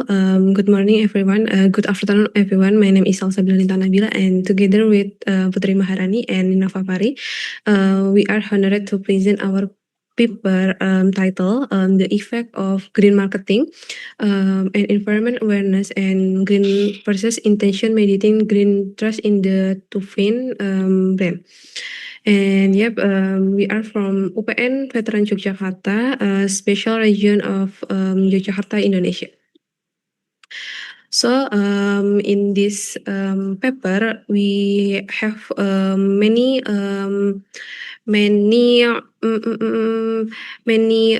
explore how sustainability-based strategy, especially green marketing and environmental awareness, influence customer purchase intention, and how green trust plays a critical mediating role. In this background, and the fashion industry, particularly fast fashion, has become a major contributing to environmental degrading. Rapid production cycle and short product lifespan generate massive textile waste and carbon emission. In Indonesia, the increasing volume of textile waste highlight the urgency to promote sustainability consumption and eco-friendly processing behavior. Muslim fashion brands such as Tufin represent both challenge and an opportunity to encourage sustainability customer choice. And in green process intention refers to customer willingness to buy environmentally friendly products, influenced by key factors such as green marketing, environmental awareness, and green trust. However, previous study inconsistent findings across different contexts and cultures. This is purpose. This study aims to examine the direct effect of green marketing and environmental awareness and green process intention, analyze their influence on green trust, and evaluate the mediating role of green trust in strengthening green process intention toward to find product. And for research gap, variable for green marketing regarding integrating environmental value into design, packaging, and promotion. And environmental awareness, this is about the knowledge and sustainability to environmental issue. And the last one, green trust, confident in brands, econ claims, and potential media. And in this research, gap finding remain fragmented and context depend, especially with it Indonesia Muslim fashion industry, where environmental awareness is relatively low. Okay, this is conceptual Sorry, framework. Yep. Your slide, no, next. Okay, so sorry. Okay, okay, this is from this is method from this paper. This research design, this study employs a quantitative explanatory research design using cross-sectional survey approach to examine the relationship between green marketing, environmental awareness, and green trust, and green purchase intention. And data were collected at the single point in the time, enabling statistical testing of the purpose hypothesis through cross-sectionally and regression-based analysis. And this is research design for population, customer, and potential customer of to find an eco-friendly of Muslim fashion brand in Indonesia, and sampling technically purpose sampling to ensure respondent had prior knowledge of the to find products, and we are 70 years. And final sample 144 respondents, and demography profile female 84% and age 21 under and 25 and student. And this characteristic reflects to find primary target market segment young and educate Muslim customer who are environmental aware and fashion conscious. Okay, and this is data on the college. Constructed from green marketing, from indicator green promotion, green activity, and green packaging, and two environmental awareness indicator, willingness to play, awareness of negative impact, and trust in the eco-labs, and proactive action and interest in eco products. And three, green trust, for indicator, environmental commitment, perform claims, responsibility, and integrity. And the last one, green purchase intention, willingness to switch, environmental preference, long-term concern, and sustainability preference and purchase intention. And this is data analysis. The analysis was conducted in the two main stage. One, the describe statistic, summarize respondent demographic profile and mean value for each variable. And this is environment analysis for PLS employed some smart PLS for one to test the research module. And yep, this is the literature review for variable green marketing, environmental awareness, green trust, and green process intention. And the validity and reliability of the measurement instrument we are test using PLSM indicator achieve a loading factor above and average if value above 0.5 and discriminating validity criteria will meet. Reliability testing also product Crobens alpha and composite reliability value above 0.70. And these results confirm that the construct green marketing, environmental awareness, green trust, and green purchase intention were measured consistently and accurately. And this is for table for R square test result and table 5 key square test result. And in the green marketing and environment awareness, this is 2027 of 4% variety green task and key square positive and implement module predictivity relevance. And this is mediating finding for the green trust vertically mediates the effect of green marketing, and green trust also mediates the effect of environmental awareness. And yep, the result and discussion and the green marketing was found to be effective to find eco-friendly packaging, green activities and sustainability promoting successfully increasing customer purchase intention. And the two environmental awareness also had a strong positive influence, and the three green trust attack as a key mediator. And key takeaway: sustainability behavior is not driven by awareness or marketing alone.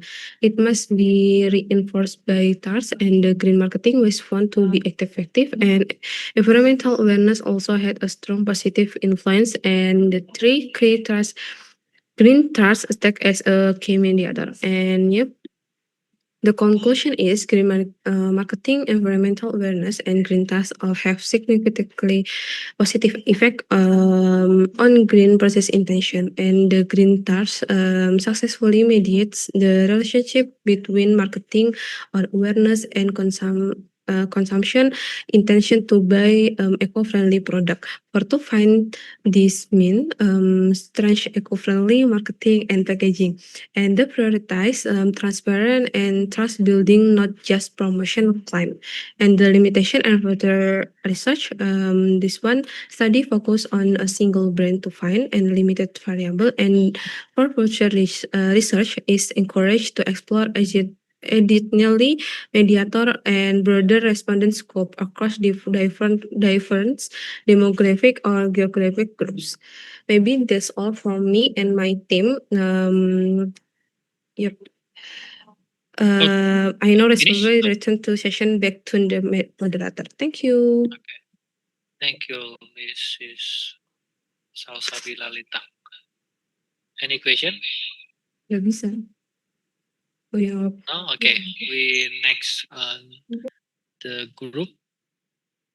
Miss, what is that? Wait a minute.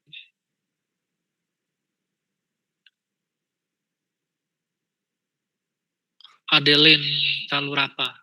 Miss Adeline Salurapa. Yes, Mr. Okay, you can start from now until 14:45. Sorry, 14:55 maximum. Could you see my slide presentation, Mr.? Yes, yes. Okay. Good afternoon, ladies and gentlemen. Thank you for this chance for the present my research about connecting science to society, STEAM deep learning elementary school. Authors with me, Adeline Salurapa, and my partner, Fadlan Muklas Abrori.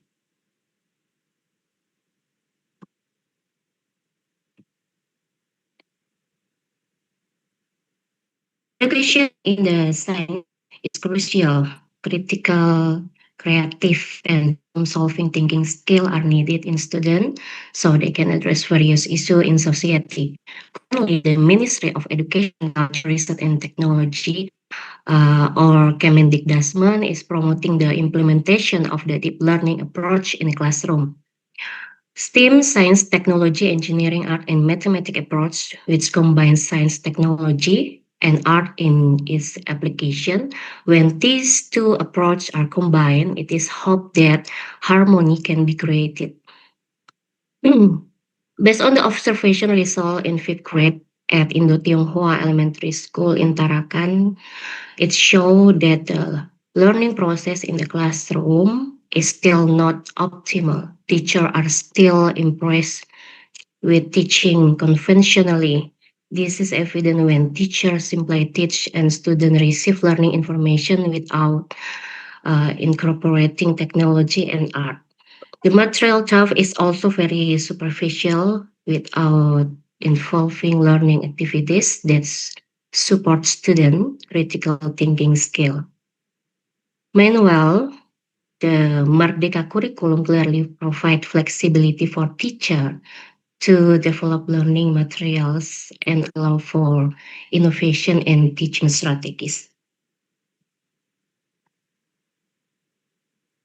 Literature review, previous research conducted by Hidayat et al. 2025 also show an increase in critical thinking skill, STEM approach in deep learning.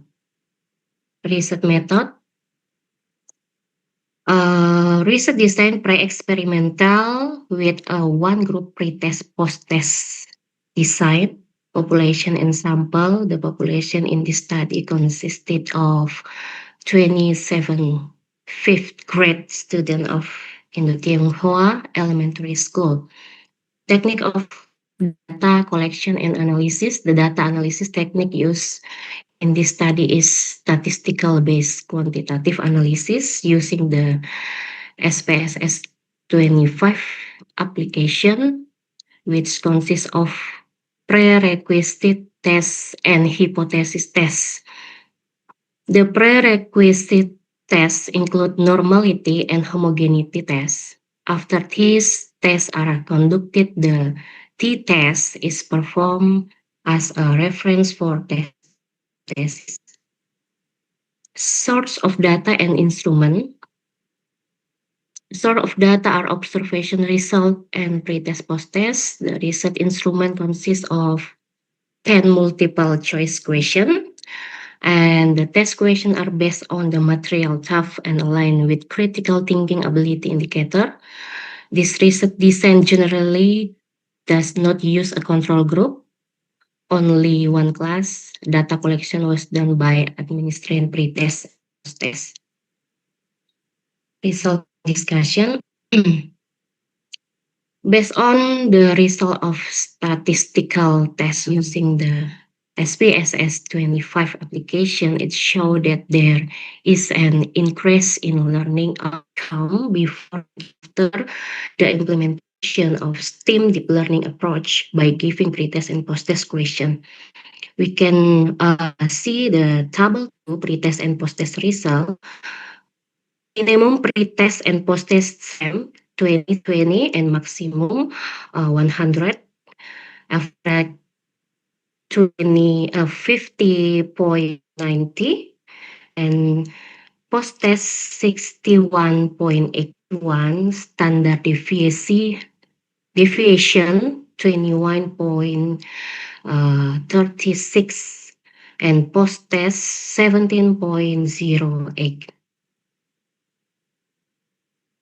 And we can see table T3, paired sample t-test result. Based on the t-test result above, it is known that the signification to tailored value is 0.027, which is less than 0.05. This means that there is an effect of using the STEAM deep learning approach on student learning outcome. STEAM, science, technology, art, and mathematics, meet the deep learning in deep contextual and meaningful learning. The STEAM approach is a concept that integrates 5 disciplines: science, technology, engineering, art, and mathematics. It's aimed to enhance student critical thinking and creativity in problem solving. On the other hand, the deep learning approach emphasizes in-depth, contextual, and meaningful learning, thereby fostering critical thinking, creativity, and problem-solving skills. When these 5 elements are integrated, it creates meaningful learning. Based on the result of the t-test and this study, the signification value is 0.027, which is less than 0.05. This indicates a significant difference between before and after the STEAM deep learning approach was applied to science learning in the classroom. This difference is certainly greatly influenced by the use of the learning approach that professionally relies solely on information from teacher to student without using technology or involving student in learning that require critical thinking skill. Deep learning will be simplified with the use of digital technology to increase student engagement in the learning process.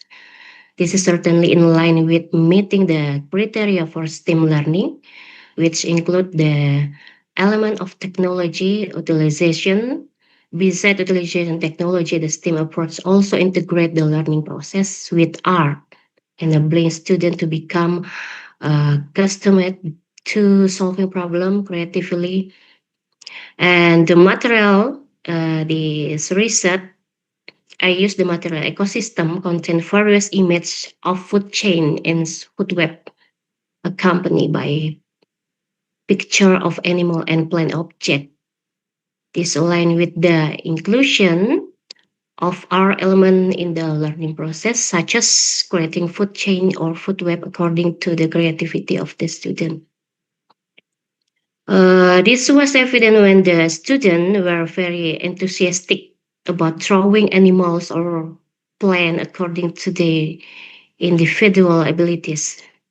Student ability to deeply understand the relationship between components in an ecosystem can foster the awareness of the importance of preserving the sustainability of component within the ecosystem. Okay, and conclusion, the key finding, the research result show that STEAM deep learning can improve the quality of science learning. This is evident from the increased student learning outcome from pre-test to post-test, indicating improvement. And recommendation, this research was conducted with a limited number of students under 50, only 27, and could be expanded to include more students using a true research method. Recommendation, the curriculum field should allocate time for teacher to participate in special training on creating structured STEAM project design. Final remark, a strong science education system prepare future generation to make informed decision, innovate, and contribute to technological and environmental advancement. That's all. Thank you, and back to the moderator. Okay, thank you for your presentation. Now 14:54, 1 minute, but it's few minutes. It's must be next group. Next group, Mr. Anton.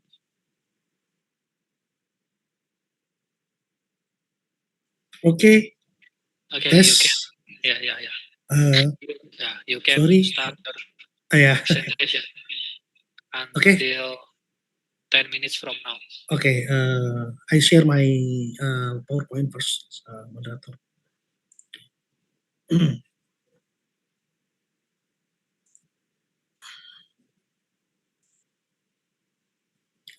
Could you see my PowerPoint? Sorry. Yes. Okay. You can start, please. Okay. I'm starting now. I'm Antoni Kasaputra from Doctoral Program Management Science Universitas Terbuka, Indonesia. Presentation my PowerPoint in Fusion Q 2025 conference. My paper is Digital Transformation of Records Management at PT Bank Mandiri Terbuka, Readiness, Maturity, and Critical Success Factors. Okay, in today's digital era, organization face the challenge of managing an increasing volume of information while ensuring security, efficiency, and regulatory compliance. At PT Bank Mister, Mandiri, sorry. halo? You can click enable editing. Ah, You can click enable editing and you can slideshow. Slideshow. Enable.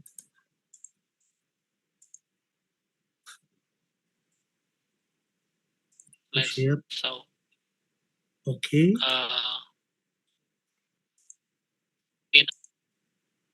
Yeah. Oh, yeah, okay, sip. Sorry. This my paper, my PowerPoint. Do you see my paper? Yes. Yeah, Okay. yeah. Uh, Can start again. Okay, I'm so sorry again. Sorry, moderator. However, at PT Bank Mandiri, civil management plays a strategic role in supporting operational efficiency, transparency, and compliance with financial regulation. Particularly uneven readiness across human resources, inconsistent business progress, and variation in technology adoption. Therefore, this research aims to analyze three key aspects of organizational readiness, digital maturity, and critical success factor in digital archival transformation. In literature review, and the theoretical foundation of this research is based on several key studies.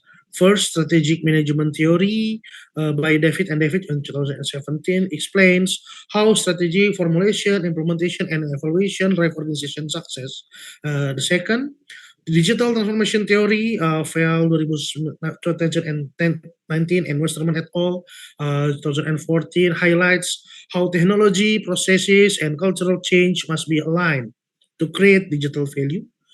In records management, ISO 15489 emphasize authenticity, reliability, and accessibility for digital records.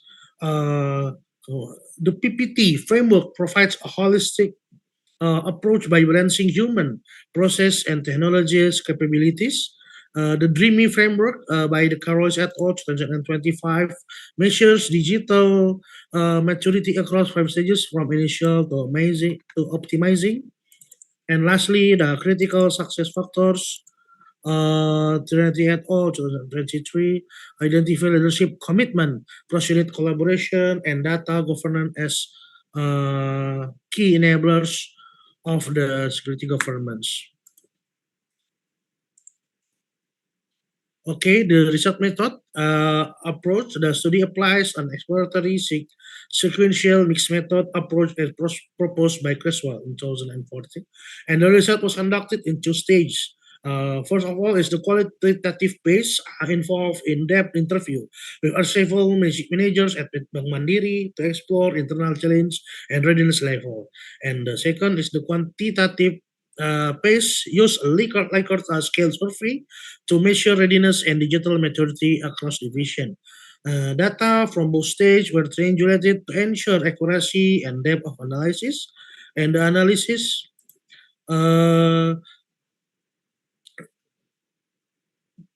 focus on three main dimensions: people, process, and technology in line with the PPT framework. The results, the finding reveal progress in several areas, though some challenges remain. The people in uneven digital competency scored 3.65. Digital competency are not yet evenly distributed, scoring 3.64 on average. However, role-based training initiative have already begun to improve digital literacy. In the process, standardization of standard operating procedure has improved with score point 3.90 to 4.12. So interdepartment communication, however, still need enhancement. And the technology, strong infrastructure, score 4.22, integrated with SAP, AMS, and ILACH, this board, and digital maturity, level 3 defined, progressing toward level 4. So quantitative management and CIF with strong leadership support, score 4.22, and increasing cross-unit collaboration.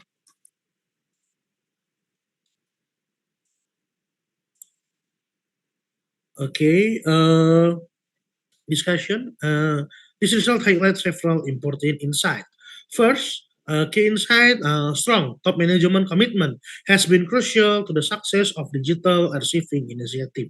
However, challenges remain in developing digital competencies and cultivating a digital work culture across all units.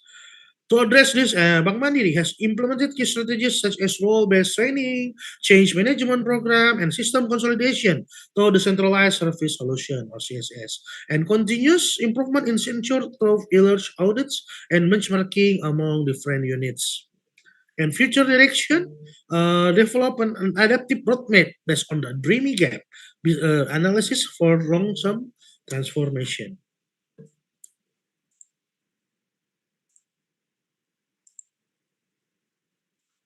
Conclusion, digital archival information enhance efficiency, accountability, and transparency within PT Bank Mandiri operation, and the technology aspect is the most mature, while process and people dimension need further reinforcement.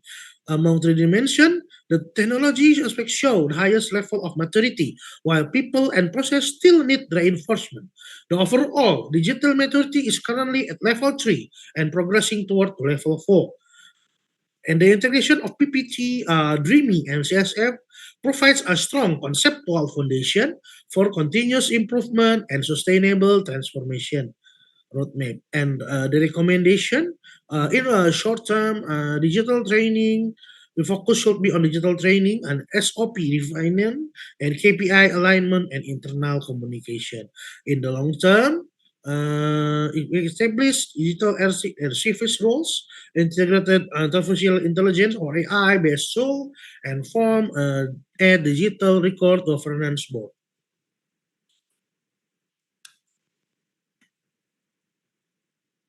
References are from Baswell A. et al.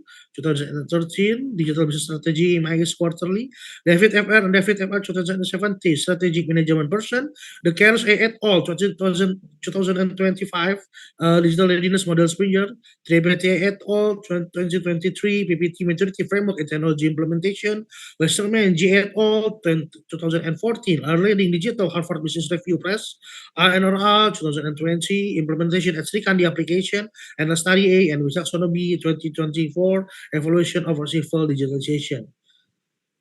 Okay, thank you all very much for your attention. I hope this presentation provides insight into how digital transformation can modernize civil management and enhance institutional governance. I will be glad to take any question or comments from you all. Thank you. Okay, Back thank to the you, moderator, yes. Mr. Anton. Okay, thank you, Mr. Anton. Next, Mrs. Dina. You can start.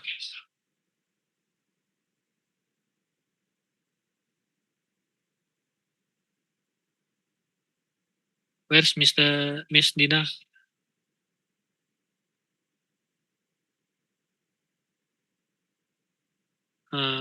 Okay, slideshow, sorry. please. Yeah, Okay. slideshow, please. Slideshow, wait a second. Yeah. Yes, click. Yeah, okay. Okay. Yeah, Good you can morning, start everyone. now until 10 minutes. Okay. Good morning, everyone. My name is Dina Agustin, and I'm from Widyatama University. Today, I would like to present my research titled The Influence of Psychological Well-Being and Work Flexibility on Teacher Work Engagement.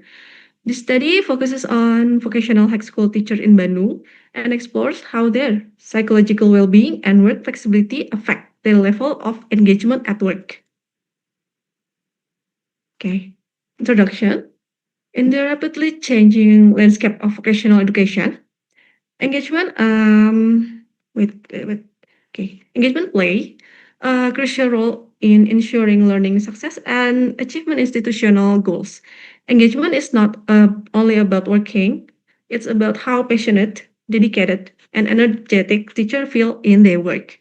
Two major factors that influence engagement are psychological well-being and work flexibility. Psychological well-being refers to a state in which individual feels positive about themselves, have clear life direction, and maintain healthy relationships. Teachers with higher well-being tend to show more enthusiasm, dedication, and resilience. Meanwhile, work flexibility refers to both formal and informal policies that allow employees to decide when, where, and how they work. For vocational teachers, flexibility improves emotional balance, job satisfaction, and productivity. Therefore, this study aims to examine the combined influence of psychological well-being and work flexibility on teacher work engagement. The literature review. First, psychological well-being. It is a positive mental state characterized by self-acceptance, autonomy, personal growth, environmentally mastery, purpose in life, and positively relations with others. Teachers with higher well-being show stronger motivation and emotional resilience. Second, work flexibility. It is the degree of which employees can adjust their working condition, such as schedule, location, and method.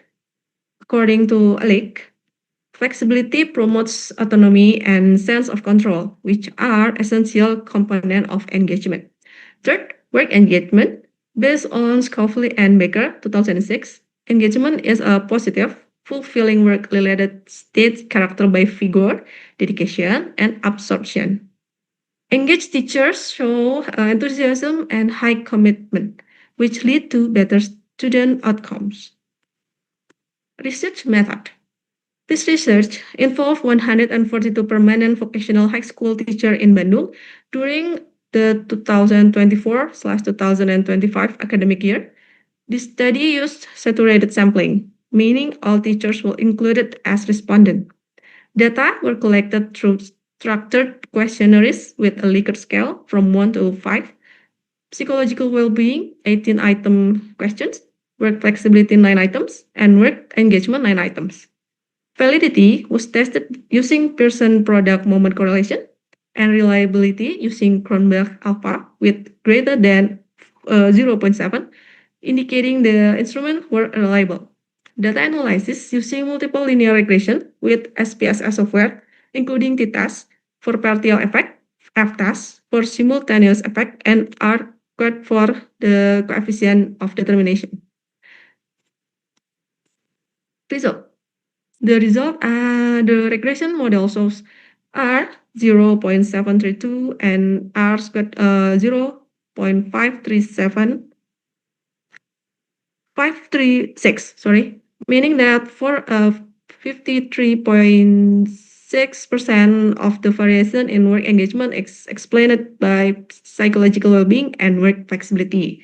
The F-test result is F 68.765 with 0.000, indicating a significant effect. This is simultaneous effect. For t-test psychological well-being, beta 0.482, t 5.704, 0.000, work flexibility, beta 0.312, t 3.351, 0.001. The regression equation is y 8.215 plus 0.462 x1 variable 1 plus 0.315 variable 2. This means both variables significantly and positively influence work engagement, with psychological well-being having a stronger impact than work flexibility. Okay, the discussion. This finding confirmed that teachers' psychological well-being and work flexibility play a significant role in increasing engagement. Teachers who feel mentally healthy and experience flexible working conditions are generally more energetic, committed, and resilient. They are better able to handle stress, adapt to challenges, and stay motivated in teaching. Therefore, schools should create environments that support teacher psychologically, for example, through wellness room, peer support programs, and recognition or appreciation initiative. In addition, providing flexibility policies such as adjustable schedule for collaborative space can help teacher balance personal and professional life. Such an initiative not only improve teachers' motivation and performance, but also enhance student learning outcomes and the overall quality of vocational education. The conclusion To conclude, this study highlights that psychological well-being and work flexibility are key determination of teacher work engagement.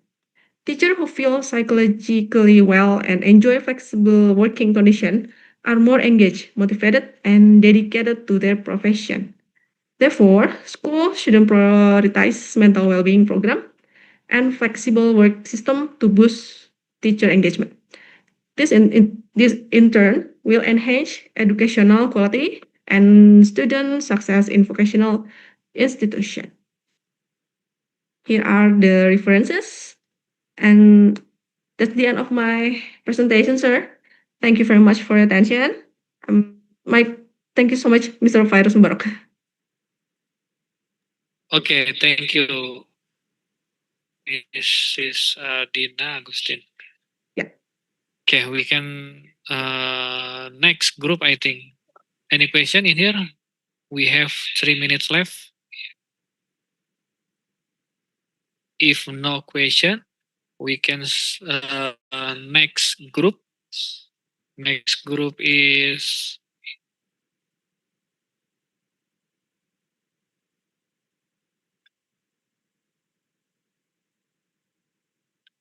Burhanuddin Zain, Zara Tania, Indra Setiawan, Rasya. Yes, I'm here. Yeah, you can start from now.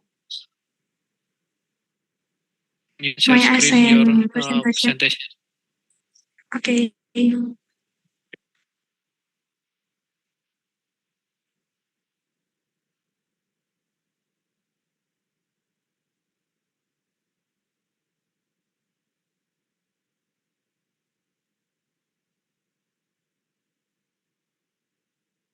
Good afternoon, dear Mr. and Mrs. My name is Rasha Sekita. On this occasion, I will present the results of a research entitled The Ratio Company Activities. The ratio of company profitability ratio and company size to sustainability report disclosure in the consumer goods sector listened on the index in 2020-2023. This research is the result of collaboration between Burhanuddin Zain, Zatania Amadi, Indra Setiawan, and Rasha Sekita. We are from Institut Bisnis dan Informatika Kosgoro 1957. This study aims to analyze the influence of three financial ratio and the size of the company on how much sustainability information is disclosed by the company. This topic is important as sustainability report disclosure are increasingly in the spotlight, especially amid growing awareness of corporate social and environmental responsibility. We move on to the slide introduction.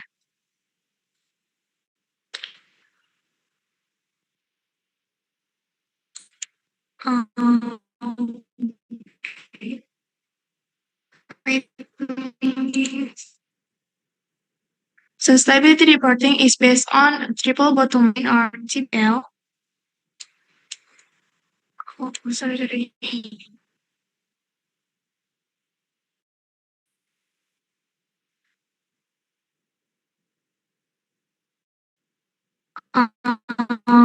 Mr. Wait.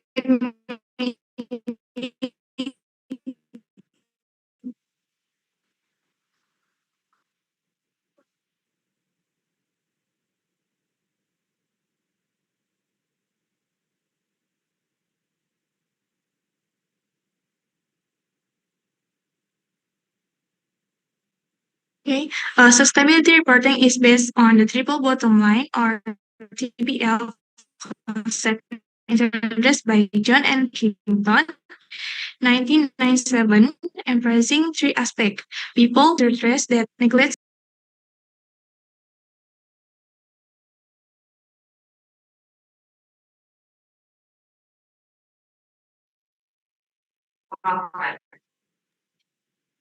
Your connection unstable. Oh, I'm sorry. Yeah. Yeah. Okay. Okay.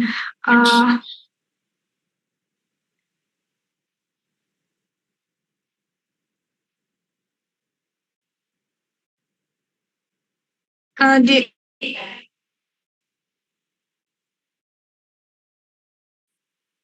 from this background, the main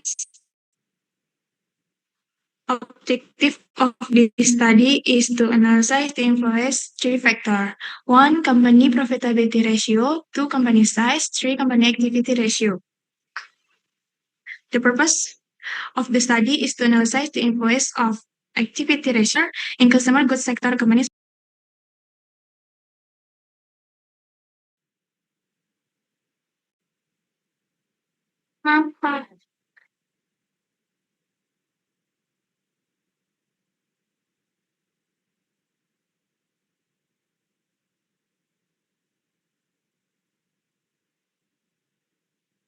Literature review.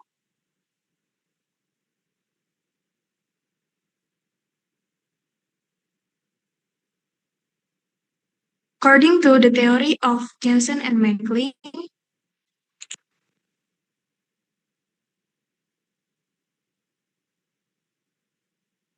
agency theory establishes an agreement between owners and manager as the main relationship within a company. This is motivated by human nature, the main of which is not being able to trust each other. Humans who have very limited thinking and do not want to take risks for a decision. Next, according by stakeholder theory, Farmer et al., stakeholder theory is a front planning policy from managers and company owners or stakeholders. Next, legitimacy theory. According to Dowling and Prefer, legitimacy theory is a theory used by companies to adapt company goals to the surrounding community because society can determine the company's level indirectly. Next, variable measurement, where our activity is variable sustainability reports are Y and company activity ratio is 1, profitability ratio is 2. Next,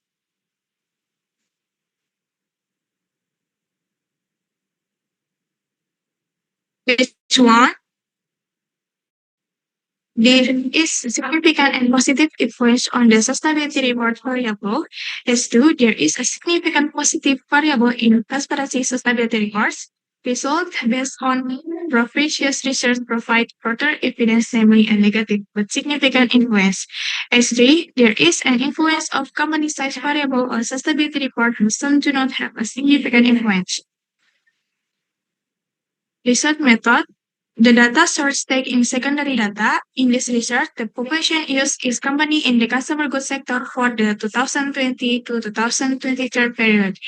This research used a purposive sampling technique with criteria, namely 67 companies in the consumer goods sector in the 2020 to 2023 period. This research used data analysis software in the form of SPSS 2006.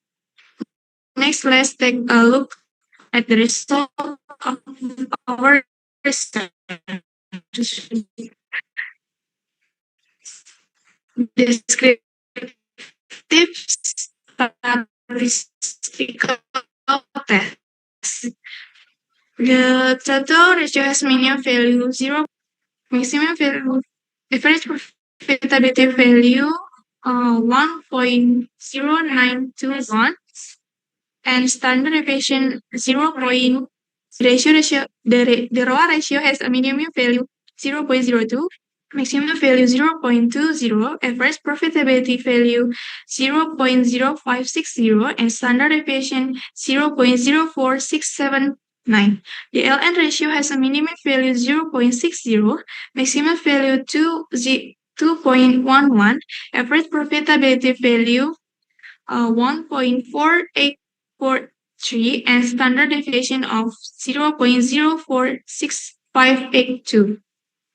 The SR ratio has a minimum value 0.44, maximum value 0.61, average profitability value 0.5372, and standard deviation of 0.03793. Normality test. From the result, the big value, the Kolmogorov, Simrov, and Shapiro will test is greater than 0.05. So it can be concluded that the data is normally distributed. Multicollinearity test. The tolerance value of each independent variable has a result greater than 0.10. The tolerance value of the company activity ratio variable or X1 is 0.691. The company profitability ratio or X2 is 0.832 and the company size or X3 is 0.801. Then the FEF of each independent variable has a result less than 10. Then FEF value of the company activity ratio or X1 is 1.446. The company profitability ratio or X2 is 1.202 and the company size or X3 is 1.248. Therefore, it can be concluded there is no multicollinearity between the independent variable in the regression model. Autocorrelation test. With a significant value of 0.398 greater than 0.05, it can be concluded the data does not have autocorrelation. For the heteroscedasticity test, based on the result of the image, it can be seen that the points are spread out and uniform. So it is said that this variable is free from heteroscedasticity.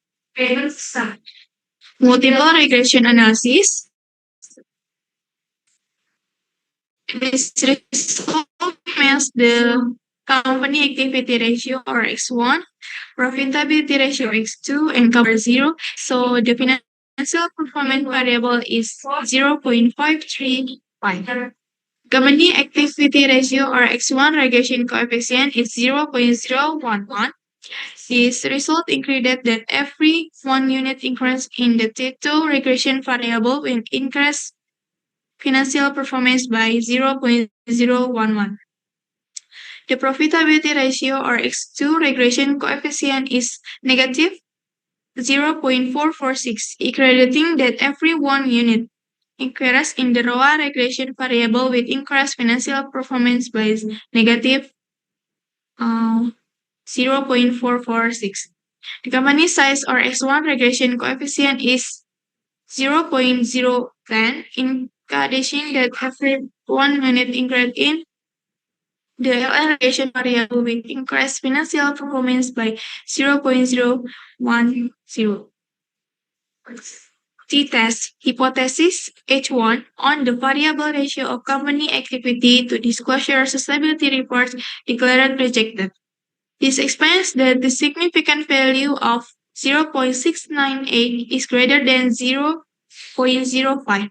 Hypothesis H2 on the variable ratio of profitability to disclosure sustainability report declared accepted. 1 minute This is left. expressed by a significance value. Yes, sir. Time is over. Significant value Maybe you can direct which is conclusion. Conclusion. Yes, please. Okay. Yeah. Okay. Okay, based on our analysis, it can be concluded that profitability and company size are the main driving factor in the disclosure of sustainability report in Indonesia's consumer goods sector. Meanwhile, the activity ratio needs to be further researched regarding its impact. There are some of the main reference we use in study. Okay, this is the presentation of our research. Thank you for your time and attention. Okay, thank you, Miss Mrs. Rasya and team. Next presenter, team Ois Sabarino and team. Maybe you can start Yes, thank you. for your presentation from Yes. now until 10 minutes.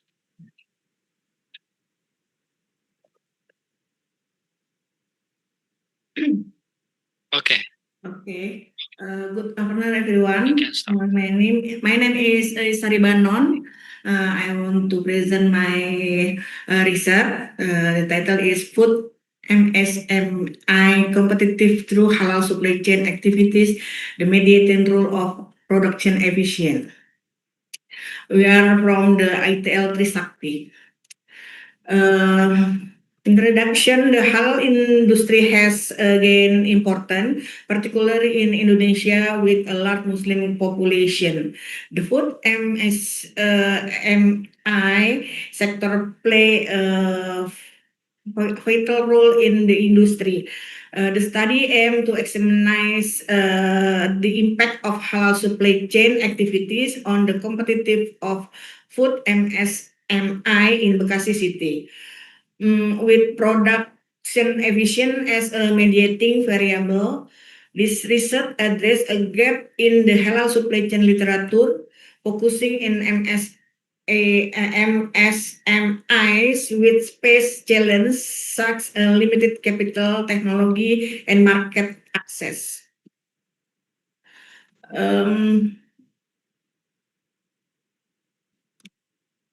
Research method. The study employ a quantitative research design with explanatory data were collected through a structural Likert scale questionnaire from 100 food SMSI respondents in Bekasi.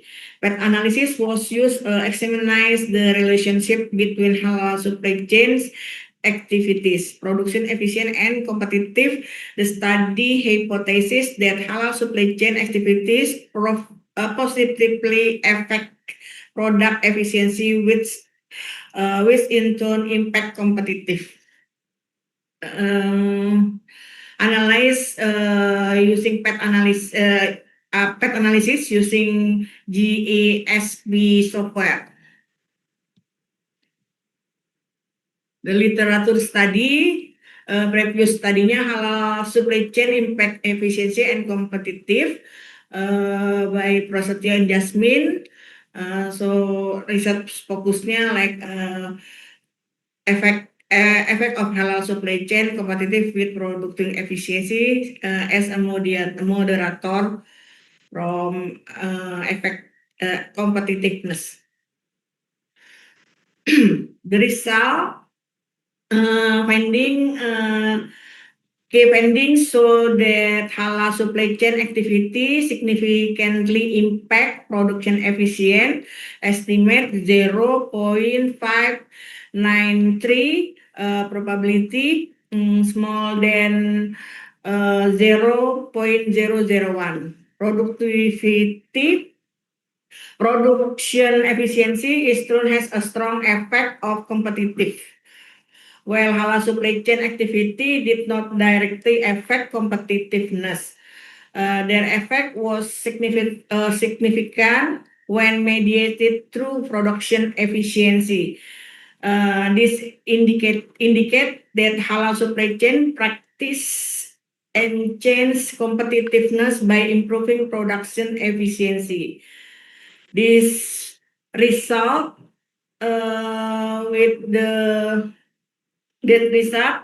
by improving the production efficiency based on research-based view theory, emphasizing the strategy rule of operation efficiency in achieving competitive advantage. This is the result.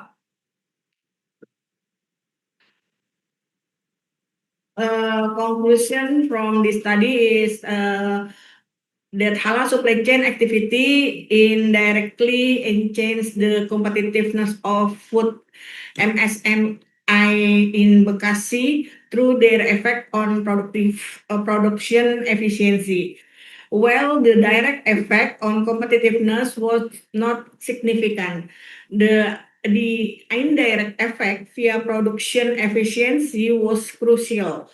This research highlights the importance of improving operational efficiency to leverage the strategic benefit of halal supply chain practice. MSMIs should focus on enhancing both their halal supply chain activity and production efficiency to strengthen their competitive edge in the market. This study contributes to halal supply chain research by focus on by MSIs and provide practice insight for SMIs and policy market to use halal certification as a strategy tools. This is my reference and thank you.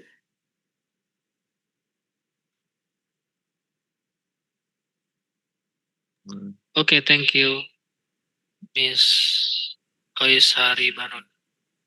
Okay, we have 3 minutes. Any question? If no question, next presenter, Miss Indriati and team. Time is yours. Thank you very You much. can My name start is Indriati. from now. Thank you.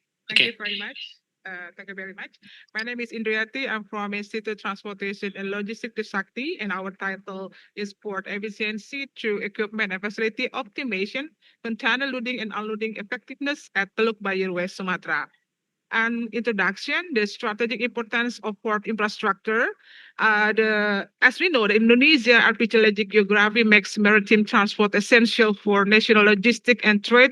As an island nation with over 17,000 island ports served as critical nodes connecting domestic and international commerce. The Teluk Bayur Container Terminal exemplify the challenges and opportunities facing modern port operation in developing economies. So we are divided current challenges and strategic opportunities. The raising cargo volume strengthening, existing infrastructure, aging equipment and facilities creating inefficiencies, need for operation cost optimization, customer satisfaction pressure in competitive market, and also the strategic opportunities, preventive maintenance programs to extend equipment, facility enhancement, and modernization initiative, technology adoption for real-time operation, and also enhance global competitiveness through efficiency gains. So I wanted to review facility optimization, equipment reliability, integrated approach, and the research gap, and the research level. Research design is quantitative, descriptive approaching using structural equation modeling, partial square samples, and a population sample. 50 employees from PT, IPC, Terbuka, Teluk Bayur, and also PT Polri Regulator using saturated sampling and data collection, 5-point Likert scale questionnaire measuring equipment reliability, facility adequacy, and operational effectiveness, and also analyzing tools, smart for software for complex modeling handle with small samples and latent construct. The validation process, the questionnaire underwent express validation for content accuracy and file testing for clarity. Reliability was confirmed through coverage alpha and composite reliability for existing 0.70. Quality was assessed using average variant extract and cross-loading criteria, ensuring robust measurement model voluntarily. And result and discussion, a factor loading over 0.70 or 0.50 for average variant extract above threshold for all construct, and reliability measurable convex alpha and composite reliability exceeded standard 0.70. So this result confirmed that the measurement instrument reliability and quality capture the latent construct of equipment performance, facility performance, and operation effectiveness. The strong bathymetric properties provide confidence in the subsequent structure model analysis and hypothesis statistic. And then the coefficient of determinant, the operation effectiveness was 0.480, indicating that 48% of operation effectiveness variance and explained by equipment and facility performance combined. What hypotheses were accepted with statistical significance, confirming that equipment and facility performance significantly and positively influence operation effectiveness. Stability, facilitating performance demonstration, and sustainability stronger impact 0.500 compared to equipment performance 0.169, emphasizing the strategic importance of infrastructure adequacy for operation. And the equipment performance impact, we are defined for three reliability benefits: operation speed and cost efficiency. However, this variable relevant over dominance suggests that aviation equipment alone and inclusive and without proper supporting infrastructure, equipment performance must be complemented by adequate facilities to achieve optimal operation effectiveness. And yard capacity, warehousing system, environment infrastructure, and IT-based management. This infrastructure element create the foundation platform upon which equipment operate effectively. Without adequate facilities, even the most reliable equipment cannot achieve optimal performance, highlighting the strategic importance of infrastructure investment in port development. And also, based on employees funding, port management should implement a comprehensive balanced investment strategy addressing both equipment and infrastructure. The first, ensure preventive maintenance, and the second, upgrade facilities strategically, and the third, digitally integration, and the fourth, balanced investment strategy. The conclusion, both equipment and facility performance significant improvement in loading, effect loading, and unloading effectiveness. Facility performance demonstrate strong influence, and emphasizing instrument strategic important. Port management must adopt balanced investment strategies combining preventive maintenance with continuous facility upgrades, and also ensuring to look by your competitiveness in global logistic network. So, key finding one, equipment and facility perform both significant effect operation effectiveness. Key finding two, facility perform is the dominant factor in the port operation success. And the key finding three, integrate investment strategy yields superior result. And this is our reference. Thank you very much. Okay, thank you very much. Very fast presentation. Any question? If no question, maybe we can next presenter. Okay. Next presenter, Luffy Silviana team. Okay, you can start. Okay, thank you.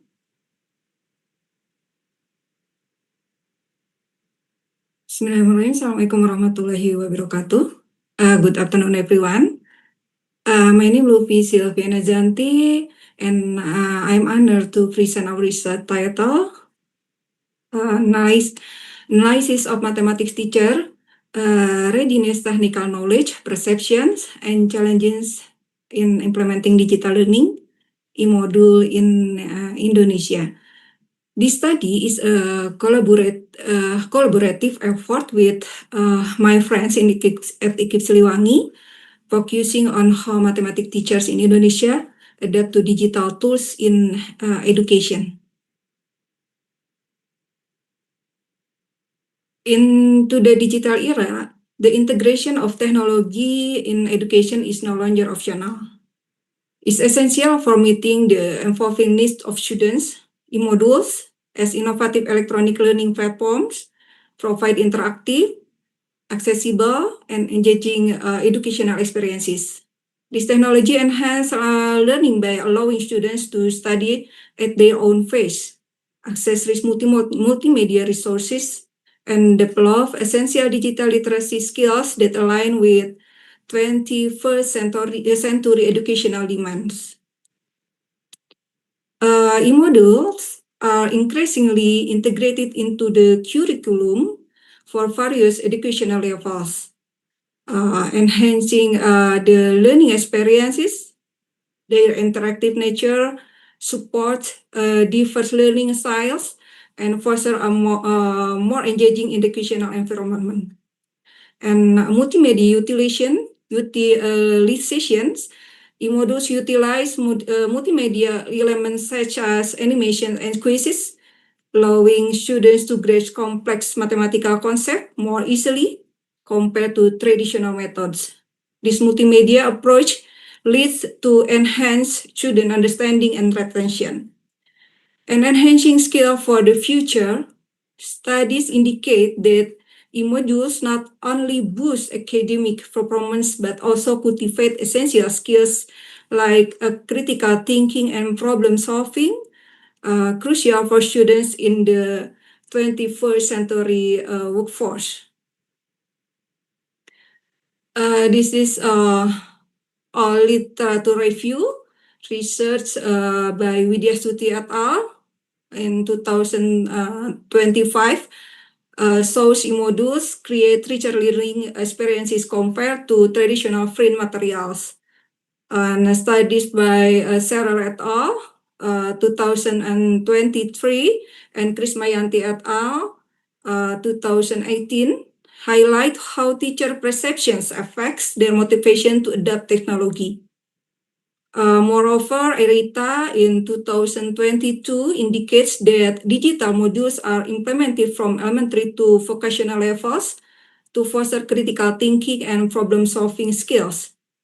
Newer teachers tend to adapt technology more readily, according to Posas et al. In 2022.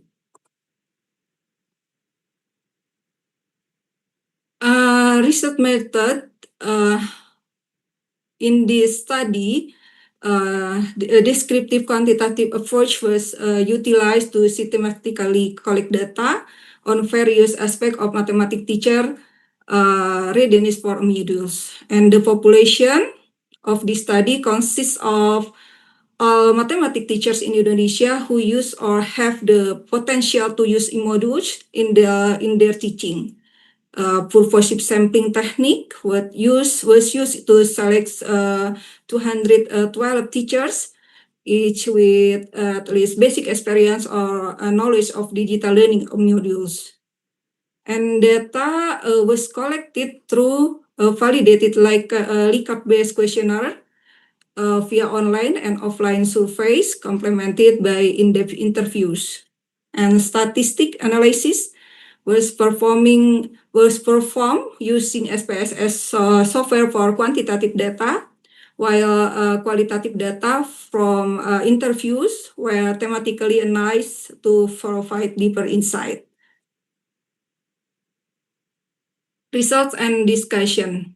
The majority of respondents in this study were female mathematics teachers, is about 56.60%, predominantly aged between 31 to 40 years, is about 38.70%, and they possess over 15 years of teaching experience, is about 39.60%. And this demographic reflects a solid foundation of knowledge and skill essential for embracing digital learning technologies. As most respondents have a bachelor degree, is about 80.20%, indicating their competency and preparedness for integrating e-modules into their teaching practice. And mathematics teacher exhibit a strong readiness to integrate technology into their teaching, with 90% expressing a positive attitude towards its use as an essential learning tool. Furthermore, 71.2% are proficient in using the necessary digital device and applications, showcasing their capability to manage e-modules and engage students effectively. And despite their overall proficiency and positive outlook, around 18.8% of teachers harbor doubt about their technical skills, indicating a gap in confidence. Additionally, 11.3% feel they lack adequate technical abilities. This highlights the urgent needs for continued professional development and targeted training programs to bolster teacher confidence and proficiency in utilizing technology for mathematics education. And the strategies for overcoming obstacle. First, ongoing training, provide continuous technology training tailored to teacher-specific needs and educational levels, ensuring they are equipped with the less skill and knowledge. And second, strengthening infrastructure enhance technological infrastructure, especially in rural areas, to ensure reliable access to digital resource and e-modules for all teachers and students.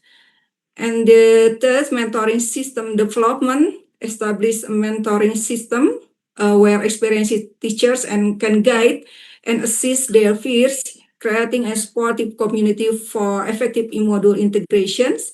And the last, reducing administrative burden, streamline administrative tasks to free up time for teachers, allowing them to focus more on creating and implementing effective digital learning materials.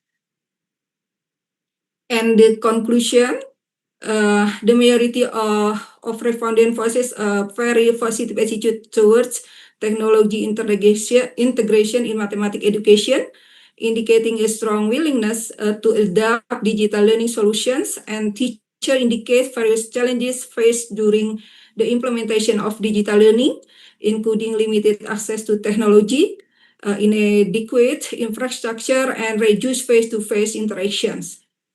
And the recommendations to maximize the benefits of this technology is crucial to provide additional training to address lingering uncertainties and technical skill gaps. Furthermore, holistic approach that encompasses professional development, infrastructure support, and tailored resources is essential for enhancing the effectiveness and accessibility of a module in mathematics education intervention.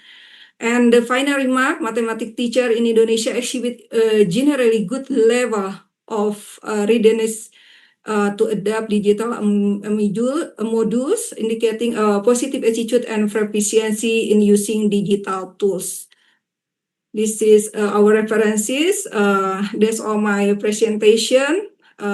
Thank you. I will return it to the moderator. Okay, thank you. Perfect. 10 minutes. It's over. Next presenter. Okay, thank you, Mr. White. You can share screen and you can start your presentation. Okay, right. Wait.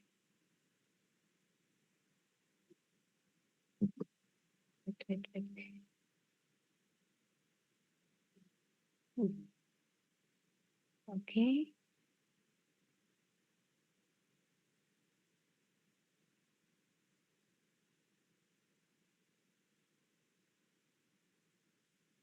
Okay. Is it clear? My PPT? Not yet. Oh, Uh, not yet? not yet. Okay.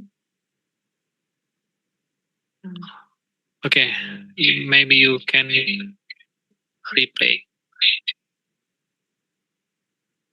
your share screen.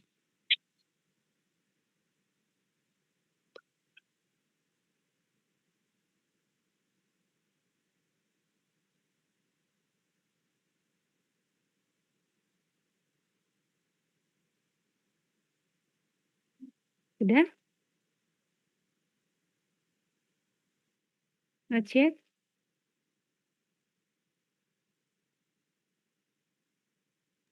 Not yet. Maybe my team help you for share screen. You can only presentation automatically. Okay. Okay. Thank you.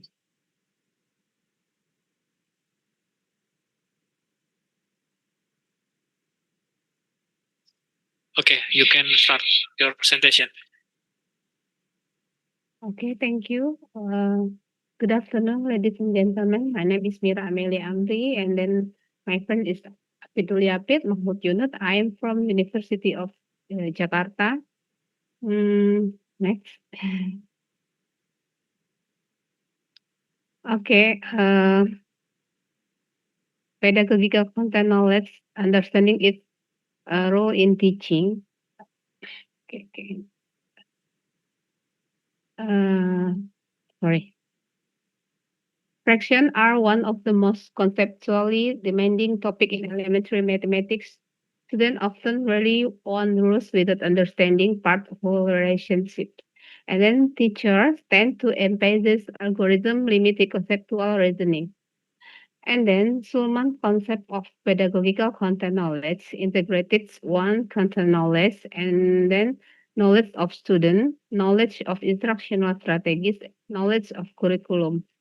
Uh, all need to explore how this dimension appears in Indonesian teachers' understanding of fraction. So the research to exploring Indonesian teachers' pedagogical content knowledge in teaching fraction. Investigated teachers' PCK in fraction and then mapping profile of teaching practice and then inform professional development need. Okay, next.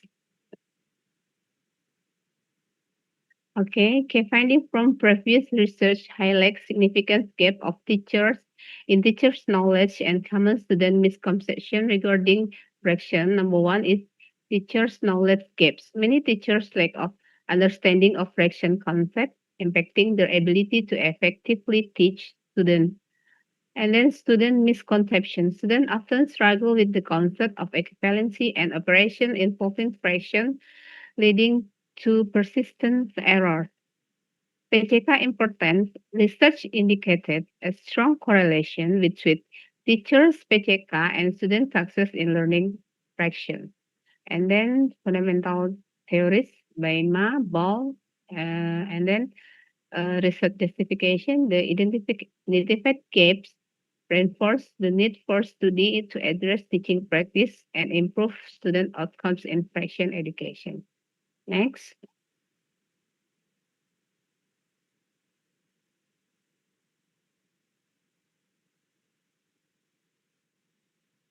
Okay, next.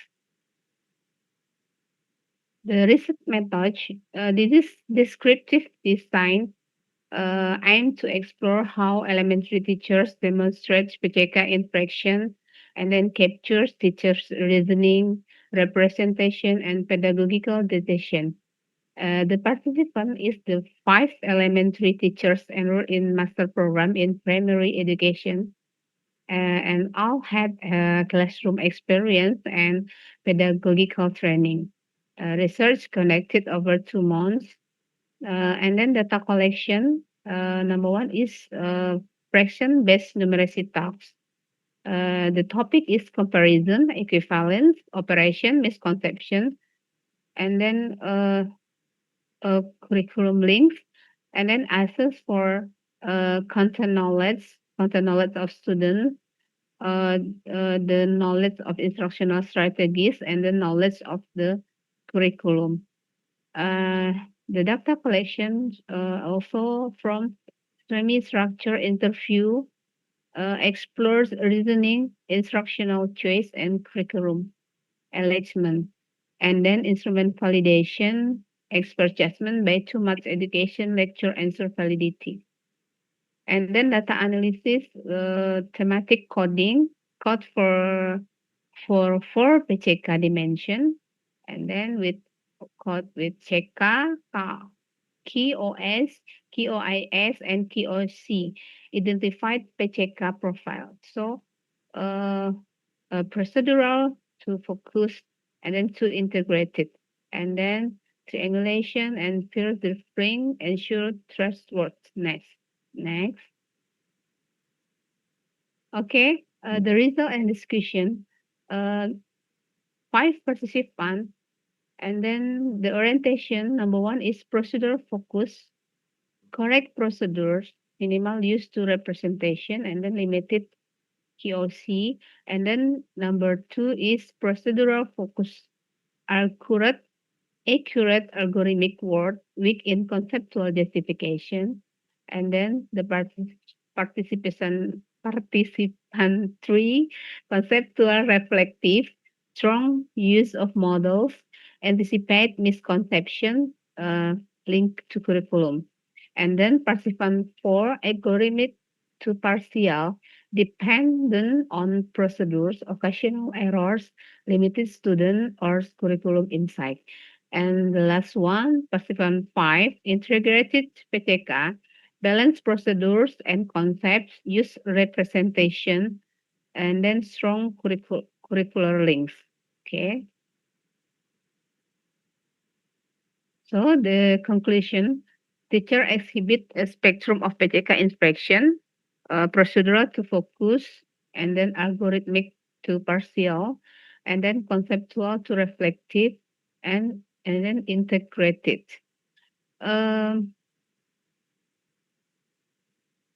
Recommendation, professional development should emphasize the conceptual, deep, and flexible use of representation, anticipation, and addressing student misconception. Strengthening knowledge of curriculum for coherent progression. Encourage teachers to move beyond algorithm toward integrated CK, QoS, QoS, and QoC.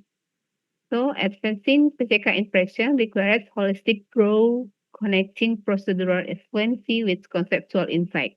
Future research should include classroom observation and then cross-cultural comparison to enrich understanding of PTK enactment. Next. Okay, this is reference, a key reference. Next. Okay, thank you. That's all for me. And then thank you for everyone.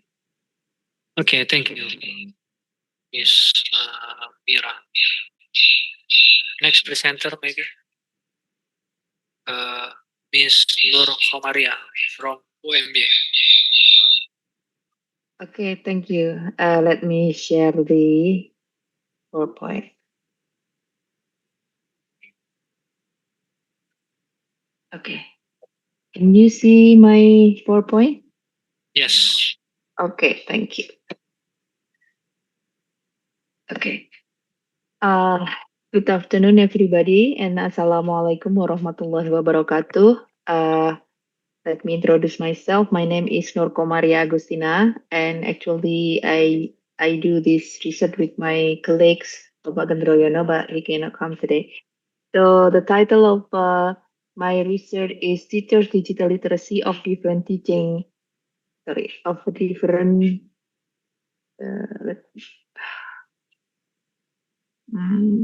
yeah.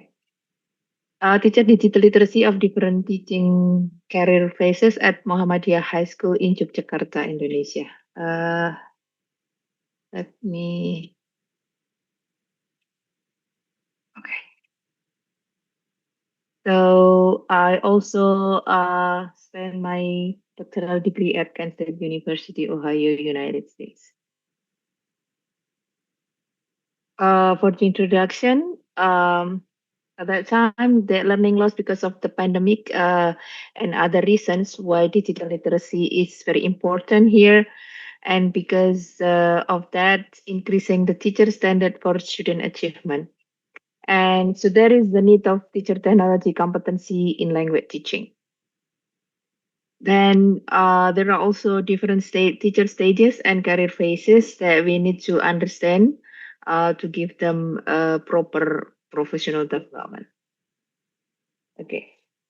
For the literature review, I explain about the first about literacy, that is knowledge processing in the mind. It could be cognitive and sociocultural.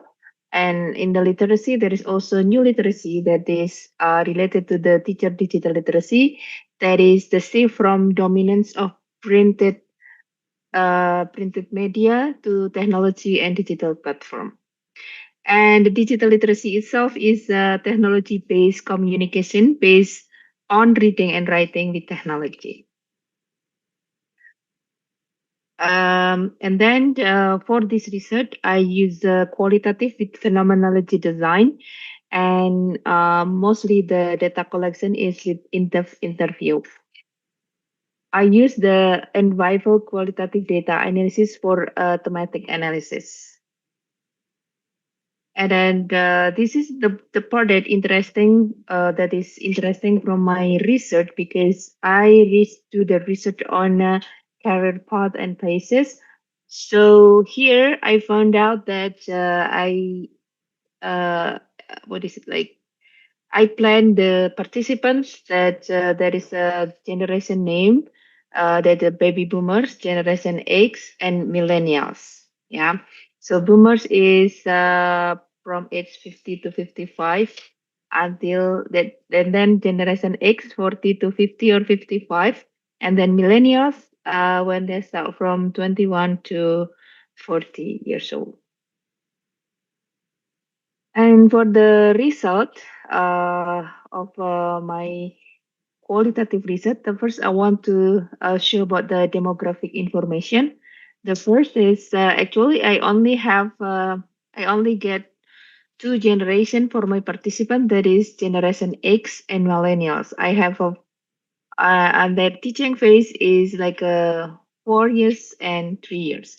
Their name is teaching phase 4 and teaching phase 3. For the generation X, their name is Surya, Untari, and Devi. And then for the millennials, Erlnia, Yolanda, and Indah. By knowing this demographic information, then I hope that we can more understand about the result and discussion later. So this is for the result, the digital literacy across career paths.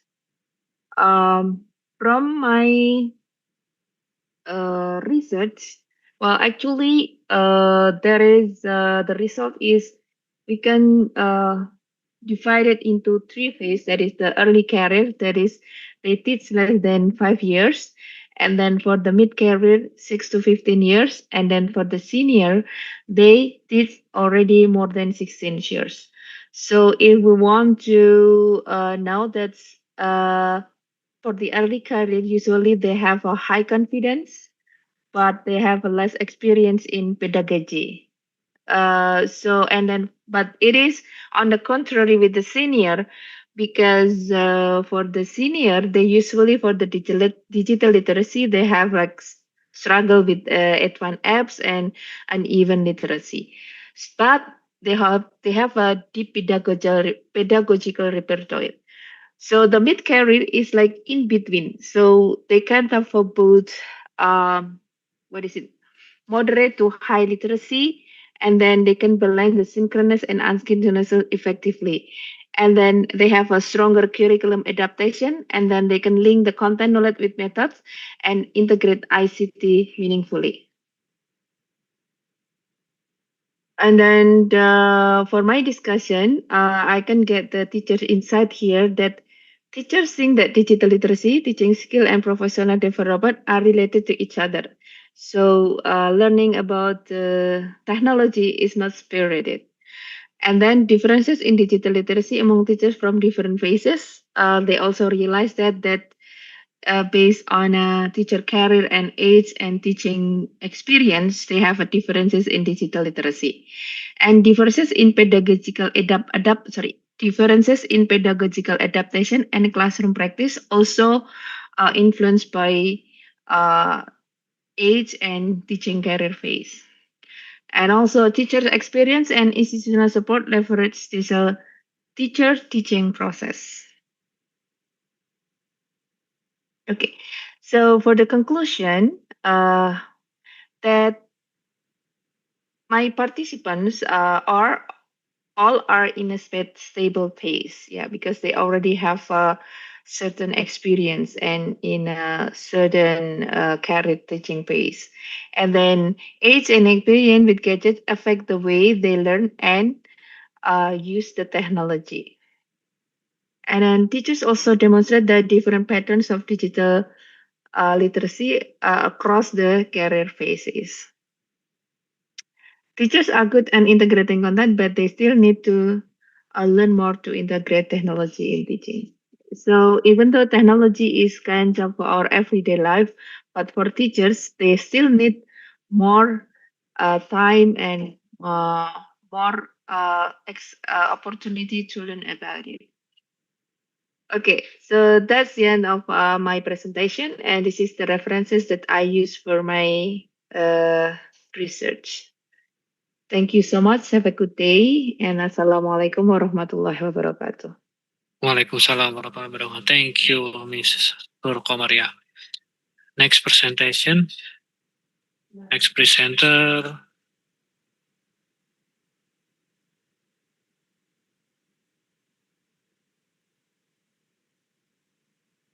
Rani Eka Diansari and team.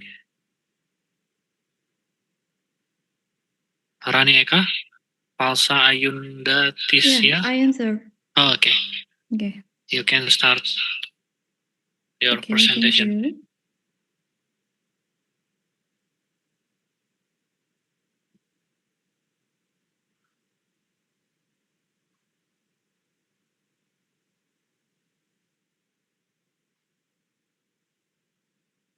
Mm.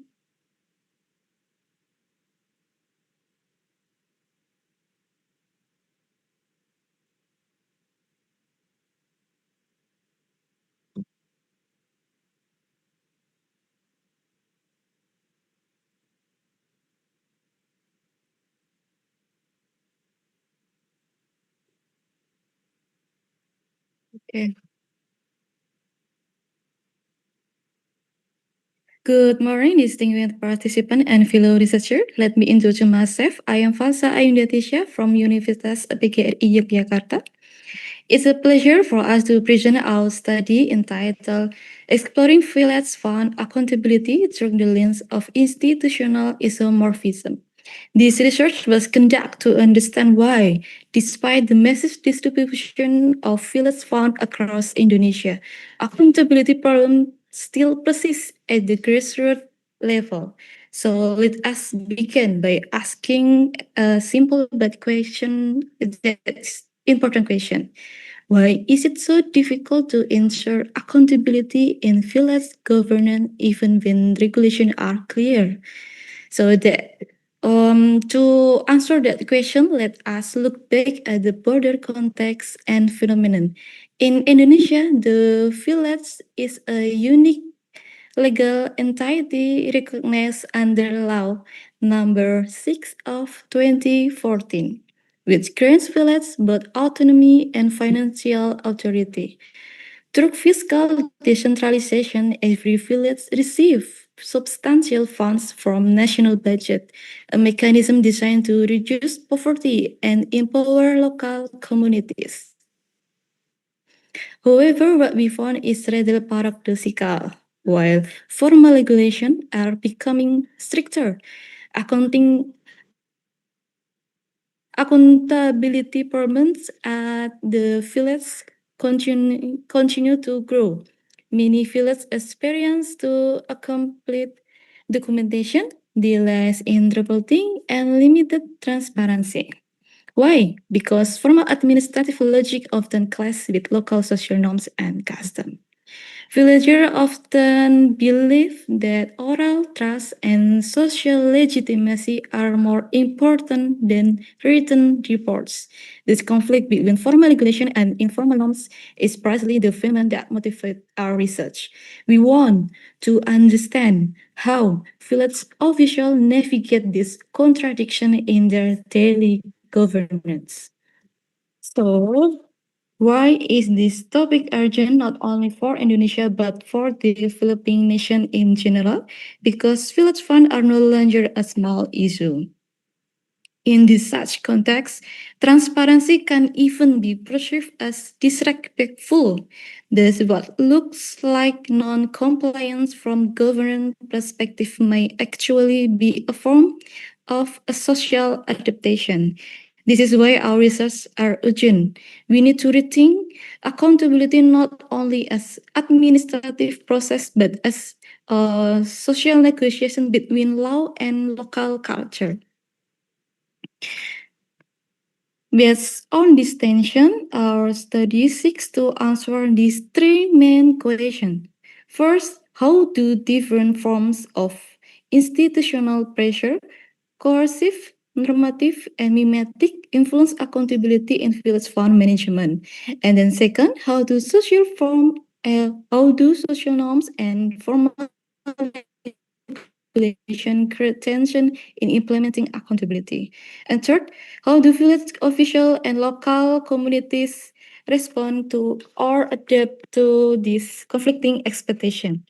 This question guides us throughout our qualitative exploration. And then the next, for frame our analysis, we put our literature foundation on three main pillars. First, we look at fiscal decentralization, which aims to empower local government to manage their own financial resources. However, in reality, limited human capacity and weak oversight have made the implementation uneven. Public accountability. Formal accountability emphasizes compliance and documentation, while social accountability emphasizes moral legitimacy and citizen trust. So, in village, these two logics often collide, resulting in what we call a dual legitimacy dilemma. And then third, we adopt the concept of institutional isomorphism by DiMaggio and Powell. They identify three types of pressures. Number one is coercive pressure, compliance due to government regulation, and then second, normative pressure, driven by moral and professional standard, and then third, mimetic pressure, imitation of practice from other successful organizations. This theoretical lens allows us to see why many villages end up looking similar on paper, have differently and practice. And then the next, to investigate this dynamic, we employed a qualitative case study approach. We conduct semi-structured interviews with village heads and then financial officers and local leaders. Data were analyzed thematically using Brown and Clark, and then we combined with the Miles and Huberman framework for coding redaction and verification. Our goal was not to generalize, but to capture the lived experience of accountability as perceived by those who practice it every day.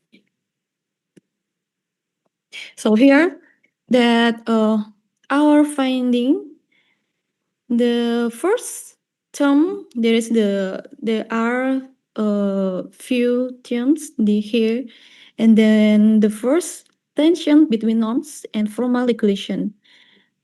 For subterm, yeah, it is coercive.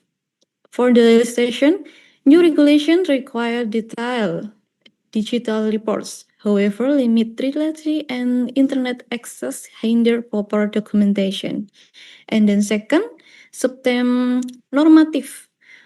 For example, officials are trained to be transparent, yet cultural norms dictate that leaders should not be questioned publicly.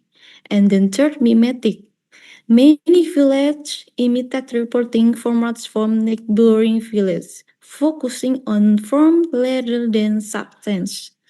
And then second term is norm versus regulation conflict.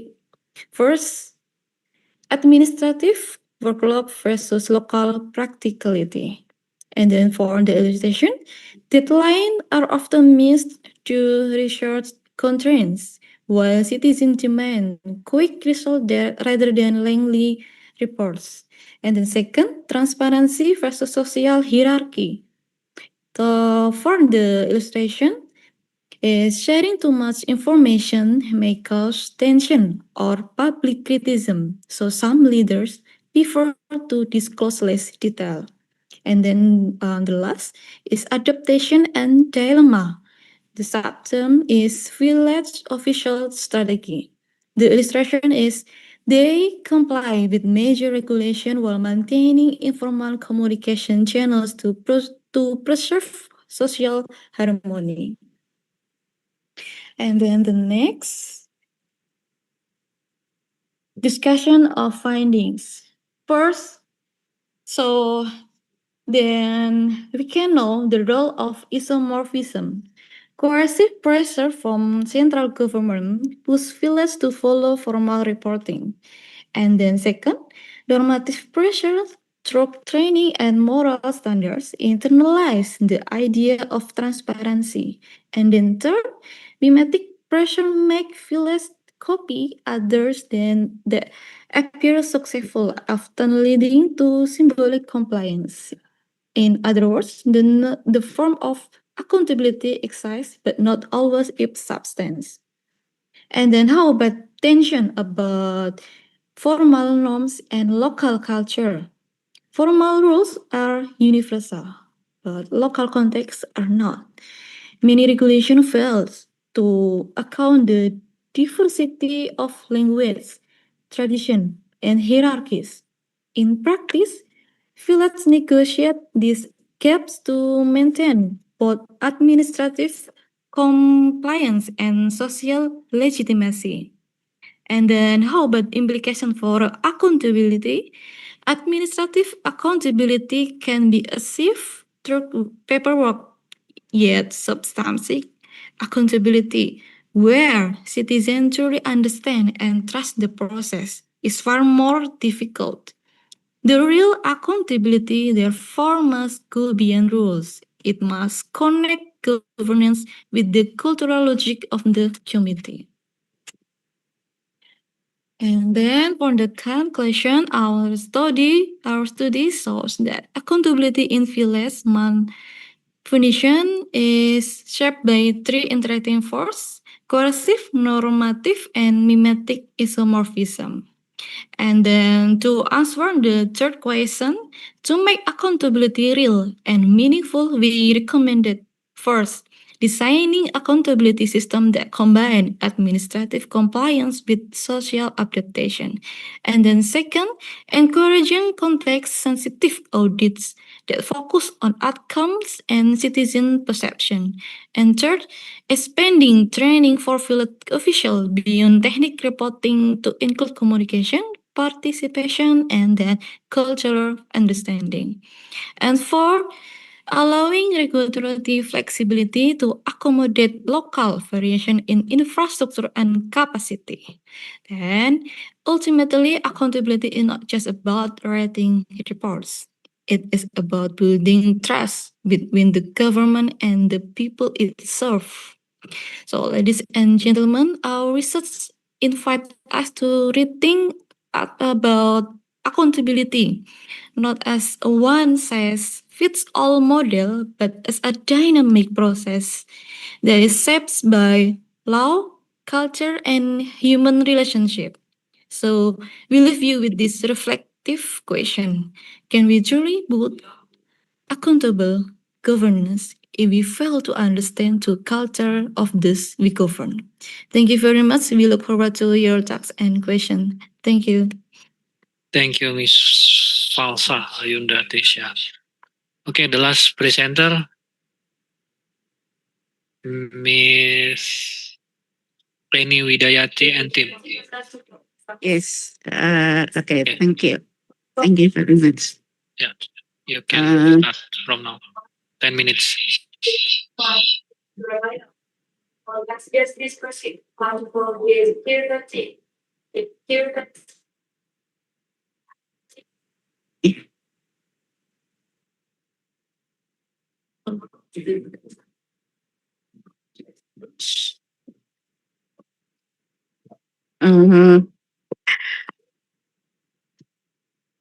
Good afternoon, everyone. I'm sorry, my PPT not standard with my audience because today I in Malaysia and now I'm in the airport Malaysia. Yes. Oh, okay. Yes. Okay. I'm sorry. Because Yeah, no I have yes, because same with my exam in University Malaysia Kelantan. Yes, I'm sorry, Mister. Okay. So, Okay, thank you. My title, The Influence of the Self-Efficacy and Entrepreneur Characteristic on Business Financing and Business Performance and Mediating Variable of Manufacturing SME in Jakarta. Introduction. Small and medium enterprises play an important role backbone in Indonesian national economy. The apparel industry manufacturing in Jakarta played crucial, making the significant contribution to the gross domestic product until 19.5%, approaching 6.9% of the labor for the importing quality. However, the office in business financing were quite difficult because of the requirement that are not easy banking sector. This situation, the SME sector in Indonesia still face major challenge related to limited access to business financing, which often hinder its growth and sustainable potential. These objectives, how SME can thrive by scoring financial from bank capital in the main option. 5 by most SME, especially small business unit in apparel and manufacturing industry.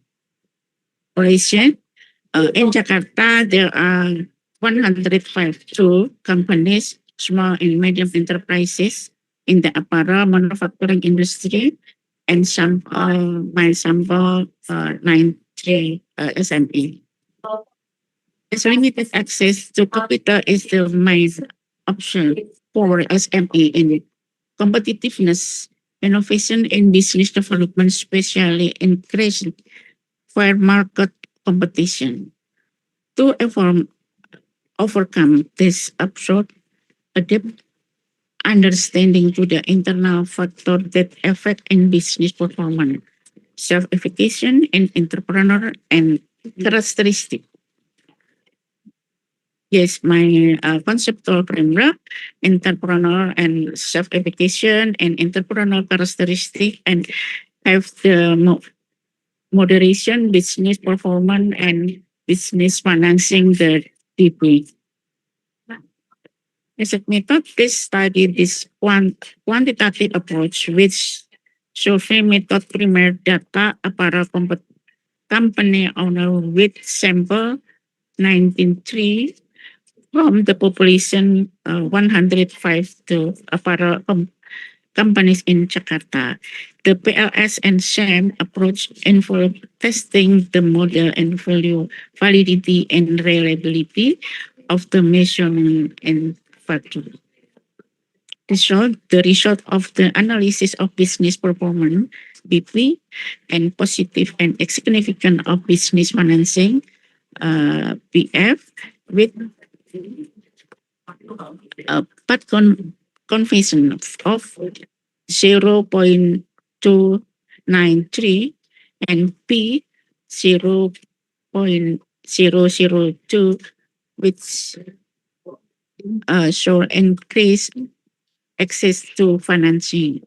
Entrepreneurial characteristics significantly include business financing, 0.3 H5 and P 0.000, and business performance 0.317 and P 0.000. Sorry. Conclusion and discussion. Self-efficacy and entrepreneurship. AEC also show a strong with significant influence of business financing. 0.24 H and P 0.009, and business performance 0.51. It's P 0.000 indicated that competent entrepreneurs are the better position to improve performance and obtain financial support. Okay. Is my reference.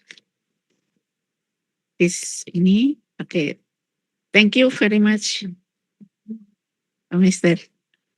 Okay, thank you, Yeah. Miss Annie. Okay.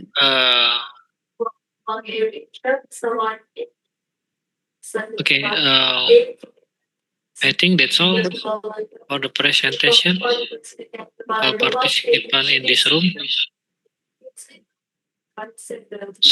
So, ladies and gentlemen, that concludes our parallel session. On behalf of the committee, I would like to express my sincere appreciation to our presenter for their insightful contribution and to all participants for the engaged discussion. We hope this session has provided valuable perspective and inspiration for your future research. Thank you and see you in the next session. And Excuse before, me. yeah, before, Do you think that we need to take pictures? yes, I will take picture for session.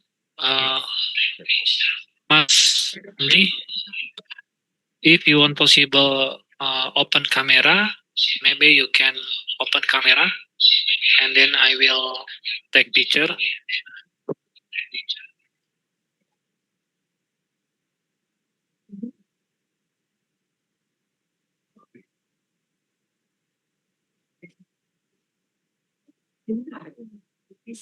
One, wait, wait. 1, 2, 3.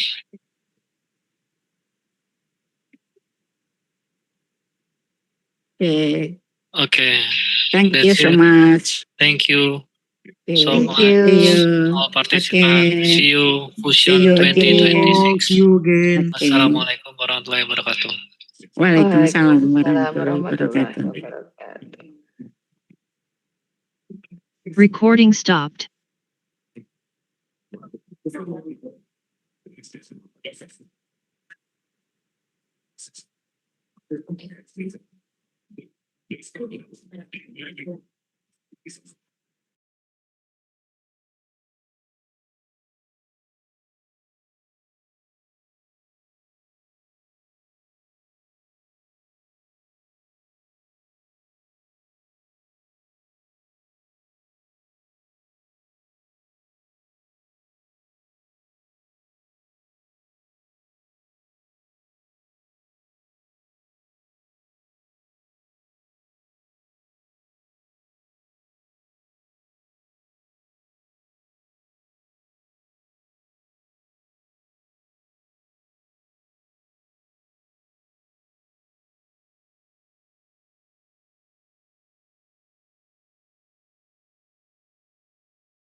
Gentlemen, both our presenters as well as the participants, please kindly move back to your seat as we will begin and we will continue our Fusion 2025 in a few minutes.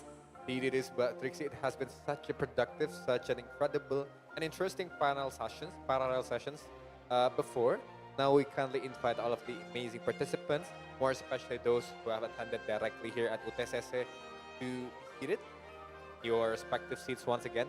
And we also invite all of the participants that has joined us with us online through Zoom platform throughout Indonesia and entire world to also be ready again, prepare yourself again because we now move on into the final chapter, final part of Fusions 2025.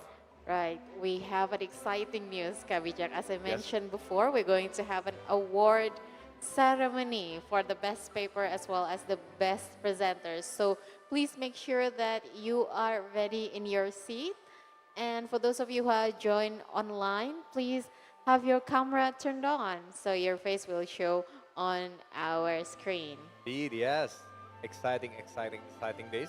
We'll now hear the best paper and also best presenter. And also, Patricia, of course, right now, because we've reached the final segment of the agenda, we will now once again thank you, show gratitude to the amazing partners, supporters, sponsors that have generously supported Fusion 2025. Thank you so much for Bank Negara Indonesia, Bank Tabungan Negara, Bank Syariah Indonesia, Pos Indonesia, and also Gramedia. We would also like to thank our 24 co-host institutions that shows support for Fusion 2025. It is. We will not make it this far, not this big, not this amazing without your generous and continued support for us. And thank you, thank you, thank you. And looking forward to collaborate with you in a more and bigger event next time with Universitas Terbuka. Hopefully, Kabijak. Now, once again, to all the presenters and participants who are ready, you may get to your seat as we will begin the award ceremony of Fusion 2025. Yes. Sekali lagi kami mengundang kepada Bapak, Ibu, rekan-rekan mahasiswa yang kami hormati untuk segera menempati tempat duduk yang telah disediakan atau kalau boleh bahkan maju ke tempat yang masih kosong karena kita akan memulai rangkaian akhir, rangkaian final dari acara Fusions 2025 yaitu pengumuman Best Paper, paper terbaik dan presenter terbaik dari Fusions 2025. Exciting sekali, menyenangkan sekali dan pastinya ini akan menutup melengkapi acara kita dengan sempurna. Ya, betul Kak Bijak. Sekali lagi kami mohon kepada Bapak dan Ibu mahasiswa dan juga tamu undangan untuk dapat menempati kursi atau meja paling depan terlebih dahulu. Betul Mbak Trixie, walaupun hujan tapi tetap semangat ya. Of course, Kak Bijak, tetap semangat. Sore tetap seger, tetap semangat pastinya karena kita akan menutup Fusions with power, with grace and power and showing love, showing gratitude of the amazing agenda that we have run through today. Kami akan mulai sebentar lagi, sekali lagi kami mengundang Bapak Ibu untuk duduk ke tempat duduk masing-masing. Terima kasih.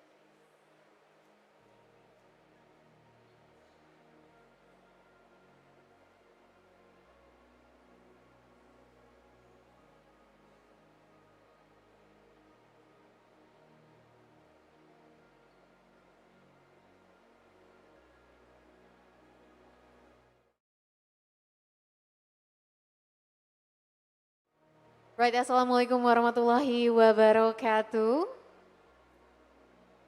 Welcome back everyone. We hope you had a pleasant lunch as well as enjoyed our parallel session. Yes, Mbak Trixie, and now moving strong into our final part, final segment of today, we will announce the Best Paper and Best Presenter Award for Fusions 2025. Can I have the biggest round of applause for us? Boleh minta tepuk tangannya Bapak Ibu semua untuk Best Paper dan Best Presenters of Fusion 2025. And right, for that, without further ado, we would like to invite the Academy Coordinator of Fusion 2025.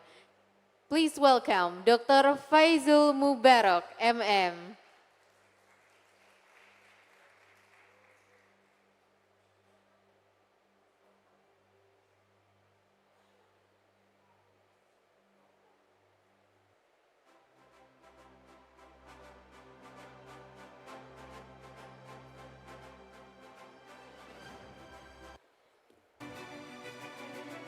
Cek.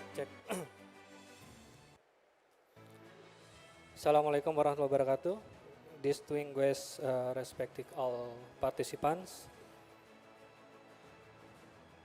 On behalf of the organizing committee of Fusion 2025, we would like to express our deep appreciation to all participants, presenter, reviewer, and contributor who have made this year's conference a great success.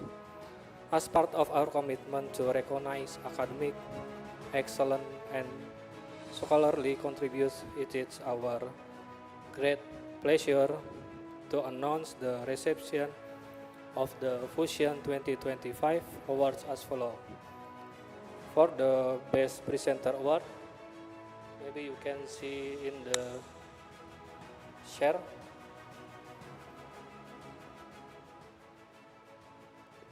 Best Presenter Award for Room 1 Kania Ratnasari, Universitas Terbuka. Room 2 Dia Utami Dewi, Kosgoro. Room 3 Muhammad Galih Robbani. Room 4 Rabidin Hussein. Room 5 Elan Zaki Susanto. Room 6 Ratna Sumilar from Universitas PGRI Yogyakarta. Room 7 Duhita Safira Wardani Kipsi Ulangi. Room 8 Sari Meliana. In room 9 Endro Dwi Hatma. Endro Dwi Hatmanto. And room 10 Robia Al-Adawiyah. These awards are present to participants who demonstrate outstanding communication skill, master of their research topic, clarity in delivering idea, and active engagement with the audience. And then the best paper award is, you can see the screen. The best paper number 3, Bujiono Sofian Hadi Aras Mulyadi Ridwan Manda Putra Endang Purwati Rahayu Eni Sumiarsi Rizka Aprisanti. And best paper number 2 is Khairunisa Zulfa Alifah Ferry Muhammad Firdaus. And then best paper number 1 is Profesor Lutwina Sri Adiningsih Audi Yun Dayani Primadona Safri Rahmiati and May Lina. These paper were selected based on their originality, relevance to the conference, theme, contribute to the advance our knowledge and the overall quality of academic writing and presentation. Congratulations to all awards for their remarkable achievement. We hope the recognize inspire you to continue advancing interdisciplinary research, fostering collaboration and sharing innovation ideas with the global academic community. We would also like to extend our heartfelt gratitude to all participants Fusion 2025 for your engagement, insight, discussion, and valuable contribution that have made this forum a truly experience. Thank you, and we look forward to seeing you again at Fusion 2026 conference. Assalamualaikum warahmatullahi wabarakatuh. Waalaikumsalam warahmatullahi wabarakatuh. Right, congratulations once again to all of the winners. Your achievement truly embodied the spirits of Fusion 2025 with the theme Bridging Disciplines, Building Futures. Indeed it is, and thank you so much to all presenter participants. Thank you so much once again for your enthusiasm at work. More especially, you've all made Fusion 2025 a meaningful success. Right. And now, we would like to kindly invite all of best paper and best presenters winner, a representative from each group, to come forward to the stage to receive the token of appreciation of Fusion 2025. Kami dengan penuh rasa hormat mengundang Bapak, Ibu, rekan-rekan yang tadi mendapatkan best paper maupun best Best presenter presenters. dari tiap ruangan untuk maju ke stage, maju ke panggung utama UTCC untuk mendapatkan token of appreciation atau penghargaan atas prestasinya yang gemilang. Right, we kindly invite once again the winner from each representatives of the best paper as well as the best presenters to come on stage to receive the certificate of the best paper and best presenters. Congratulations once again.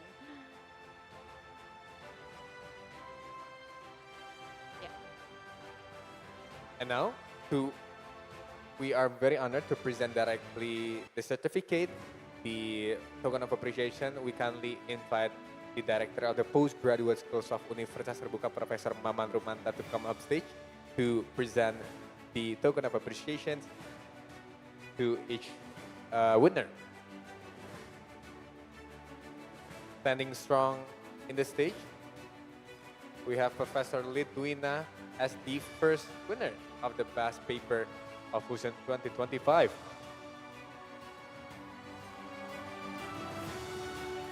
Please give a round of applause for Professor Lidwina for winning the first best paper. Congratulations, Bu Wina. Congratulations, Prof. Lidwina, very much deserved, well recognized, and congratulations once again to all of the winners. Whether you are the best presenter from each room or best presenter, or even for those of you who have not yet win this year's award, worry not. Your work has not goes in vain. Your work are well acknowledged, and you will certainly get more and more and more opportunities in the future for you guys. We still have Fusion 2026, Kak Bijak, Indeed, so it don't is. worry. For those of you who haven't received Best Paper or Best Presenters Award, we have next year. Once again, thank you so much, and we wish you the best for your future endeavors. We wish you the best for your careers, for your study, for your academic journeys, and we will see you in the next Fusions 2026. And Beatrix, I think time does really fly when you really enjoy the moment, doesn't it? It truly does, Bijak. So we've now come to the end of this inspiring journey, sadly. Indeed, and once again, we would like to extend our heartfelt, our sincere thank you and gratitude to all distinguished guests, officials, co-hosts, presenters. Thank you for joining us and making this event extraordinary. Indeed, and this milestone wouldn't have been possible without the generous support of our sponsors, Bank Negara Indonesia, Bank Tabungan Negara, Bank Syariah Indonesia, Pos Indonesia, and Gramedia. Indeed, it is, and also our highest appreciations goes toward all 24 of our co-host institutions for your invaluable partnership and also contribution that has made Fusions 2025 a huge success.